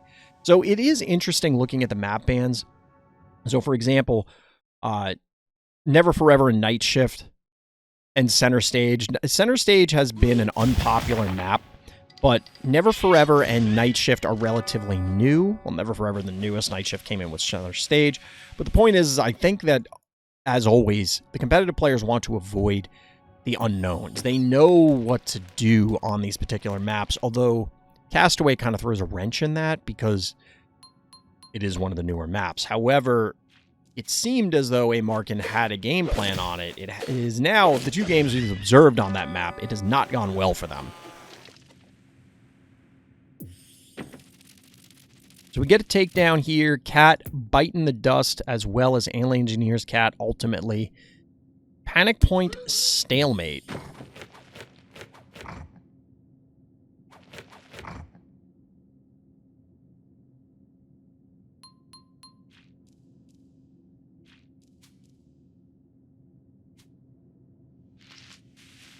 A. Markand banking up to 5. Gotta have something up their sleeve in this important game.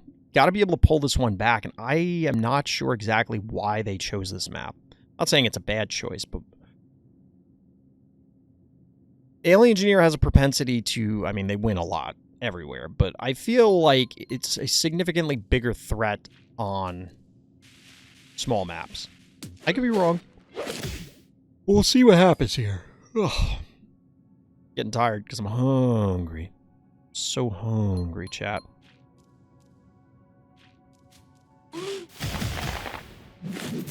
Porn trading blows here with the stabby. Crushmore was the go-to for A. Markand previously. Could set up the heebie-jeebie special here, but Alien Engineer is banked up to 7 already. Even if you do block it out, the stabby is in position. There's a lot of mean things that could come down. Plus, I think Alien Engineer is going to be looking for this play. We do get the aggressive push. I do like this from Alien Engineer. Stabby could reinforce further damage this unicorn. And we do get the Gravedigger in conjunction with the aggressive push. That means that Alien Engineer is still going to end up having free slots because you can't leave the Contortio there. But now A. Markand's going to be forced to try and reclaim their own panic points. Ooh, getting the break here. Opening the space up, that's actually an interesting play. If we had had an Innocuous already on the board... Ooh.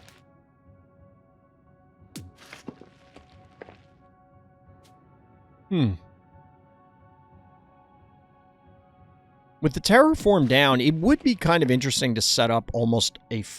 not Floor's Lava. Lights Out sort of setup with dropping a block here in between. But obviously broke the natural block, the native block. Alien Engineer following suit, doing the same. Actually electing to back off. Interesting. 5,600 to 58, still a very close game, heart health-wise. 11 keys to 13. Alien Engineer's not running away with an enormous bank just yet.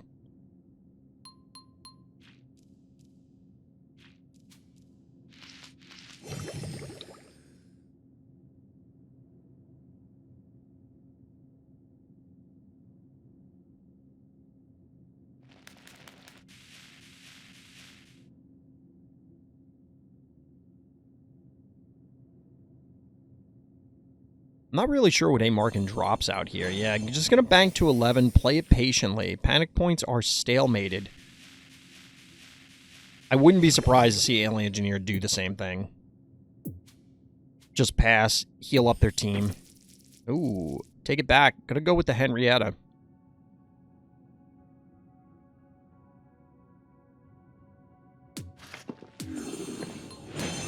Notably, there hasn't been a whole lot of opportunity to play traps. There are also not a whole lot of buttons on either player's side to press.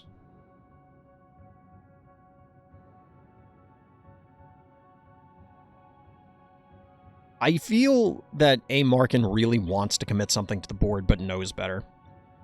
Specifically, we've talked about this a lot with Alien Engineer's play style and play pattern, that if you commit something, they're gonna counter you.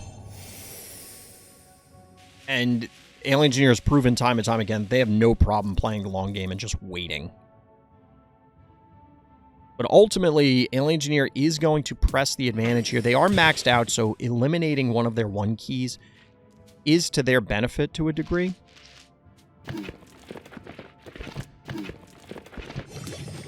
So now that we're going to have everybody back to full strength, we're going to have the Bachelor replace, presumably.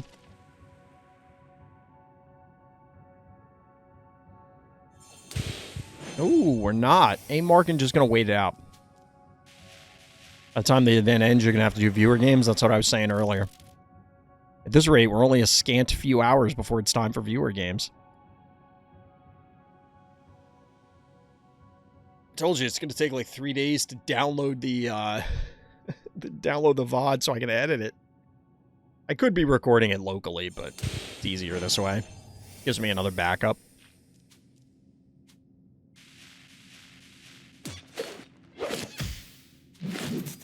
Stabby trading blows here. Eventually somebody will commit something to the board. Hordes? Yeah, Hordes has been around. Hordes has been around.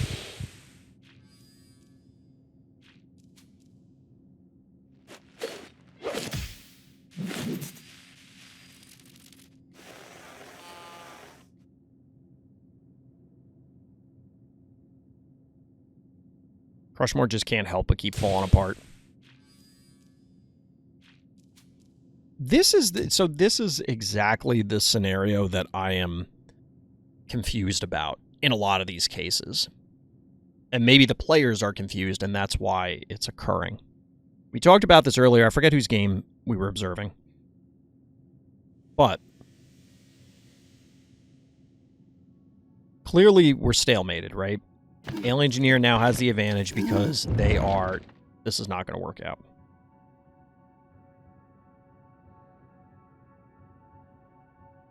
This is not going to work out. So where I was going with it, and again, we talked about this earlier, that we're stalemated. Somebody has to break the stalemate, specifically A. Markin, because they are on the losing end of this exchange over the long term.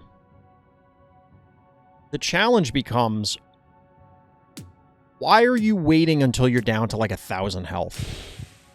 You have all your keys. Whatever you're going to do is going to work now if it's going to work then. The only difference here, I guess, is maybe you want to break all these obstacles so that you're you're getting value from the crush more and you can do something. But that just doesn't... I don't... Like, whatever you're going to do, just do it. Like, I don't understand what we're waiting for.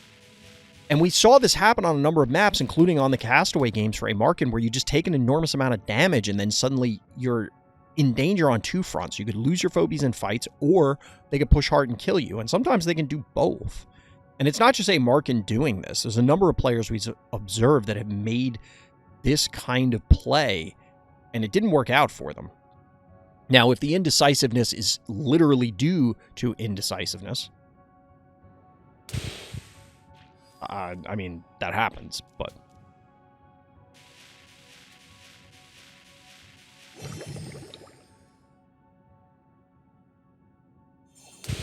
So now that we've gotten the top portion of the map opened up, at least significantly more so than it normally is, we're just going to let Stabbies heal.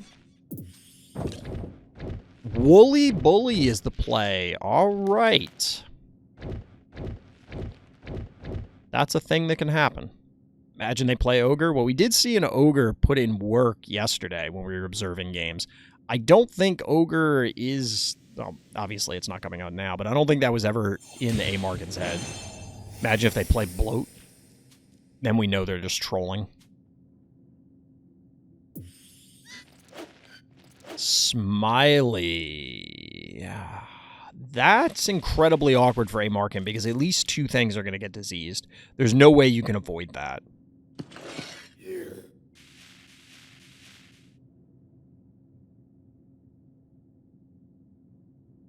Why not go Repeller? I don't know. A. Markin was really high on Repeller for a long time. However, there is an argument in this scenario because this Alien Engineer was always going to get the counterplay that they can get something to snipe the Repeller. But I think Repeller in this scenario would have worked out pretty well. I mean, obviously, if Smiley was coming out, which it wouldn't have, it's a mechanical, but there's 2 1-movers, and you can now poke at the heart from where the Crushmore is, although your Repeller would get sniped. I think Repeller would have done better.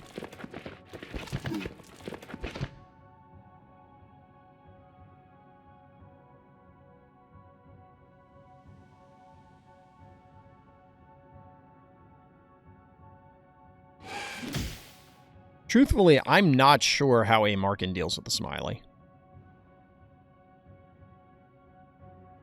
6 keys to 7 keys remaining. Like I said, at least 2 things are going to get diseased, either through Smiley, regular connections, or having to fight the Smiley.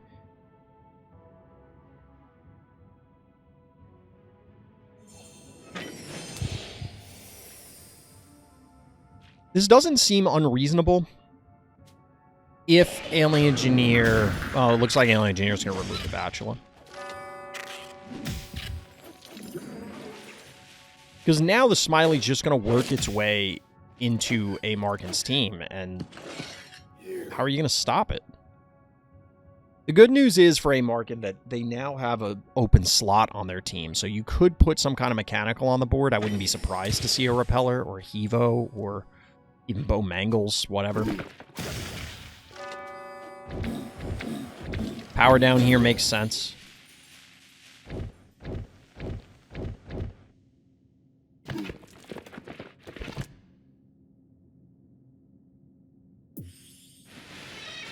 There's a Repeller. The people demanded it. Chat's been calling for it for a while. I feel like the only counter to Alien's bank strategy is either break his defenses or to outbank him. Maybe. Maybe. I mean, Alien Engineer has been beaten before. Alien Engineer does not win every single event they play in. But Repeller's big brother. Tractor. This is the Alien Engineer strategy we've all seen.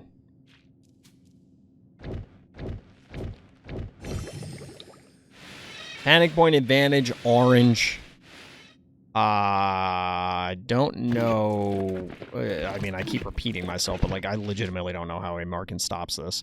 Eventually, that attractor is going to bully A. Markin out of the way, either to a 3 panic point advantage, or you're going to have to offer something up. And obviously, the Repeller is very frail, so it will die.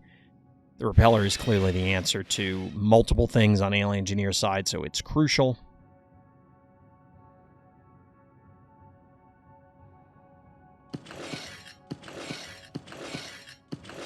Not surprised if Alien just went Bo Mangles, Gravedigger, and 15 1 keys. That's basically the Alien Engineer strategy. Do something like this.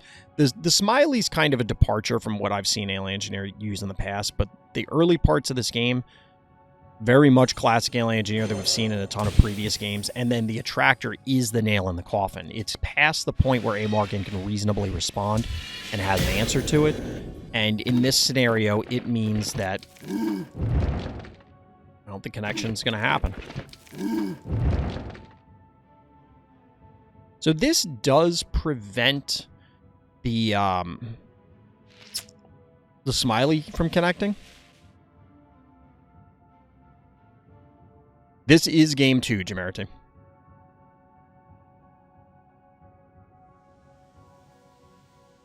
It's just alien gaming. It's not even grind them into an attractor endgame. It's grind them into endgame. Attractor just turns out to be really damn good. That's what I was describing earlier, is that attractor is a very good closer. There are other phobies that could do it. I don't know if there are other phobies that do it as well. Certainly not for the cost. But attractor does require specific things to happen in order to beat it. And if you drop it this late in the game, it can be very challenging to actually try and close the game out from there. Now, we were able to get a little bit of poke going onto the attractor, but it's not enough. Like, that's still a fairly healthy attractor. You're not going to kill it with just the repeller. Now there's a target for the attractor pole. We got 2k health on the heart. You got 2k health on the heart. You got to make something happen now.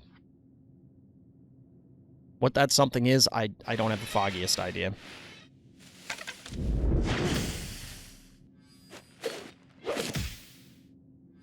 Part of me says that a Markin just has to commit in hard, hope that they have more than enough HP, but I don't think they do.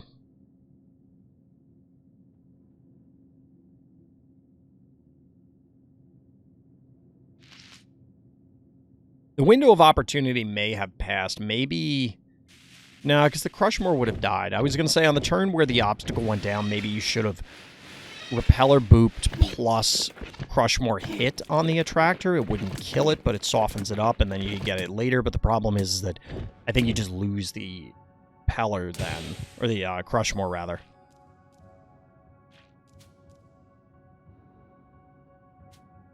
This is another one of those games, like we were describing earlier, that ultimately the game was probably decided many, many turns ago. Because Alien Engineer always knew they were going to go attractor. And it's up to whether a Markin preemptively counters the attractor, prepares for the attractor, forces Alien Engineer to do something else.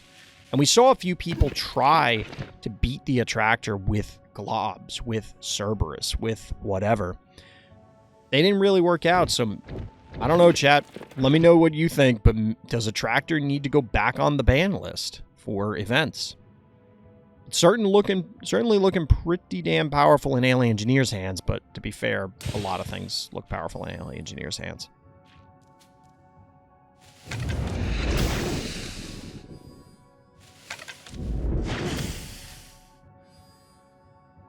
Isolating the Woolly Bully here.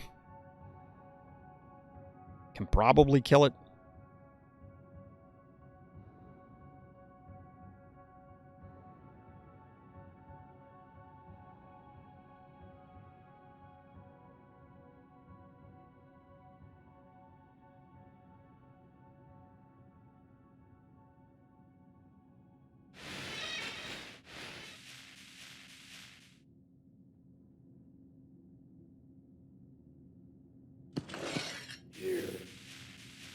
Alright, so we're just going to get repositioning. Not going to go after the Woolly Bully.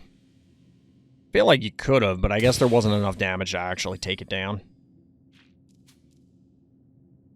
We're getting down to the wire, so I don't feel compelled to click on every single thing to figure out whether it'll work.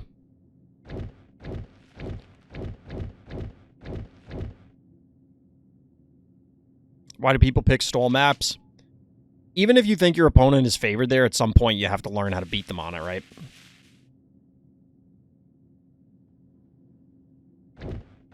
And until we can make custom map pools, the reality of the scenario is there's always going to be something on it. Yeah, ironically, I think, I gotta go look, but I think A Markin banned Never Forever. Yep, A Markin did Never Forever and Night Shift. So even assuming that A Markin didn't pick this map, Alien Engineer was likely to pick it then. Never Forever finals would be fun, true.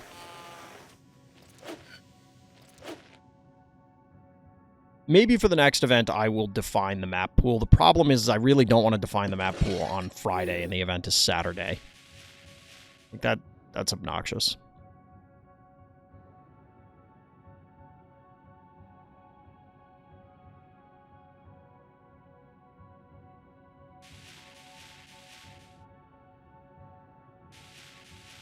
Because I probably, like, there's also the argument that you don't want to remove stalling maps or stall-based maps from the pool entirely, because that is a valid gameplay strategy. Will this game ever end? We'll find out in 2048. Next time on Dragon Ball Z. I've never actually seen that show, chat. The meme is that they just scream at each other for like 12 episodes a season.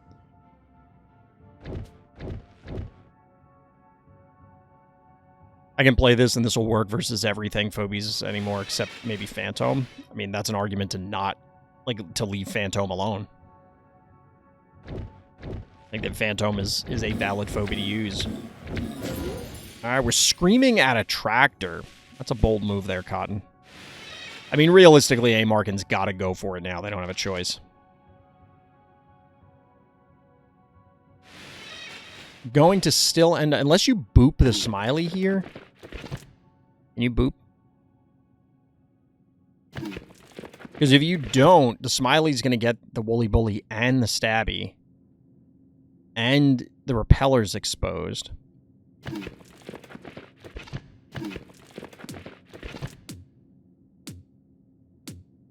Alright, so no repeller advance.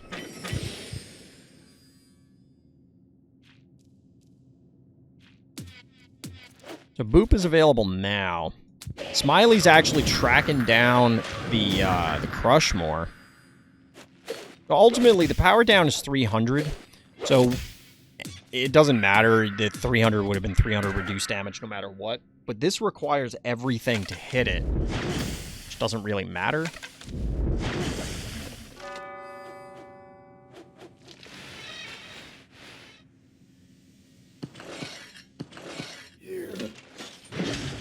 I think the key is to not play a strategy that your opponent has proven they can beat 1,000,000 times already.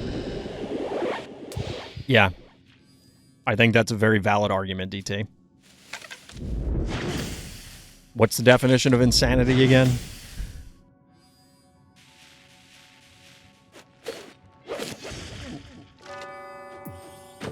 A-Markin getting a few picks here.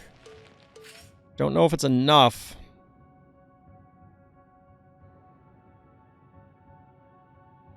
Imagine all the traps Unicorn has played so far. I don't even know if Unicorn's played any traps. In all seriousness.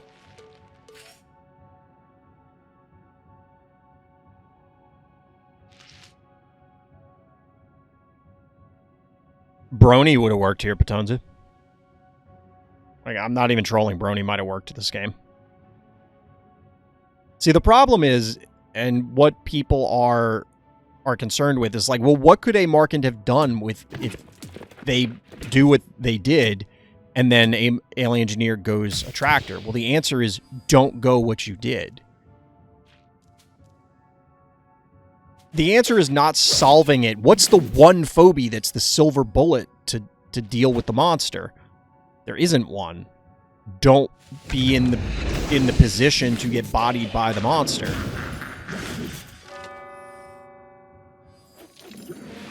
Now, it may be true that this is the best game plan. It is not reasonable to expect someone to be able to beat it. It's possible. But it is also possible that maybe just don't keep doing the identical thing and expecting different results.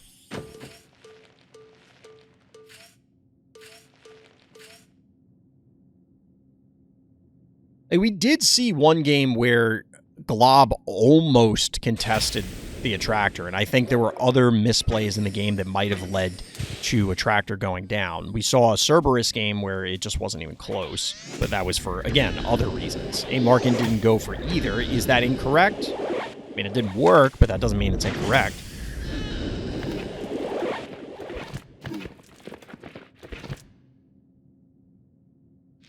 Wait, why are we talking about Freddy Fazbear? Boop.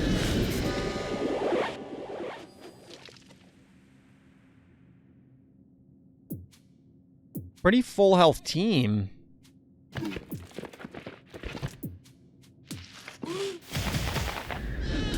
Problem is, I think the Crushmore dies here. 8, 14, 17. Yeah, the Crushmore's dead if Alien Engineer wants it.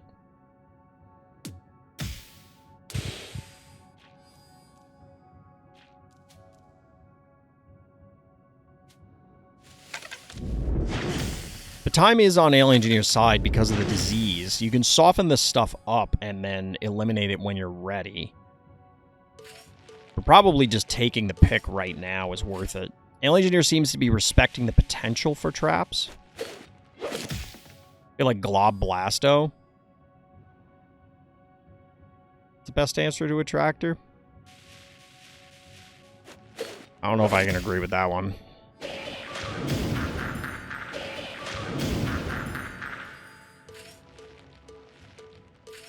All right, so we'll get the takedown here on the Crushmore. This means that the attractor's not going to get displaced, at least not to where Alien Engineer doesn't want it. 200 more damage on the heart. That's 200 health left. You can't give up a single panic point from here if you're A-Markin.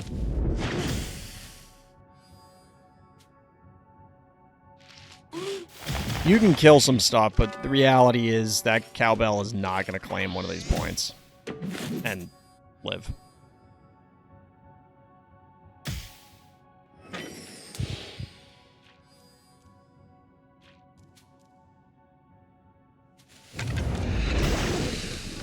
Could just do that.